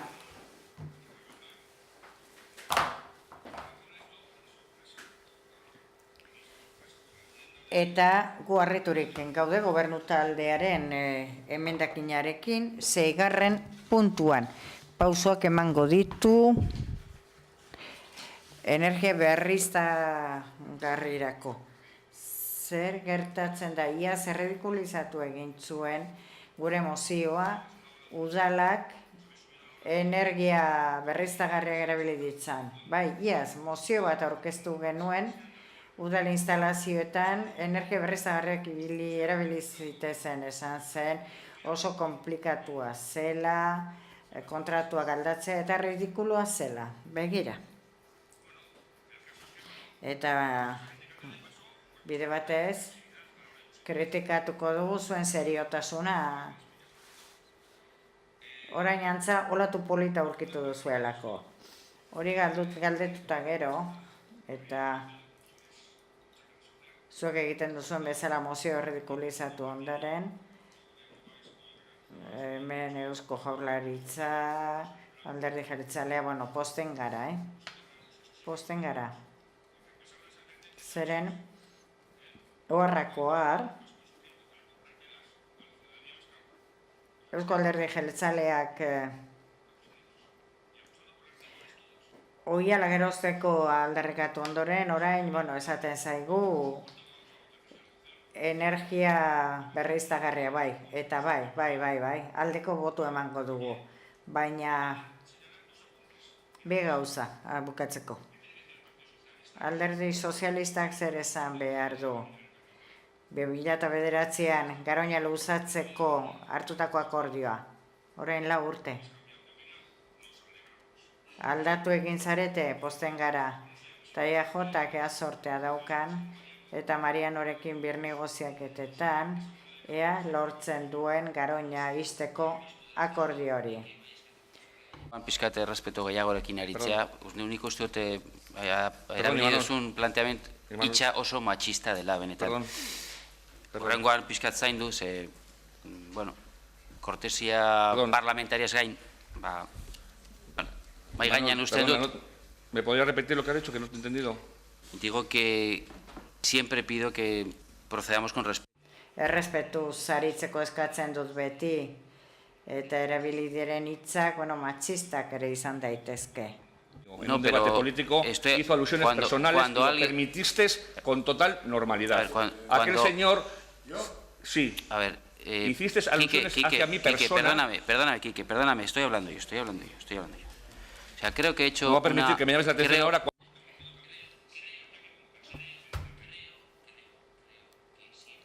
Uste dut, beti, eskatzen diegula hitz eskatzen duten guztiei, errespetu pixka batekin, tokatelaz esatea, ez da esan molde egoki bat, ez da egoki.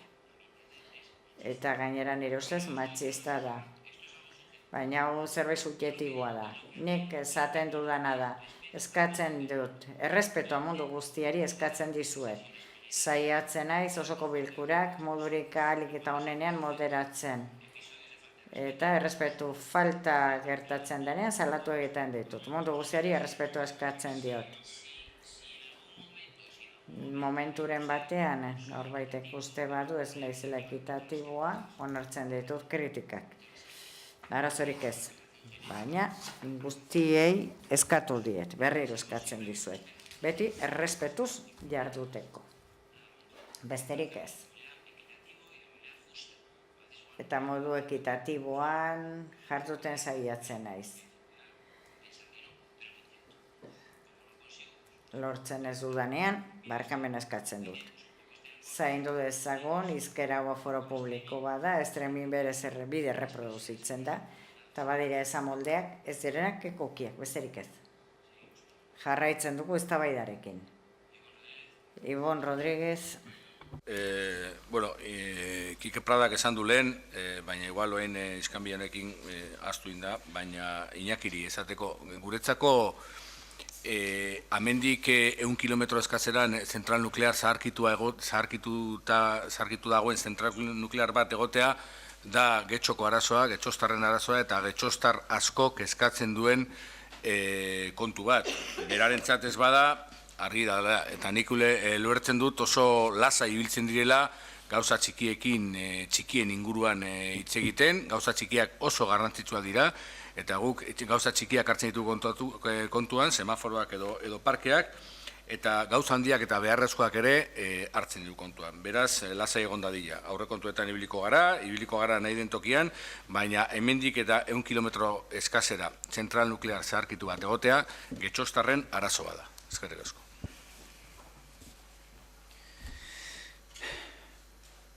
Txef Holanda.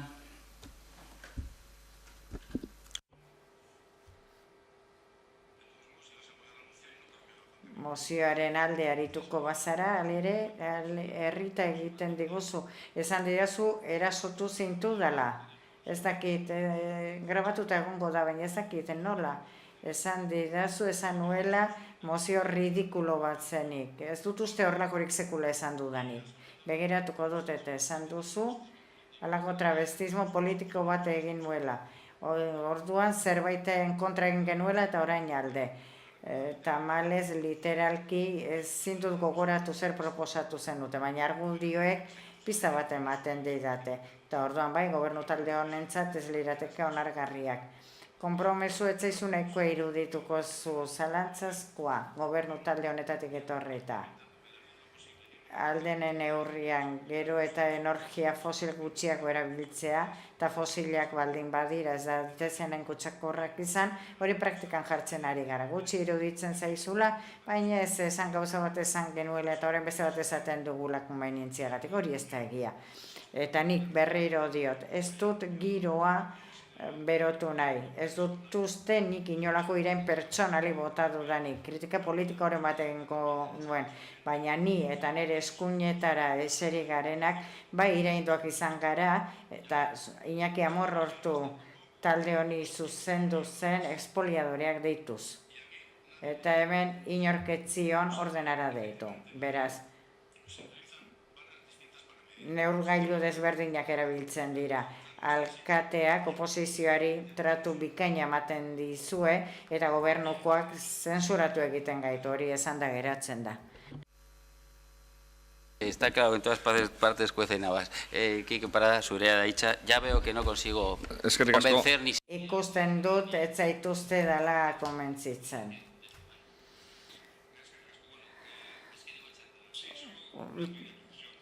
Gauza bat zehazteko, uste du nazketa bat egon dela, mozio hartan, zeinetan eskatzen genuen, iturri berriztagarrietako argia konsumitzeko udalak, mozioa ridikulotzat joa izan zen. Eta orain berriztagarrien alde zaudetela, orain hilabete batzuk, gure mozioa ridikulo eta ez bideragarritzat jo zenuten.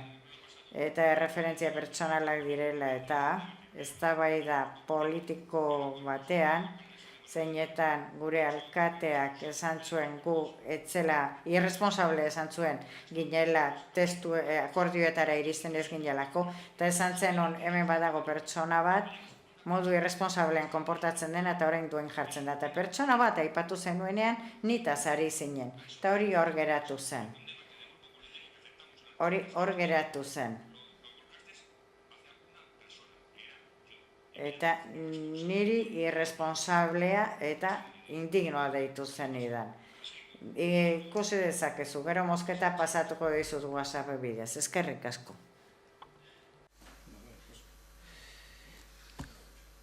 Bozketara pasatzen gara, creo que no avanzamos mucho con este tipo de debate. Uste dut eztabaida honekin ez dugula ezertan aurrera egiten. Berriro, eskatzen dizuet errespetua guztioi, eta ahalegin egiten dut ekuanimena izateko. Sozialista jeltzaleak guk Getxo, EH Bildu eta Ciudadanos abstentzioak, kontra, oda aurka, Alderdi Popularra beraz onetsita geratzen da mozio eta horrengora pasatzen gara. 35. puntuan, Ciudadanos udaltaleak losako mozioa, Santa Eugenia plazan umeentzat jolastokia esartzea. Santiago Sainz.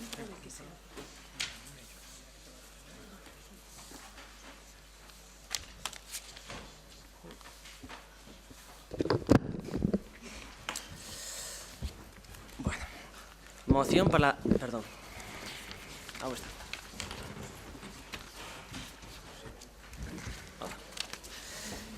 Moción con objeto de implantar en la Plaza de Santa Eugenia de Romo un espacio de juegos infantiles. Exposición de motivos. Como en repetidas ocasiones hemos dicho, el deber principal de un ayuntamiento y lo que le da razón de ser es el de brindar los mejores servicios y comodidades a sus vecinos y vecinas. Indudablemente, para poder ofrecer los mejores servicios y comodidades es necesario conocer sus solicitudes, quejas y reivindicaciones. Este es uno de esos casos. Y es que recientemente ha sido publicado, y por tanto de dominio público, la intencionalidad por parte del equipo de gobierno de remodelar la plaza de las antiguas escuelas de Santa Eugenia. En el proyecto de remodelación no está presente el actual espacio de juegos infantil, provocando con ello un gran descontento e indignación entre los vecinos y vecinas de Romo. Un barrio que no hemos de olvidar a día de hoy está siendo cosido por unas obras que están lejos de ser del agrado de toda su vecindad. Es tal su descontento que este les ha llevado incluso a organizar una recogida de firmas, la cual en escasos días ha logrado alcanzar una nada desdeñable cantidad en torno a las 400 firmas en menos de una semana, a fecha de cuando redactamos la presente moción.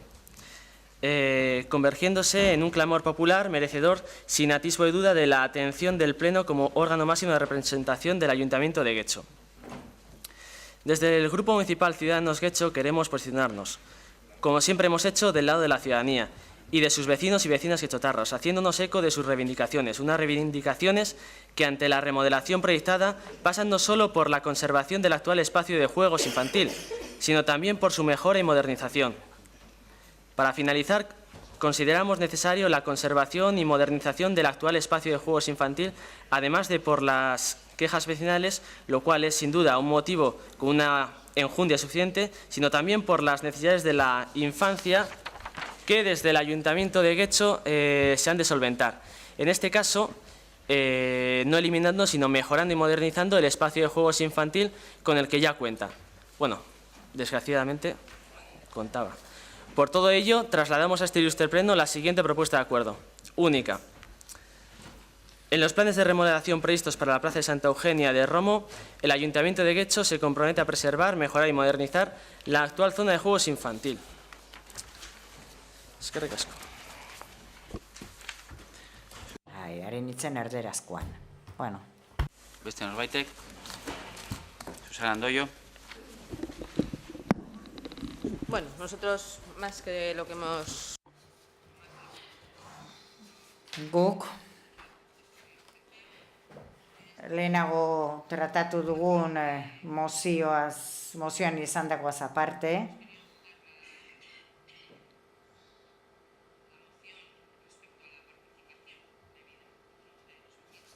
auzotarren parte hartzeari buruz esan duguna, erabilera posible guztien alde gaude, eta uste dugu prozesuak parte hartzaile izan behar duela. Alde bozkatuko dugu.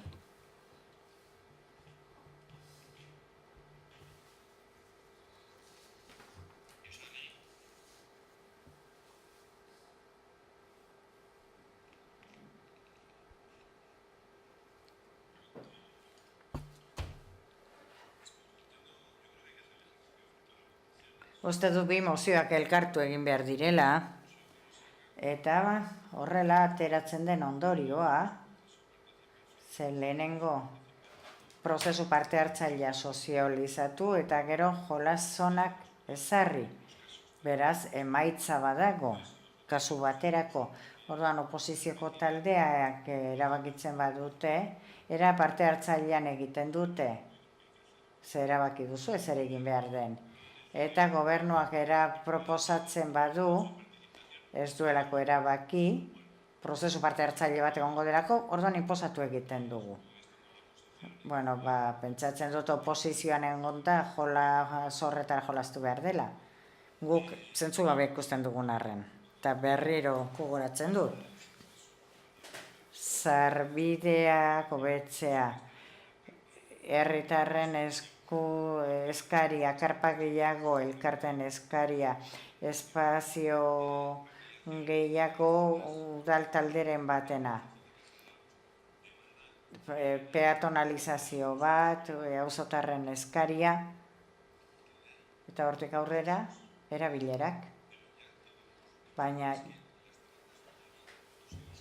eskariak ez dira sortzen zerbait diseinatzen denean, baizik bildu egiten dira, eta datuak hor daude. sozializazio prozesu honek 6 urte dara matza. Eta negontzen karpa bat, instalazio publiko bat, non bildu ziren, auzotarren eta elkarten proposamenak.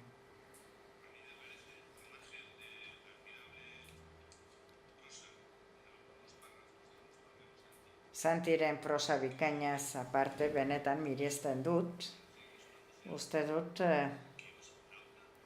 mozio bat edo bestea, baina bilak ez dira elkargarriak. Bai, eskerrik asko. Bueno, lehen esan dudan gauza bera errepikatera noa orain. Gauzak behin eta berriz esateagatik ez dute arrazoi gehiago hartzen, baina hala ere berriz errepikatuko dugu lehen esan hori. Gauzak orden zehatzetan egiten dira, orden egokian egiten dira. Prozesu parte hartzaile bat abaiatzen baldin bada, prozesu parte hartzaile horren erabakiak betearazi nahi baldin badira, orduan betetzen dira, ez lehenago. Guk horrekin bat egiten dugu eta horregatik mozio honekin ere bat egitera gatoz, baina beti ere, azpimarratuz, hemen edukia bera baino, kulunka jarri, ez jarri, kendu, ez kendu, hemen garrantzitsuena da, prozesu parte hartzaile horretan erabakitzen dena betearaztea. Bai, erabakitzen baldin bada kulunka jartzea, jarri ditezela berriro ere. Bitarte horretan, prozesu parte hartzaile hori gauzatzen den bitartean, eta gure postura hori da, eta lehen adierazi dugun bezala errepikatzera noa, jar daitezela berriro ere kulunkak. Prozesu parte hartzaileak dirauen bitartean. Eta gero, erabakiko da zer egin, horren arabera. Ez dakit behin eta berriro errepikatzarekin zozer lortuko dugun. Santiago Sainz.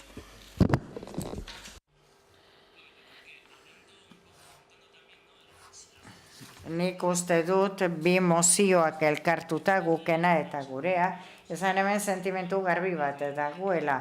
Alegia hiritarrek uste dute, ez dutela iritzirik eman plazari buruz zer eduki behar duen eta zer ez.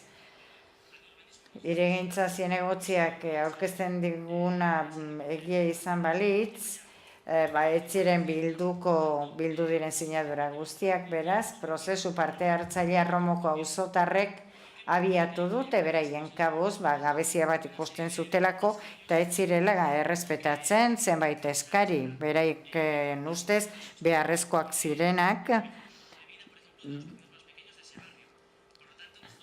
eta guk uste dugu, beraz, beharrezkoa dela, orain bertan, aurren espazio honi eustea, auzotarrak eskatzen ari dira, prozesu parte hartzaile baten bidez. Udalak lizitazioa atera baino lehen ez zituelako sensibilitate guztiak bildu, eta Romoko auzo elkarte batek ere bere kexak helarazi ditu horri dagokionez. Beraz, ez dakigu ze elkartek abalatu duten gobernu taldearen proiektua, baina badiro ditenek ez. Guk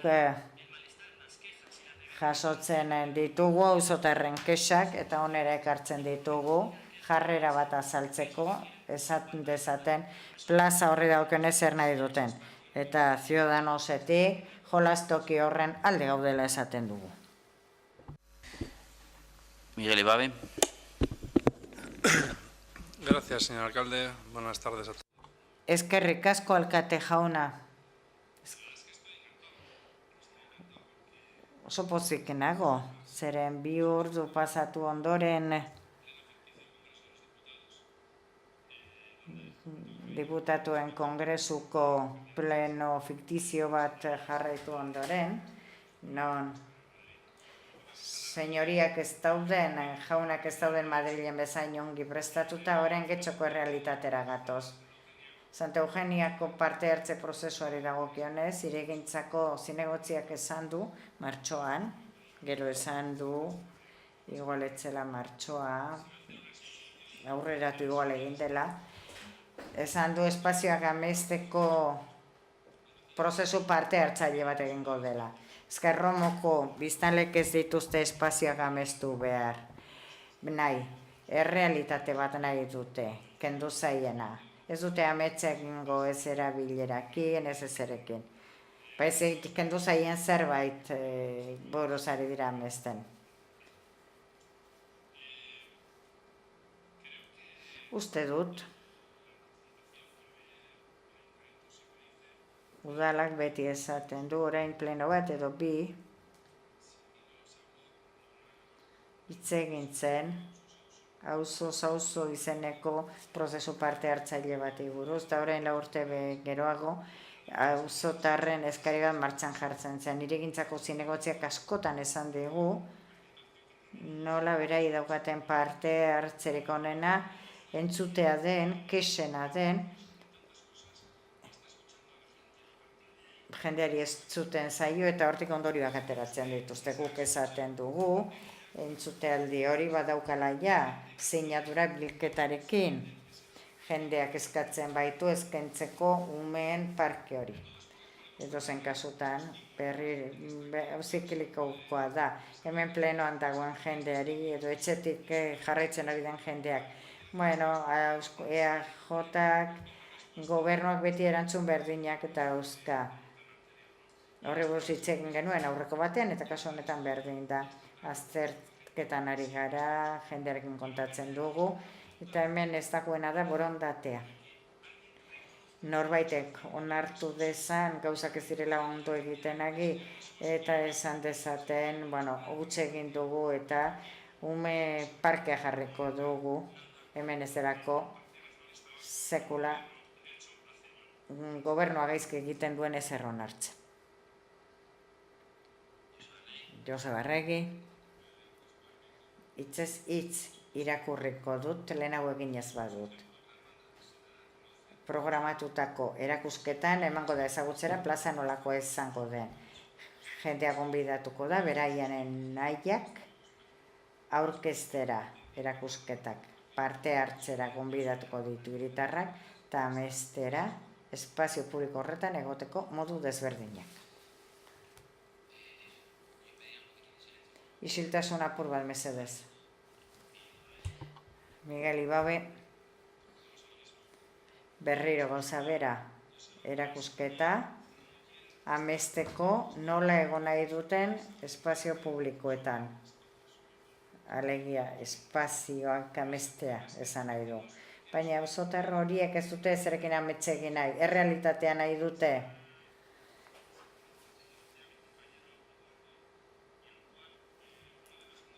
Eta aterata dagoen lizitazioan esaten da, plazaren erdigunea diafano geratu da dila utzik karpa handi bat kokatzeko. Karpak nahi ditugu udal guztian, milaka erekin egiten ditugu obra pila eta azkenean betikora, karpara itzultzen gara.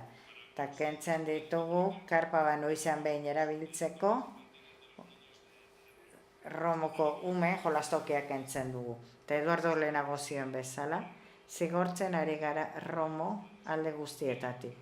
Eta uste dut, auzotarrak esaten ari direla, ez dutela nahi parke hori kentzea, eta EAJak esan duena beti egiten duela, entzuten dituela, eta horren praktikan jarri beharko luke. Entzun eta aitortu gaizki egin dela, eta ez ezer gertatzen. Denok utz egiten dugu, eta askotan zuzendu behar dugu.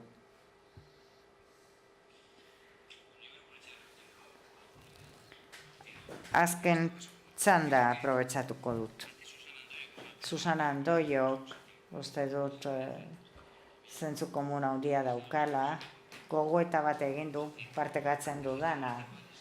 Udal kudeaketa, jokuan dauden interesen kudeaketa da, eta batzutan badira interes kompatibleak, eta beste batzutan interesak ez dira kompatibleak. Eta udal taldetik edo udaletxetik espazio bat konfiguratzen denean, udal taldeak baloratu behar ditu jokuan dauden interes guztiak. Logikoa da beraz, guraso talde batek, nahi izatea, kolumpioak gera daitezela. Umeak eduki ditugun guztiek bezala, umeentzako jolasan nahi dituzte. Eta festen batzordeak, Santa Eugenia Plaza ere nahi du, eta ostalaritzakoek ere berreskuratu nahi dituzte Santa Eugenian egiten ziren jaialdiak, eta zonako tabernariek eta jatetxeko hori eskatzen diguten. Noiz itzuliko da Romora festivalen jarduera. Normala da. Eta asko nahi dute espazio huts bat baloian jokatzeko, eta beste erabiltzaile batzuk, beste zerbitzu batzu nahi dituzte. Orduan normala da, bakoitzak jokaldiaren bere ikuspegia edukitzea, bere interesa edukitzea, baina kudeak eta responsable bat eta bilatzea nola kompatibilizatu orekak jokuan dauden interes ezberdinen artean, batzutan kompatiblea dira, beste batzutan ez, eta batzutan lehentasunak markatu behar dira, beste batzutan ez, batzutan denetara iritsi gaitezke, beste batzuetan ez, baina logikoa da baita ere oposizioaren dialektikaz, eta talde bat dagoenean eskari bat egiten duena, plenora eramaten da, eta orduan udalak ez badu erantzuten, orduan esaten zaigu gu ez gaudela herriarekin, hori behin eta berriz entzuten dugu, eta zer egin dio Erromari, zer egin dio Romori, polikirauldegi bat 200 aparkalekurekin. Baita ere, Leioarekin, akordioa, sobladorrekin, hiritarrentzat ireki dadin. Errekaganek kalean jardun dugu, gaztetuz, egokituz, errekagane paseoan jardun dugu, esaten zenuten, aportu egingo genula ez, bikaina dago. Zoragarria, Luis López Osezen sartu gara, erabat egokitu genuen. Gobela polikiroldegiaren ondoan, Caja de Ahorros, Ezekiel Lagerre kaletan, oinezkoen zonak egin ditugu, Gobelonton ere sartu gara, Kalamuan espaloia zabaldu dugu, eta auzoak guzti horretaz gozatzen du, Kresaltxon, egokitu dugu auzoak, disfrutatzen du, edukinontziak lurperatuko ditugu, eta Romon jarriko dugu, Getxoko zentro zibikorik handiena 5.000 plaza baino gehiagokoa. Mesedez, ez moztu, hau da egin dugun guztia Romoren alde. Hori da Romoren alde egin dugun guztia. Eta lanean jarraituko dugu Romoren alde. Badakizu zergatik, hauteskundeak iristen diren bakoitzan Romora proposamen bat egiten diogu. Eta ez dugu buruak ordetzen. Auskaneko legegintzaldian Romo Kulturetxearen kontrako manifestazioak eduki genuen. Eta gu Romo Kulturetxea, Nagusien Kulturetxearen traslado esaten genuen. 2015an. Eta badakizu zer gertatu zen, Romon EAJak irabazi zituen hauteskundeak. Eta gainera, hau Alderdi Sozialistarekin daukagun gobernu programan dago. Eta orduan gure konpromesuak hiritarrekin bozkatu diguten, hiritarrekin dauzkagun konpromesua betetzeko. Eta beti esaten zaigu mundu guztia gobernuaren kontra dagoela. Eta hau dela hauteskundeak iritsi 2007, 2011, 2015an irabazi genituen hauteskundeak. Romo Kulturetxea genion gure programan. Kenduen ezaken, ez, garbi esan genuen, Romo Kulturetxea. Hauteskunde kanpainan eta Romon egon ginen, ni Romon egon ginen. Eta Romo Kulturetxearen proposamena defenditu nuen. Eta getxoztarrek, Romoko auzoek guztietan babesik handiena eman ziona izan zen. Eta gobernu programa da gure hitzarmen soziala hiritarrekin. Eta zerbait kritikatzen baldin bazaile politikoei da, ez betetzea beren konpromesu eta programekin. Eta gure ahalegin guztia jarriko dugu, gure lehentasunak, gure gobernu programa betetzeko. Hori delako hiritarrekiko gure kontratua. Eta hortik aurrera irekiak elkarrizketara, auzotarrei entzutera. Baina batez ere, jokoan dauden interes guztiak uztartu behar ditugu. Zeren kolektibo bat bakarra onartzen badugu, eta horrek eskatzen duena onartuz, santua jantzi beste bat erropakendu egiten badugu geizkiguatz. Oposizioa noski gehien protestatzen duenarekin elkartzen da, baina guk ez, guk ostalaritzako kasu egin behar diegu. Kolumbioak eskatzen duten jokoan dauden interesak nola uztartu.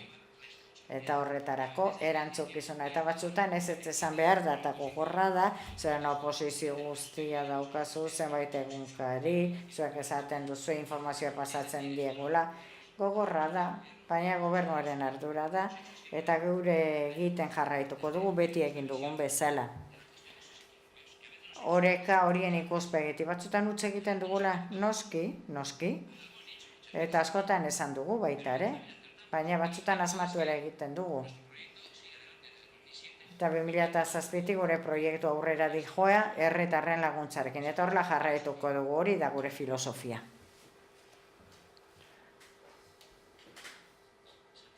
Santiago Sainz. Lehenik, ospatzen du gobernu taldeak, EAJak proiektu badaukalako Romorako. Posten naiz, ongi etorria. Hale ere, alkate jaunak esaten badu gauzak argi, Santa Eugenia plazarena lizitazioa atera zen, guri proiektua dagokion batzorden azaldu baino lehen, batzuk egunkarietatik jakin behar izan genuen, eta hori ez da jarduteko modua. Beraz, proiektu bat baldin badauka gobernu taldeak Getxorako, zuzenen izango zen guri jakinaraztea eta denok batera lantzea.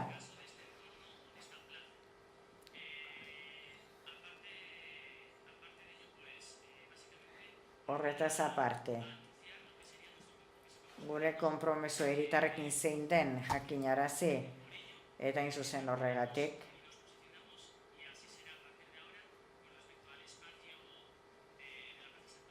Santa Eugenia espazioari buruz esan duguna berresten dugu. Eskerrik asko. Susana Andoio, guk berriro diogu, lehenago esan duguna. Erabilera guztien alde gaude, badakiko batzutan zaila dela hori uztartzea, baina berriro diogu.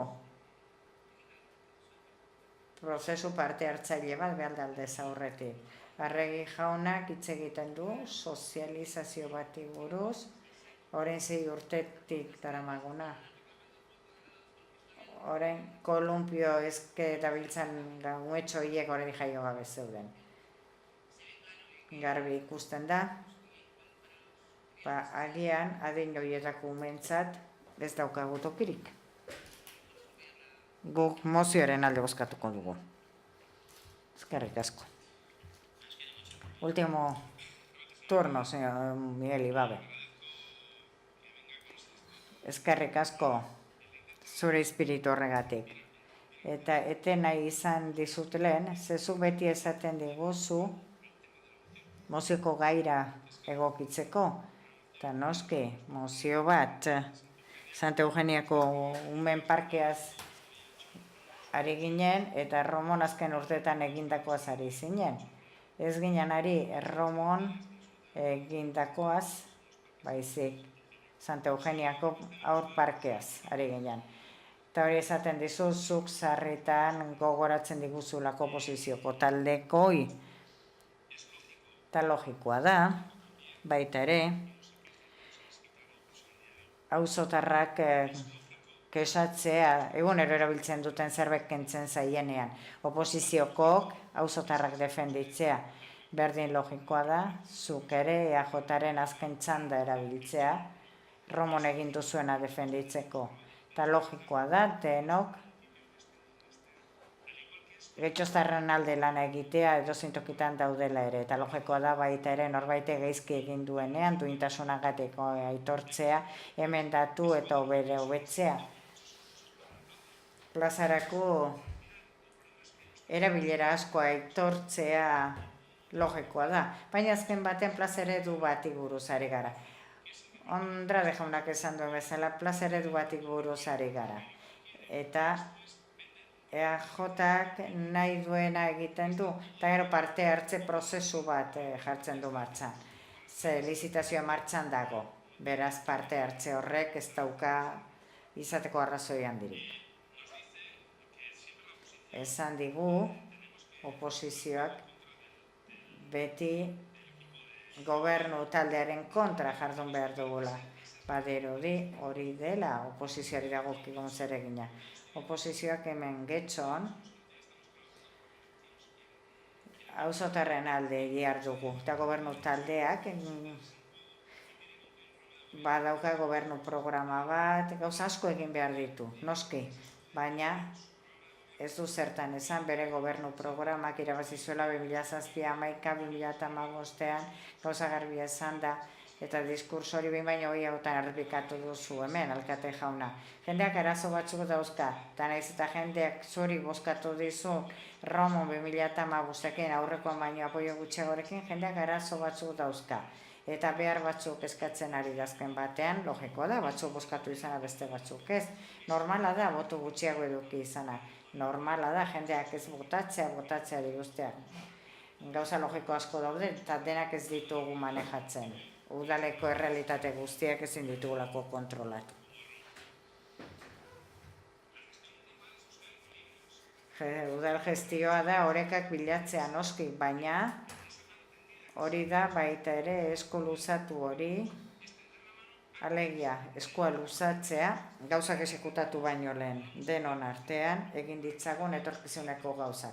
Auzokoek etorkizuneko gauzak egin ditzaten, denok zerbait ireki dezagun.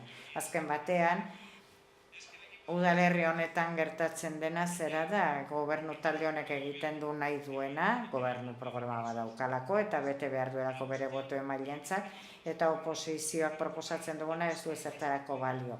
Ze gogoratu behar da pleno honetan, mozioetan lekukotasun bat garela hemen esaten dugunak ez du ezertarako balio, hemen esaten duguna ez delako loteslea inorentzat. Eta hori ere jakin behar da. Eta logikoa da, beraz guk, ere oposiziotik, bai, zuk 6 minutu erabili dituzu, nik lau baldin badara matzat. Eta logikoa da, baita ere, bueno, azken batean, guk, alkate jauna, moztu didazu, ja despistatu nauzu. Bueno, batzuk bere limitazioa dauzkate, bueno, moztu didazu eta galdu naiz. Baina azken mezua hori da. Guk badaukagu kontratu sozial bat baite hiritarrekin, guk, eta beraiek. Zuek bezala. Eta guk, hiritarrekiko kontratu horregatik egin behar dugulan. Zuek egiten duzuen bezala. Baina, zuek ezin duzu esan gu irresponsable batzu garenik. Edo gauza errezetara makurtzen garenik. Eta gero esan nik nola irabazi dudan, nahi dudan egin dezaket. Alkate jauna, gu beti egongo gara, herritarrekin edozen gauza eskatzen digutela ere, baldin eta zentzuduna baldin bada, eta egin baldin bada daiteke. Eta ona litzateke, EAJak, gobernu taldeak, zerbait egingo balu ez dena ondo egiten dugu, eta zuek ez duzuei ezertarako balio. Hori esango ez bazenute. Hasieran kontziliazio espirituarekin hasi zara, hori praktikan jarri eta benetan ona aitortu zerbait, hiritarren baldintzak hobetu daitezen. Eskerrik asko. 2 apuntes nada más, Bi gauza baino ez. Erantzun dut, zuk esan didazulako zer egin den erromon. Ez dut nik irabazi baizik eta EAJaren proiektuak. Proiektu bat da, eta hori da babesten dena. Eta bozkatzen dena. Jarraituko dugu. Bozketara partzen gara beraz, Oier Iturralde, zurea da hitza. Bai, eskerrik asko. Laburra eta zehatz izango naiz, eta batez ere mozioaren edukiari apur bat baztertuko natzaiolako barkamena eskatuko diot Ciudadanoseko alderdik ideari, eta lotuko natzaio batez ere alkate jaunak esandakoari, eta batez ere aipatu duelako oposak eta oposizioan gauden taldeko aipatu gaituelako, nolabait protestara batzen garelako eta hori omen delako gure lana horretara mugatzen garelako, ez barkatu, baina hori ez da horrela, ez dugu onartuko horrelako adierazpenik, gu zorraz gatzaizkio guri bozkaman digutenei, gure proiektuari, eta horregatik ari gara alako mozioak, alako ekimenak eta alako jarrerak hemen aurkezten. Ez protesta egitearen. Eta hori uste dut argi geratu behar dela, eta uste dut ez dela errespetuzko ezer hori aipatzea jendaurrean. Eskerrik asko. Nik ez dut hori izan, Bueno, bosketa pasatuko gara orduan, mozioaren alde, EH Bildu, Guk Getxo, Alderdi Popularra eta Ciudadanos. Abstentzioak, jeltzaleak eta sozialistak, beraz, onetsita geratzen da mozioa, eta hurrengora pastzen gara. 36. puntuan, Ciudadanos Udal Taldeak orzoko mozioa, getxo bizi eta parka bizikletak mailegatzeko udal zerbitzua hobetu beharra. Santiago Sainz. Bai. Moción para la mejora del servicio de alquiler de bicicletas municipales, bici y aparca. Osoko bilkurak askotan gogorarazi eta azpimarratu ditu garraiobide moduan bizikletak dituen abantaiak. Garraiobide erosoa da, ez du kutsatzen eta merkea, ekologikoa eta osasungarria da. Jakin dakigun moduan azken urteetan Getxon udal bizikletak alokatzeko Getxo bizi zerbitzua eta bizikleta pribatuak aparkatzeko aparka zerbitzua jarri dira abian. Egia izan arren azken boladan herritarren eskabideak hasi egin direla, onartu behar da zenbakiak ez direla posik egoteko modukoak eta gauza izan behar dugu hazkuntza txiki hori aprobetxatuz, guztiok garraiobide jasangarria esategatik bizikletarekiko dugun konpromisoa berritzeko eta getxostarren artean sustatzen jarraitzeko. Berariaz horrezegatik, Getxoko herritarrengandik Getxo bizi eta parka zerbitzuen eskarian antzeman den onespenak eragin duen bultzadagatik, zerbitzuok hastea eta hobetzea lortu behar dugu. Horretarako, udal taldeak, mozio honen bidez, hobetzeko eta zabaltzeko helburu horiek lortzeko proposamenen zerrenda bat aurkeztu du. Guk, Getxoko Ciudadanos CS taldeak, helburu moduan Getxo bizi aparka zerbitzuaren azpiegituren esparruak zabaltzea edukiko duen azterlana egitea proposatzen dugu. Sedea, zerbitzuaren erabiltzaile gehiagori euren bizikleta pribatuak aparkatzeko aukera ematea da. Halaber, uste dugu beharrezkoa dela, azterlan horren barruan, Algorta, Udaletxea, Bidezabal eta Bizkaia Zubiko Getxo bizi geldilekuetan bizikleten kopurua areagotzeko bideragarritasunari buruzko atal bat sartzea. Puntu zehatz horiek aipatzen ditugu bizikleten alokairurik gehien duten guneak direlako. Guk, Getxoko Ciudadanos CS taldeak, jakin dakigu zerbitzu horren hazkuntzak eta zabalkuntzak onurak baino ez dizkiola ekarriko Getxori. Adibide moduan eta besteak beste, gaur egun gure kaleetan dagoen trafikoa arintzen lagunduko luke. Beste herri batzuetatik, Berbarako Sopela edo Berangotik, Getxora elkar konektatzeko bidegorria erabiliz etorriko liratekeen txirrindularien kopurua areagotuko luke. Eta nola ez, udalerria Getxo eta Bilbo artean proiektatuta dagoen bidegorria errealitatea izango denean, itxaroten den bizikleten kopuruaren hazkuntzarako egokitzeko urratzikia ematea litzateke. Horregatik guztiagatik, udal talde honek honakoa eskatzen du. Erabaki proposamena. Lehenengoa, Getxo bizi aparka udal zerbitzuaren guneen barruan, bizikleta pribatuak aparkatu alizateko plazen kopurua zabaltzeko azterlana egitea.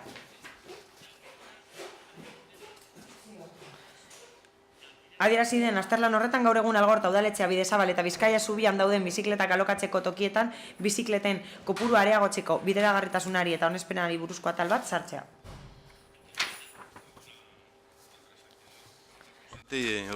Zeharkako bat daukat, Santirekin komentatu dut eta banatuko dizuet.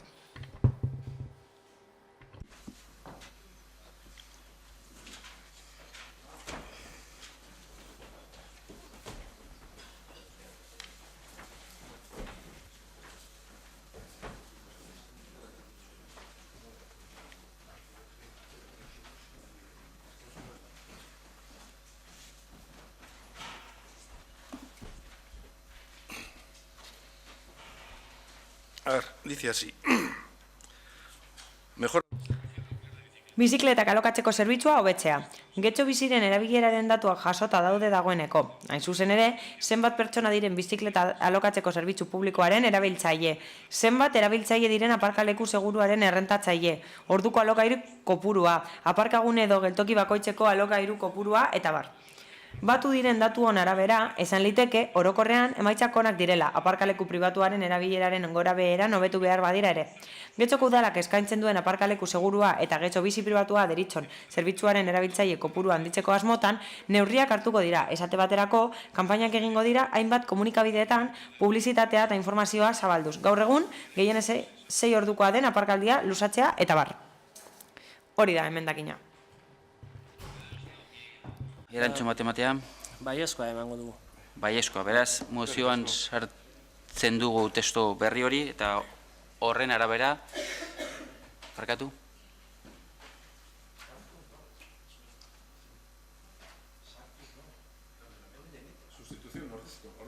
Zendu. Bai, ordezko. Susana Ekos, bai. Beste emendakin bat ere aurkeztuko dugu. Gehitzeko emendakin bat da.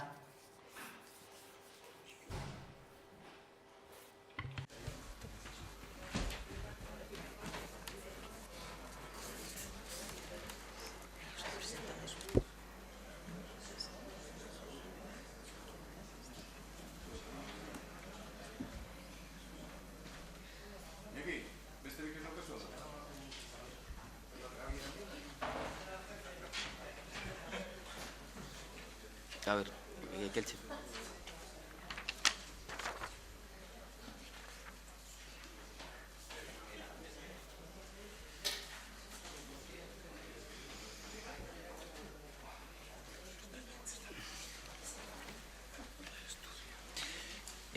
Susana, irakurri.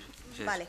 A ver, nuestra propuesta de acuerdo es añadir un tercer punto que diga realizar un estudio para aumentar el número de estaciones de alquiler de bicicletas. He puesto dos ejemplos, pero bueno, eso es el estudio que podríais realizar vosotros. He puesto el Parque Guernica, he puesto el Parque Maidagan, pero bueno, que más que nada es eso, que se realice un estudio para aumentar el número de alquileres de bicicletas, porque hay en centros de Getxo, hay en zonas de Getxo, pues que no tienen este servicio. Gracias.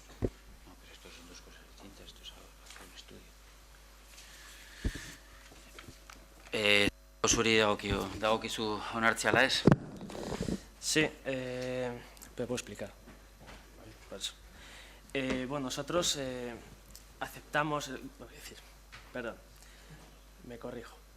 Vemos con buenos ojos vuestra enmienda, aún así vamos a decidir mantenerlos en la que nos ha propuesto el equipo de gobierno, por ello de aunar los mayores apoyos posibles. Y aparte de ello también decir que nosotros nos habíamos hecho, no sé el resultado. Aparte de ello, nosotros también nos habíamos hecho eco de, por ejemplo, propuestas para la Avenida de los Chopos, por ejemplo, recoger un nuevo parque de estacionamiento de Getxo Bici y que pretendíamos, por ejemplo, llevarlo a la siguiente comisión para que se estudiase más detenidamente y luego pues ver si el equipo de gobierno pretendía o no llevarlo, por ejemplo, a efecto. Aún así, pues agradeceros el interés y sentir mucho que no aceptemos esta transaccional. Quique Prada. La sesión de... Sí, es que pensamos que era igual que la del Partido Popular, pero no es exactamente igual. Bueno, paso a...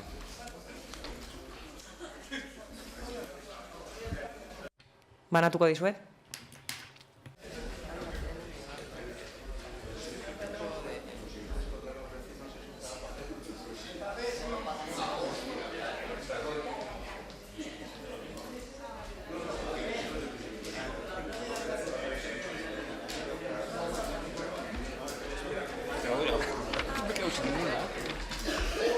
Parecida a esta.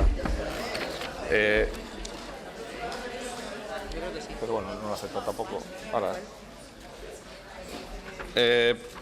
Procedo a la lectura.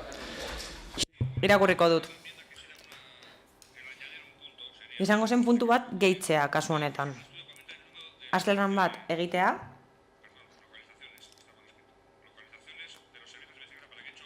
Getxo bizikletentzako zerbitzuen guneak handitzea.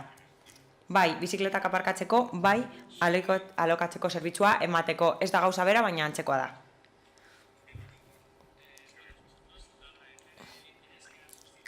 Eskerrik asko, mozioak eragin duen interesagatik, ez nuen espero.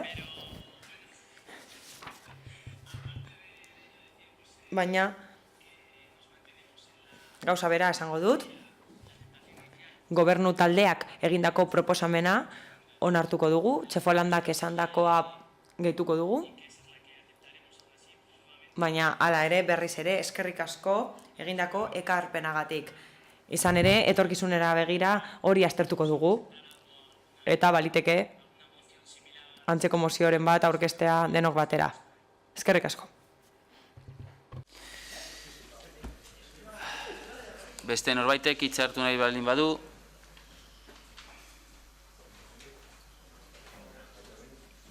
Quique Prada. Sí, bueno, desde GUS solamente mostrar nuestra postura favorable a la moción. estamos en línea de mejorar, de fundir y ampliar en la medida que se pueda este servicio.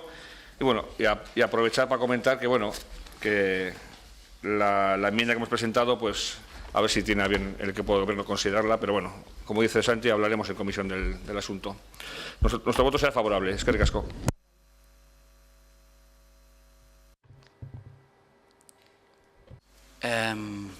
Beste norbaitek? Bosketara pasatzen gara zuzenean orduan, mozioaren alde.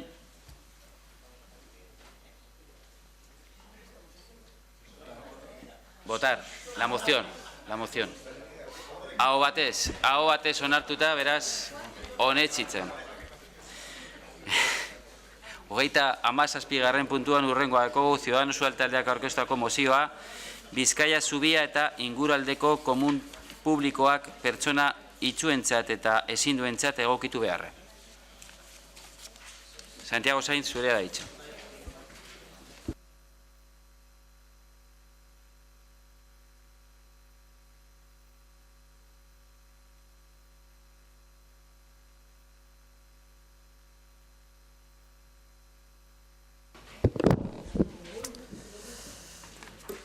Moción para la adaptación del puente Vizcaya a personas invidentes y con movilidad reducida, así como los baños públicos aledaños a personas con movilidad reducida.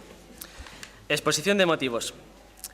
El 13 de julio de 2016 no fue un día cualquiera para Getxo ni para Portugalete. Fue el día en el que su compartido y más icónico puente pasó a formar parte del Patrimonio de la Humanidad de la UNESCO. Pasó a formar parte del patrimonio de todos y todas. Y es precisamente de eso de lo que versa la presente moción. De denunciar la situación que impide a día de hoy hacerlo total y realmente de todos y todas, y que, de solventarse, eliminaría unos obstáculos presentes que impiden que todas las personas puedan disfrutar de él dignamente. Y es que, a pesar de su belleza y singularidad, el puente Vizcaya presenta problemas de accesibilidad para personas con movilidad reducida y para personas invidentes. Concretamente, la problemática para personas con movilidad reducida se presenta principalmente en el acceso al ascensor que desemboca en la pasarela más elevada del mismo, la cual se encuentra aproximadamente a unos 5 metros de la calle, sin contar el acceso al elevador con una adaptación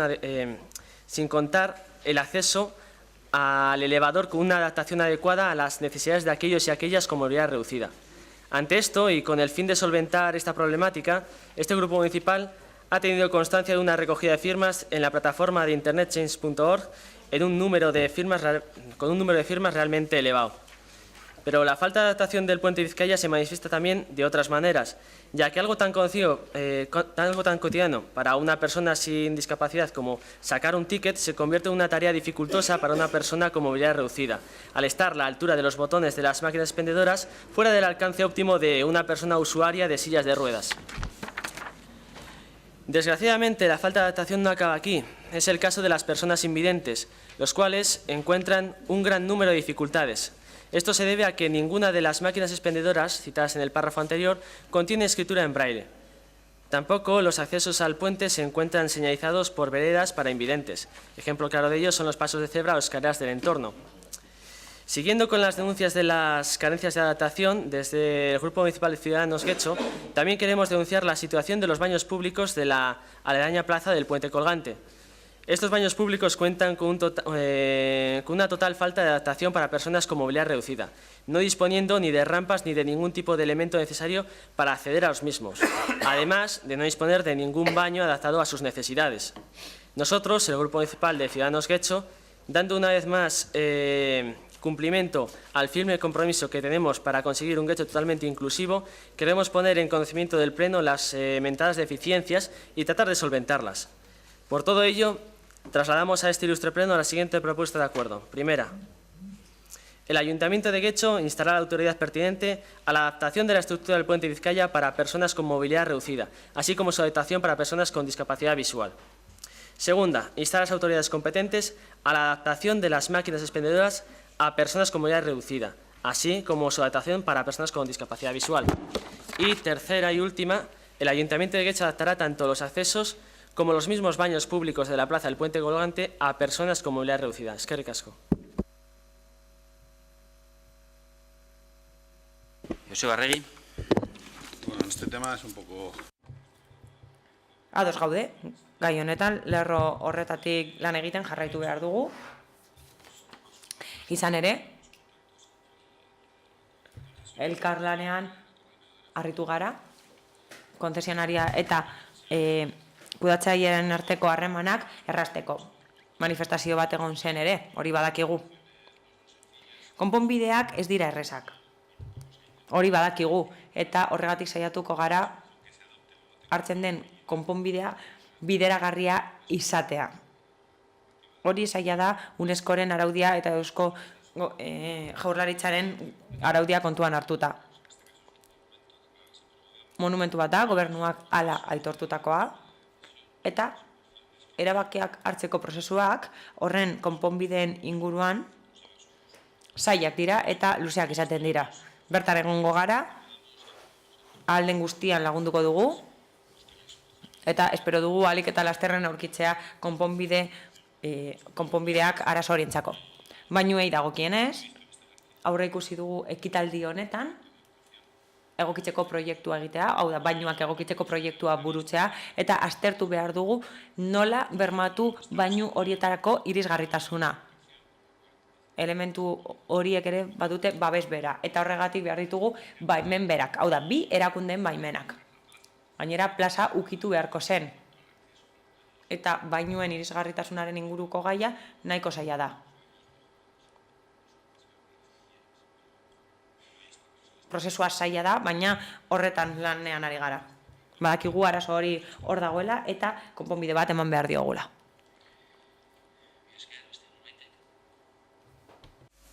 Raquel González, zuria da hitza.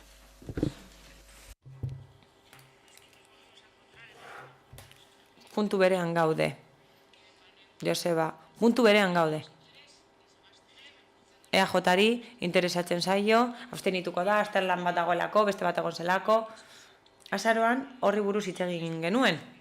Irisgarritasun azterlanaren inguruan hitz egin genuen eta azaroko aktan jartzen du, 25 urtez egon zaretela lanean horretan. Baina berriz ere ari gara horri buruz hitz egiten hemen.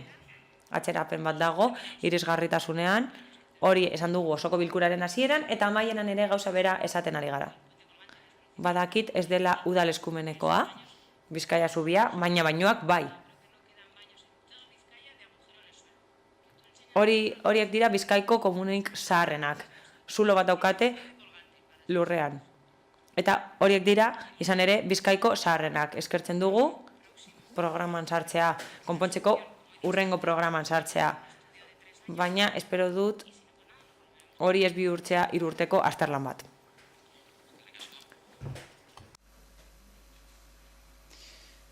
Bosketara pasatzen gara orduan, mozioaren alde. Guk Getxo Bildu, Alderdi Popular eta Ciudadanos, abstentzioak, jeltzaleak eta sozialistak onetsita geratzen da mozioa. Eta mozioekin amaitzen dugu, galde eskeak geratuko lirateke, zinegotzinen bat galde eskeren bat baldin badauka alkateari zuzendu beharrekoa, hoxe da momentua.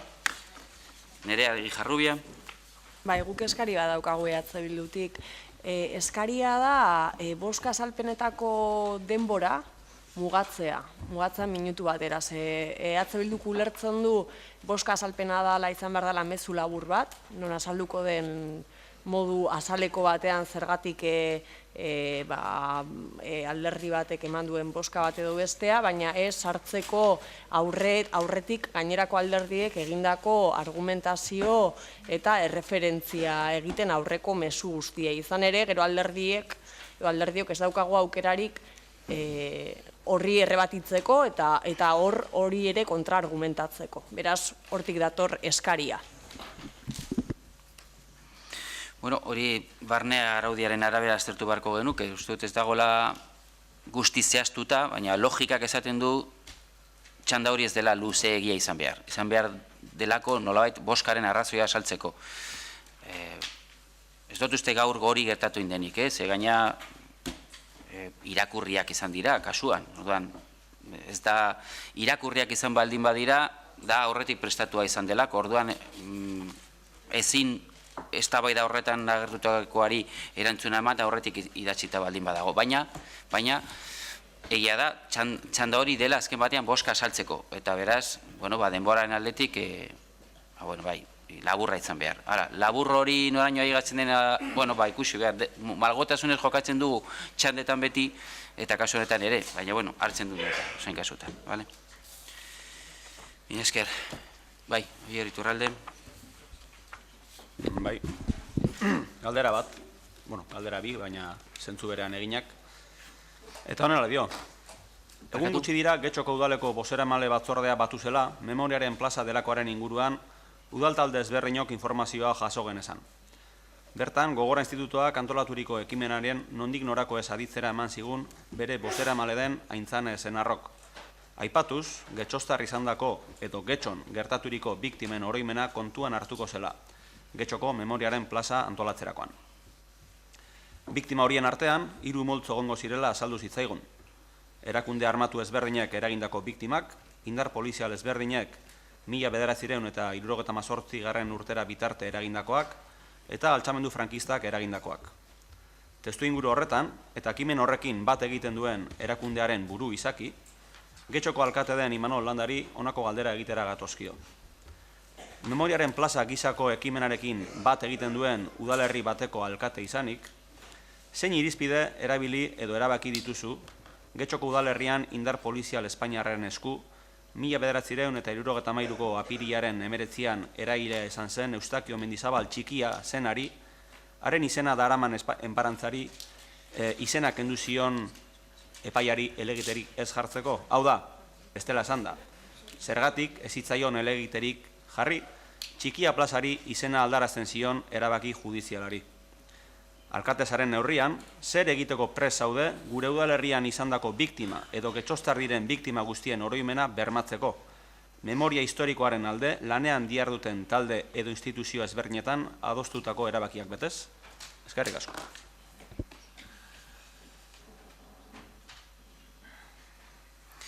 Usteet bere momentuan azaldu nuela argi eta garbi, bozeramale batzorde batean zer dela eta hartu nun erabakia elegita eskertzeko eta prozesu parte hartzaile baten bidez plaza horri beste izen bat jartzea. Alde batetik jaso genuen sententzia bat, eta sententzia horrek oinarrituta dago argudio juridiko batzutan, eta bestaldetik bideratu nizuen galdera bat. Zuen ustez, zer dela eta 1980 urtean osoko bilkura honek eta kide bati plaza baten izena ematea, zer dela eta hainbeste hamarkada pasa ondoren, zergatik uste dozue gizarte honetan jasan ezina dela plaza batean eta kide edo etaren kidea zen izen bat mantentzea. Ze gertatu da hamarkada hauetan gure gizartean bere momentuan 80. urtean hemen osoko bilkuran erabaki hori hartzeko ze babesa zeukan gizartearen aldetik eta ze babesa daukak orain organizazio hori. Hori da nik galdetzen dizuena. Zergatik jasan ezina den gaur egunean plaza batean eta kide baten izena jartzea. Hori da galdera. Hori da galdera.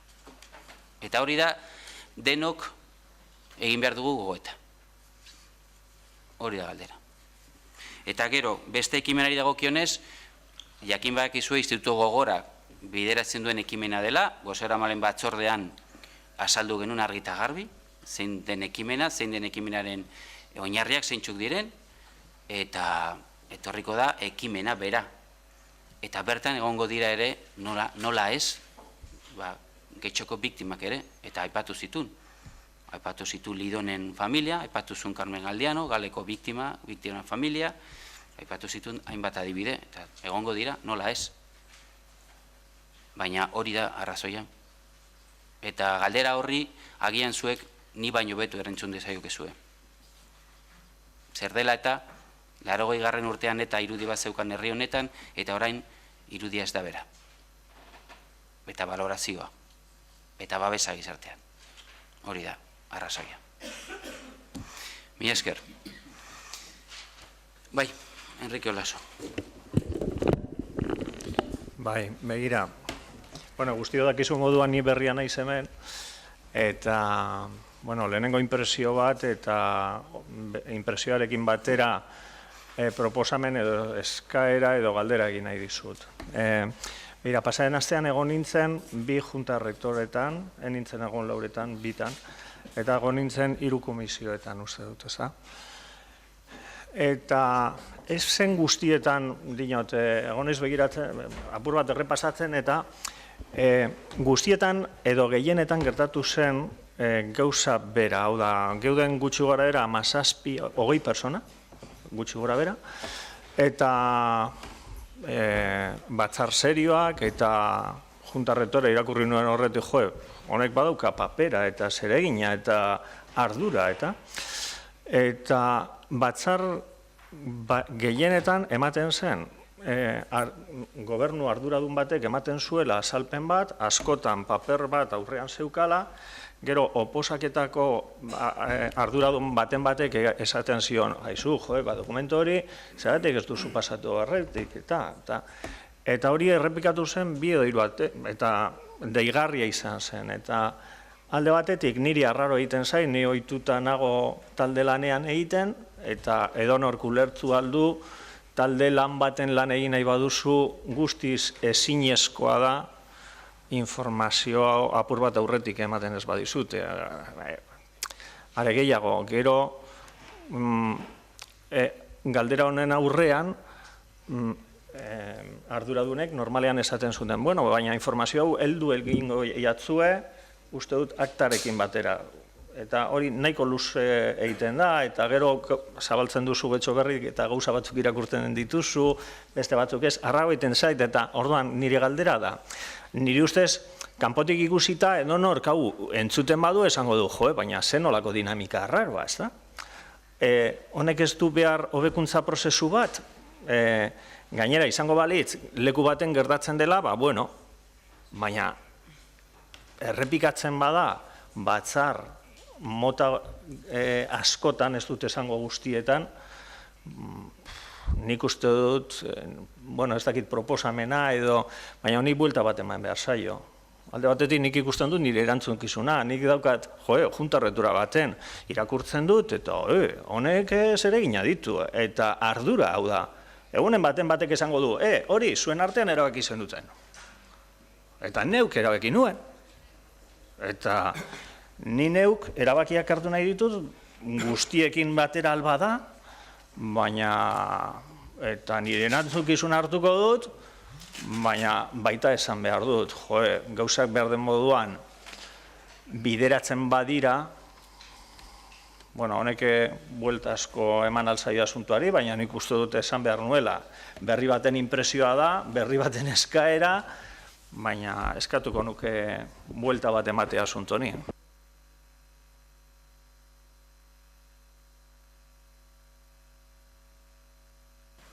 Bai, galdezka nengoen, ze oso arraroa iruditu zait, komentatzen didazuna, nik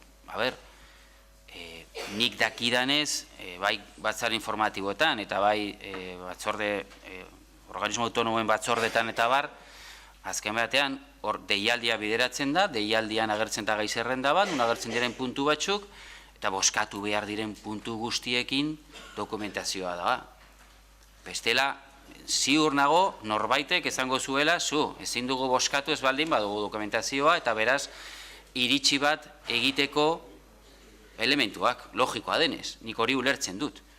Beste gauza bat da, gaizerrenda horretan agertzen dela zabalik dagoen puntu bat, arloaren edo organismo autonomoaren informazioaren inguruko puntu zabal bat, nun informatzen dela organismo horretan, hainbat gaiei buruz, eta hortan bai, presidenteak badaukala gaitasuna, momentu bakoitzean informatzeko, egokia ikusten baldin badu, baina boskatu behar diren gai guztiak, jun behar dira behar den dokumentazioarekin, bestela ezin da boskatu, noski. Ezin zaio bati boska ematea eskatu, ez zaio dokumentazioa eman, iritsi bat egiteko, eta boska alde edo kontra egiteko elementuak eduki barik, hori argita garbi. Orduan, ez dakitzein izanen zure esperientzia, baina igual izango da, justo informazio esparru horretan sartuta izan den dokumentazioa eta momentuan zabaldu egin da. Informazioa baldin bada, informazioa da, hori ez da horretik jun behar. Baina, boskatzeko momentuan, deialdiarekin dokumentazioa jun behar da. Hori legea da, hori araua da, eta bete egin behar. Izango da hori, edo nahi baduzu, argitu egiten dugu gero, baina horrela egin da beti, eta ziur nago horrela egiten dela, bestela logikoa denez, denak protesta ingo zuten, no? Bale? Mila esker. Beste norbaitek? Maitutzat ematen dugu beraz osoko bilkura, eta osoki entzanda dagokionez, beti esaten doa moduan, egingo dugu 10 minutuko tartetxo bat, eta gero jarraitzen dugu, nor hartu nahi du hitza? Bai? Inor gehiago? Bale, 10 minutu eta zu, baeko zu.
Bai, bi pertsona eskatu dute hitza hartzeko, beraz, zuen txanda da, nik eskatuko nizueke alde batetik zeure burua aurkestea. Sí, decía que, como hacemos... Esan dut, beti bezala, mesedez, mikrofonora hurbiltzeko, izena bizenak esateko, eta partikular bezala edo elkarte baten izenean hitz egiten duzuen esateko. Bi pertsonek eskatu duzu hitz egiteko, hasiko gara zurekin, zuk esan duzu lehenengo, bera zurekin hasiko gara.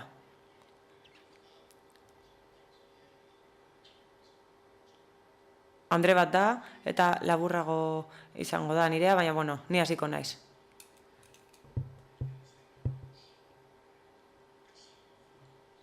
Nik nahiko nuke zuek izan duzuen denbora eukitzea. Desberdintasuna da, nik jasaten dudala, pairatzen dudala, eta zuek kobratzen duzuela. Zuek, zinegotxiek, bezain beste denbora izango duzue. Alfonso Palomero naiz, erromokoa naiz, eta partikular bezala etortzen naiz eta elkarte batzuetan nagoen. Alfonso Palomero, zinegotxiek izan duten denbora bera izango duzuzuk, eta eskatuko nizuke, mesedez, heziketa edukitzeko. Joan zinen azkenengo aldian eta ezin izan nuen erantzun. Heziketa eta errespeturik ez badaukagu, ez dauka zentzurik hitz egitea. Ados zauden nirekin, entzungo didazu?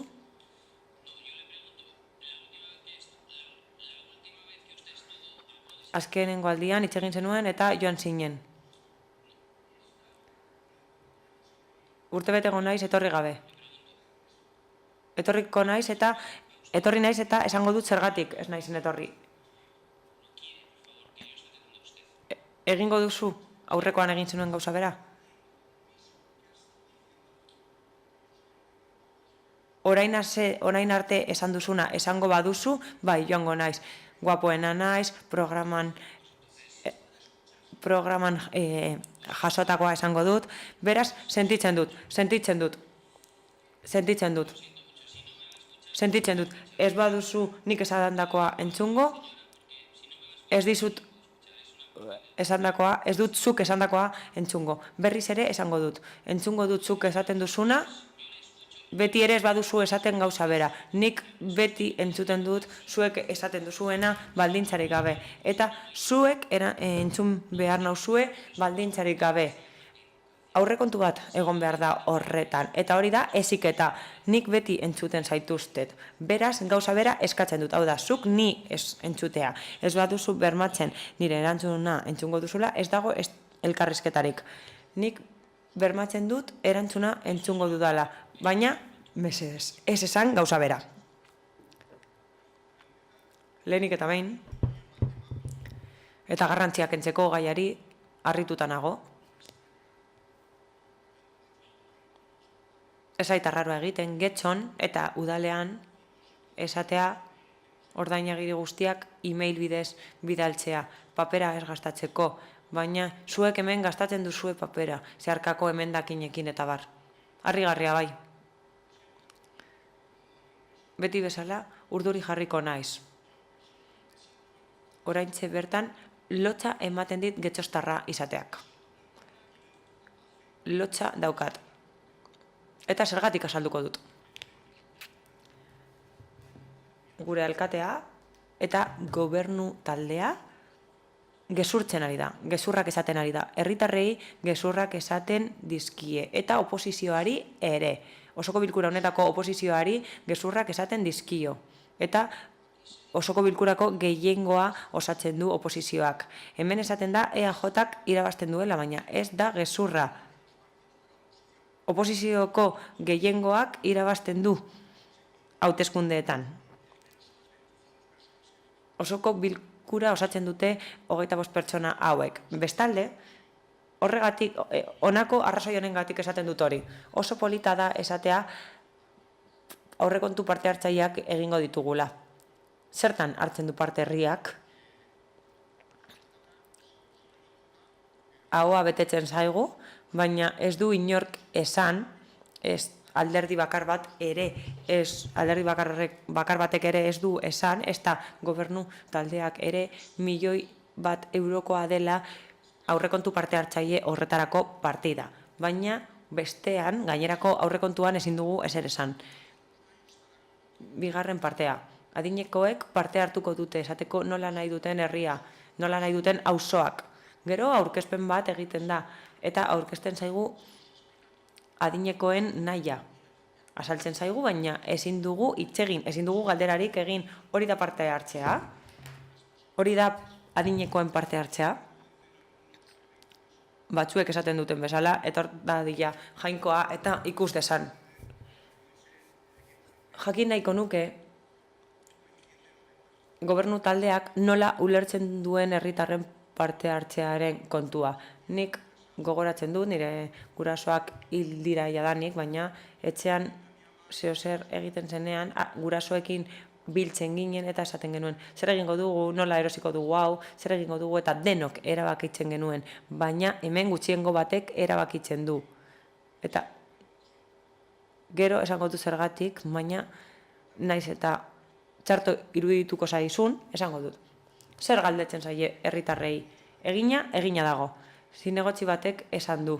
Uste dut PPkoak esan du. Orain dela 3 urte, auzo proiektua abiarazi zen. 1500 firma, sinadura barkatu, 5 solairuko eraikin horren aurka. Non daude sinadura horiek? Bilera horiek non daude?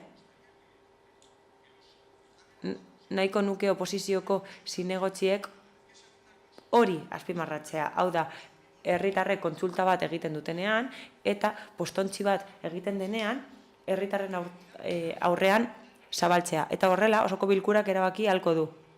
Ez bakarrik gobernu taldeak. Gobernu taldea gutxiengoa da.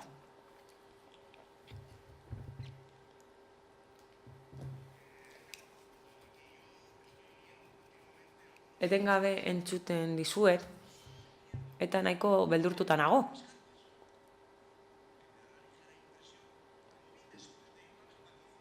Karpak aipatu dituzu eta nik aurretik iragarri nuen hori.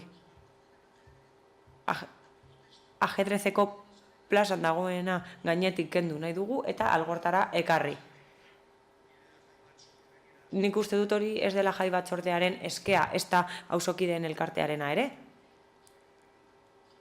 Nik haiei galdetu diet eta ezakite ezer horri buruz.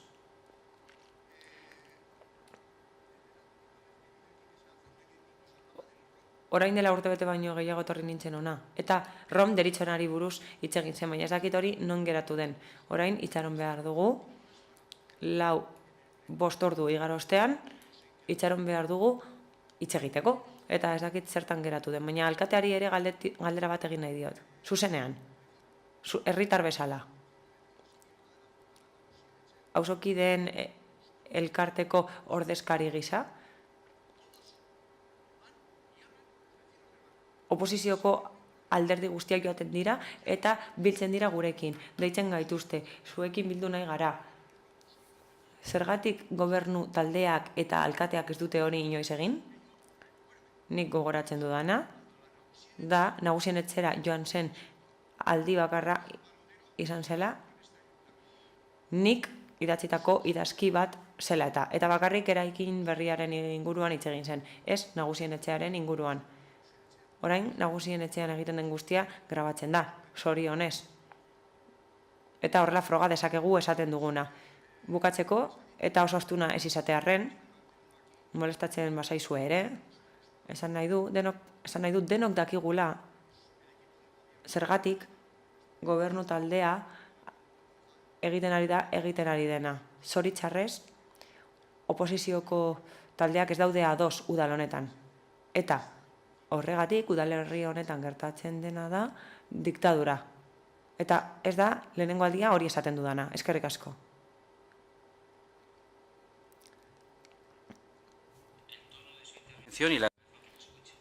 Eskerrik asko zure tonuagatik eta entzuteagatik. Beti esan dut errespetuarekin jarduten badugu, nik mundu guztia entzungo dudala. Hori da eskatzen dudan gauza bakarra. Eta azkenengo aldian hori esen horrela izan. Beraz, posten naiz, gaur, zure hitzaldia normala izan da, zure kritikak helarazi dituzu, lasaitasunez, eta entzutea eskertuko nizuke. Izan ere hori da gutxieneko gauza bi pertsonen arteko harreman batean, eta horregatik naturaltasunez erantzungo dizut nik ere. Esan duzu, gobernu taldeak gezurrak esaten dituela, gehiengoaz ari denean, ez da egia, osoko bilkura da, demokrazian arau batzuk daude. Eta denok dakizkigu arau horiek. Demokrazia desberdinak daude, asamblearioak, ordezkaritzakoak, baina nolabait zuzendu behar da sistema demokratikoa, eta arau batzuk daude. Guk jarraitzen ditugun arauak dira udal hauteskundeak, udal kudeaketari dagokionez, eta hauteskunde horien bidez, jendeak bozkatzen du, eta jont legearen arabera, bozkak zenbatzen dira, eta horrela zinegotziak ateratzen dira. Bozken arabera horiek, leku hauek okupatzen dituzte, eta horiek aukeratzen dute alkatea, zinegotzien bozkaren bidez. Horrela eratzen da udaleko gobernua, eta udal gobernuak, udal jarduketaren arauen arabera, eskumen batzuk ditu, alkateak eskumen batzuk ditu, eta osoko bilkurak beste batzuk. Ez dira hobeak edo txarragoak. Desberdinak dira, batzuek eskumen batzuk dituzte eta besteek beste batzuk. Hortik aurrera, eta hori kontuan hartuta funtzionatzen da. Osoko bilkura honetan 11 zinegotzik osatutako gobernu bat dago. Gehiengoa da. Ez da gehiengo osoa, baina nahikoa da. Nahikoa da hemen 25 zinegotzi daudelako, eta hori da joko demokratikoa. Beraz, alkate bezala eskumen batzuk ditut nik nire kasuan, eta horien arabera lan egiten duzu. Eta osoko bilkurak beste batzuk ditu, eta horiek gauzatzen ditu. Hori da benetan joko demokratikoa. Argi dago, gobernu bezala, gure helburua dela, gobernu programan dagoena betetzea. Hori hauteskunde programetan oinarrituta dagoelako, eta hori da guk herritarrei emandako hitza, gure oinarria. Bozkatu gintuzten programa bat garatzeko sozialistek eta guk jeltzaleok aurkeztu genuen, eta horregatik gaude hemen. Eta horregatik daukagu programa hori. Hori da legegintzaldi plana, hau da gurea, eta denok ikus dezakezue. Udaleko webgunean ikus daiteke. Eta norbaitek jakin nahi badu sustatzen ari garena, hori bakarrik ikusi behar du, hori da gure ibilbide horria. Eta hori hauteskunde programetan babestu da. Eta bi erabakietan, 2016ko aurrekontuen erabakian, eta beste erabaki bat egin dugu ere Alderdi Popularrarekin trafikoa antolatzeko. Hori da legegintzaldi programa, eta horretan jartzen ditugu gure esfortzu guztiak eta udalaren baliabide guztiak. Oso sinplea da. Herritarren babesaren arabera jarduten dugu, eta arau demokratikoen arabera jarduten dugu, eta horiek betetzen dira udal guztietan. Oso sinplea da. Gure konpromisoa hemen dago, hementxe bertan. Eta ulertu behar da, jendeak bozkatu bagaitu programa hau aurrera eramateko, hori aurrera atera beharko dugula. Egia da gero, erabakiak har daitezkela. Izan ere, programa hau aurrera eramateko, erabakiak hartu behar dira beste alderdi batzuekin. Negoziatzen da, alderdiekin, eta horiek euren programak dituzten. Eta negoziazioan, saiatzen dira, programa hori sartzen udal gobernuaren kudeaketan. Eta hori da demokrazia, hori da udal kudeaketa. Eta gainera, saiatzen da, parte hartzea bultzatzea. Izan ere, lantaldeak sortu ditugu elkarteekin eta auzokideekin, eta hilero biltzen dira horietako asko. Berdintasunaren alorrean plan bat onartu dugu. Eta bertan emakumeen elkarte guztiak daude. Beraz, garapenerako lankidetzari buruz hitz egiten badugu, badago plan bat, eta euskara ere sustatzen da ingurumenari dagokionez, udaleko ingurumen alorrarekin lanean ari gara. Funtzean, arlo guztietan, eta hori da herritarren parte hartzea. Herritarrekin lanean ari gara, elkarteekin, eta naturaltasunez egiten dugu hori. Ez dugu prentsan ateratzen egunero.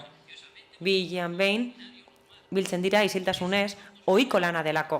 Eta horretan oinarrituz egiten dira gobernu proposamenak. Eta herritarrek parte hartzeko beste bide batzuk ere badaude. Adibidez, auzo-auzo. Zergatik ari gara Ibai ondon Romon lurperatzen edukiontziak, Eskaera hori jaso genuelako auzoz auzo proiektuan. Eta horrelako beste gauza asko ere egin dira. Romo kulturetxeari dagokionez, proiektu hori oso handia da. Eta horretarako egin genuen auzoz auzo handiena. Eta hori da hauteskunde kanpaina. Aurreko legegintzaldean manifestazioak egon ziren, ekimenak egon ziren. Eta ematen zuen Romo kulturetxearen aurka zegoela jendea. Horregatik, hauteskunde kanpainan esan genuen guk EAJak proposatzen dugu Romo kulturetxea bukatzeko. Zerbitzu guztiekin euskaltegiarekin eta nagusien etxearekin. Eta hori argi dago programan. Beren beregi esan genuen hori. Eta eztabaida horretan egon ginenean, ni egon nintzen parrokiako lokaletan. Eta Romoko auzokideen elkarteak antolatu zuen, eta nik naturaltasunez esan nuen. Ez nuen ezer eskutatu. Herritarrek bozkatu zuten, eta bazekiten zein zen gure helburua. Programa batzuk oso ambiguak dira, ez dugu oso urrun begiratu behar. Errezena da, esatea, honetan lan egingo dugu, baina orokor hitz egitea. Aitzitik, EAJaren programan dena dago oso argi. Eta jarduketa zehatzak jaso ditugu, eta hori da gure konpromisoa. Beraz, naturaltasunez jardun behar dugu. Eta gauza desberdinak egiten ditugunean, edo iritziak desberdinak direnean, ondo, adostuko dugu, eta iritzi desberdinak onartuko ditugu. Eta erabakiak hartuko ditugu. Saiatuko gara, ahalik eta adostasunik zabalena lortzen. Batzuetan bateragarriak dira, eta beste batzuetan ez. Defendatu behar dugu denon interesa. Eta defendatu behar duzu zerk eraman zaituen gobernura ekartzea. Askotan esaten da alderdi politikoek asko zin egiten dugula, baina dugula ezer betetzen. Eta nik ez dut nahi nire buruari buruz jendeak hori pentsatzea. Esan badugu EAJaren programan Romo kulturetxea egingo dela, nik hori bete nahi dut. Batzuk ez dira ados egongo, nik kritika onartzen dut, baina nik konpromiso hori daukat. Eta hori da, hain zuzen ere, demokrazia. Beraz, ez dugu gezurrik esaten, hemen gaude gehiengoa daukagulako. Hauteskundeen emaitza kontuan hartuta. Eta udal hauteskundeetan emaitza hori lortu genuen, ez dira gezurrak. Aurrekontu parte hartzaileak, bai, €1.000.000 euro. Baina askotan ere esan dut hau.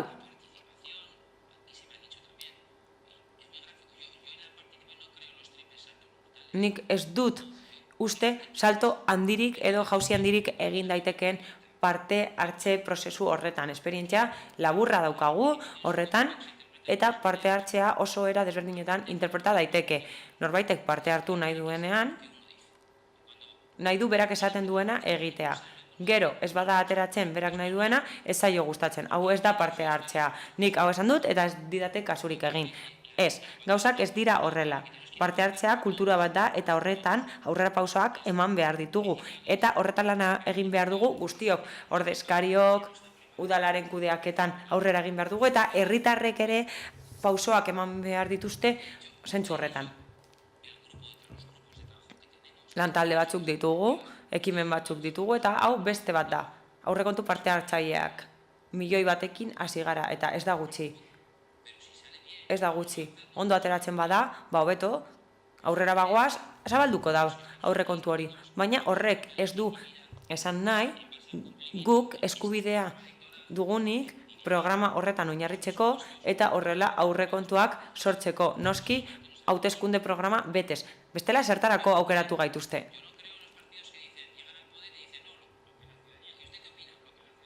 Nik ez dut uste, egokia denik alderdi popularrek barkatu, ez, alderdi politikoek herritarrek esaten duten guztia egin behar dutenik. Nik programa batekin aurkeztu dut nire burua hauteskundetan.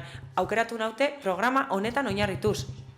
Beraz, lasaitasunez jarduten dugu eta babes horrekin jarduten dugu. Nagusiak. Aurkezpena egin genuen egun horretan, zuk aipatu duzun, egun horretan entzun bazenuen nik esandakoa, animatu zintuztedan egun horretan, parte hartzera izan ere, parte hartzeko lantaldeak sortuko dira eta arlo desberdinak aztertuko dira.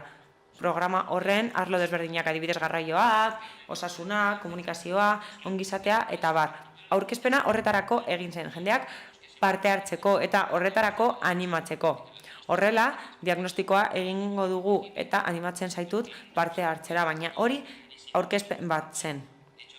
Ez zen nahi une horretan parte hartzea. Ez zegoen zerrenda bat ez zegoen momentu horretan ezer parte hartzeko, baina jendeak parte hartzea sustatzea nahi genuen horrekin. Jende askok eman zuen izena, eta orain hasiko da parte hartzeko prozesu hori. Karparena. Karparenari dagokionez, oposizioko taldeei eman diet informazioa. Plazako zabuak kendu dira eta orain jartzen ari dira karpa. Izan ere, Romoko inauteriak antolatzen dituen batzordeak eskatu du karpa hori. Batzordeak erabiliko du karpa hori, hau da, inauteriak antolatzen dituena. Romok eskatu du karpa hori. Inauteriak ospatzeko. Beraz, eskaera hori hartu dugu kontuan, balitekelako euria aritzeko eta horregatik karpa bat jarri dugu. Ez dugu areetakoa ordeztu.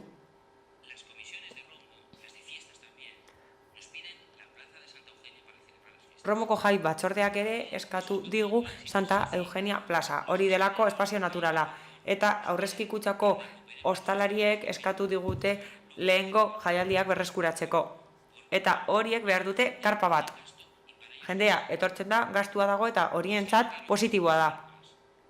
Ez da guk nahi dugula karpa horiek jartzea baizik eta herritarrek hori eskatu digutela. Eta eskatu digute jaialdiak ospatzeko eta euria dagoenez hemen Euskal Herrian karpa bat jartzen da. Eta ostalariek hori eskatu dute beren beregi. Eta inauteriak ospatzen dituenak ere. Ez da leku batetik bestera eramatea baizik eta auzoaren beharrei erantzutea. Nagusien etxeari dagokionez, zuk esan duzu. Ni egon nintzen asamblean, eta proiektu berria aurkeztu nuen denon aurrean. Denon aurrean aurkeztu nuen.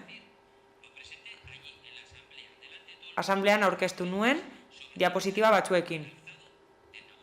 Oinplanoan eta altxaeran.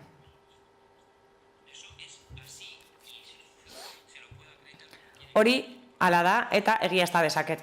Ez daukat inolako arazorik, gainera esango dizut gauza bat. Naturaltasunez lan egin dugu.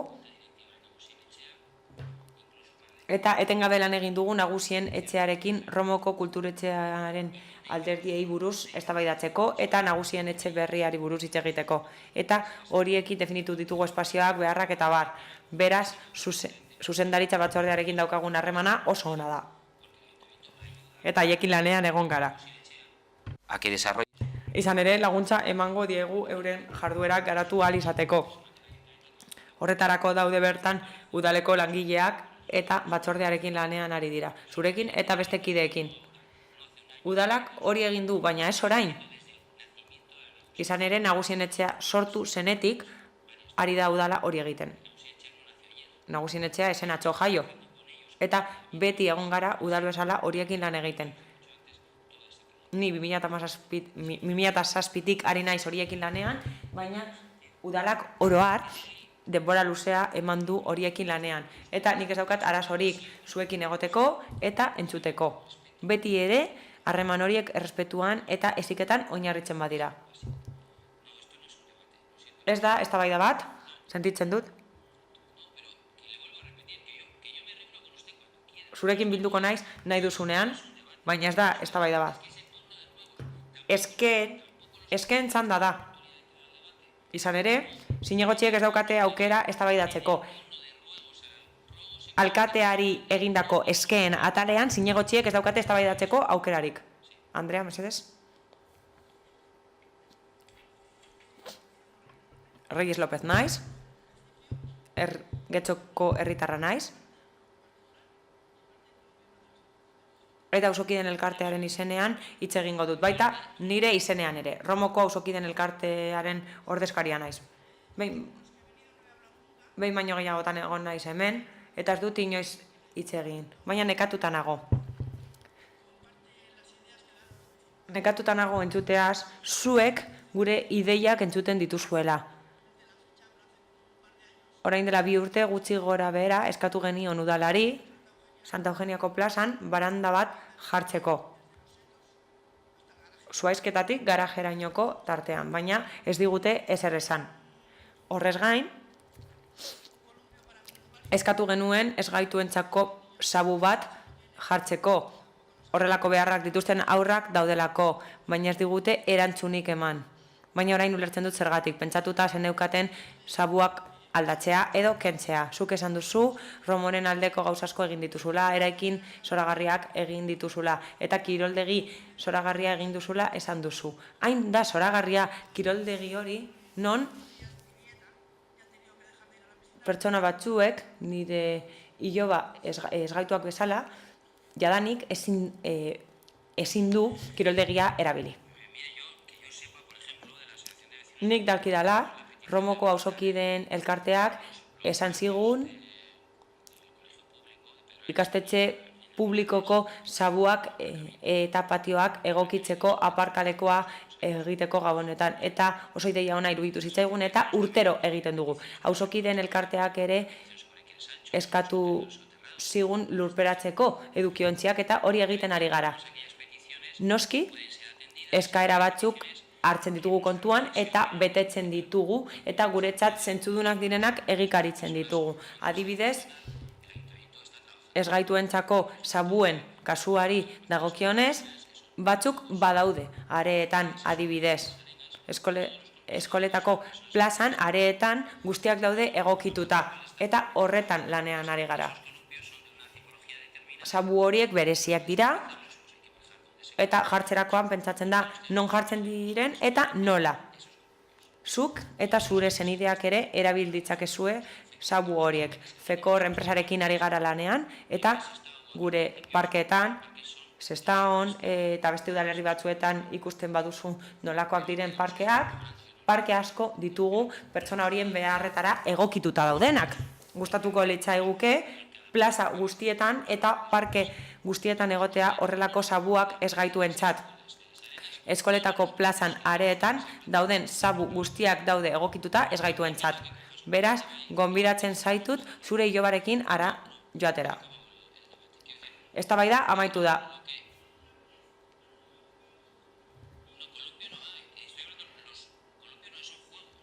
Ez dira sabuak, ez dira kolumpioak, baizik eta jokoak. Hori Gernika parkean badago. Gernika parkean hori badago. Negurin dagoen parke handia da hori.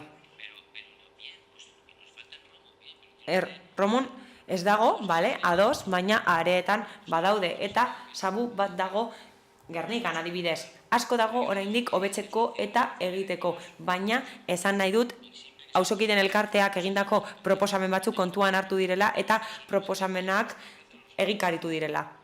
Hori konpondu behar dugu eta plazari dagokionez ere jardungo dugu. Egongo dira umeak, bai. Eskerrik asko guztioi.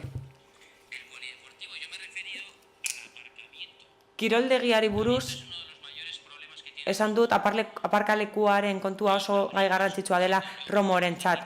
Eta gobernu talde honek kiroldegiaren aparkalekua ireki zuen. Eta aloka daitezke plaza horiek. Legezko parametroen barruan dago, eta batzuek interpretatzen dute beroago edo hotzago dagoela.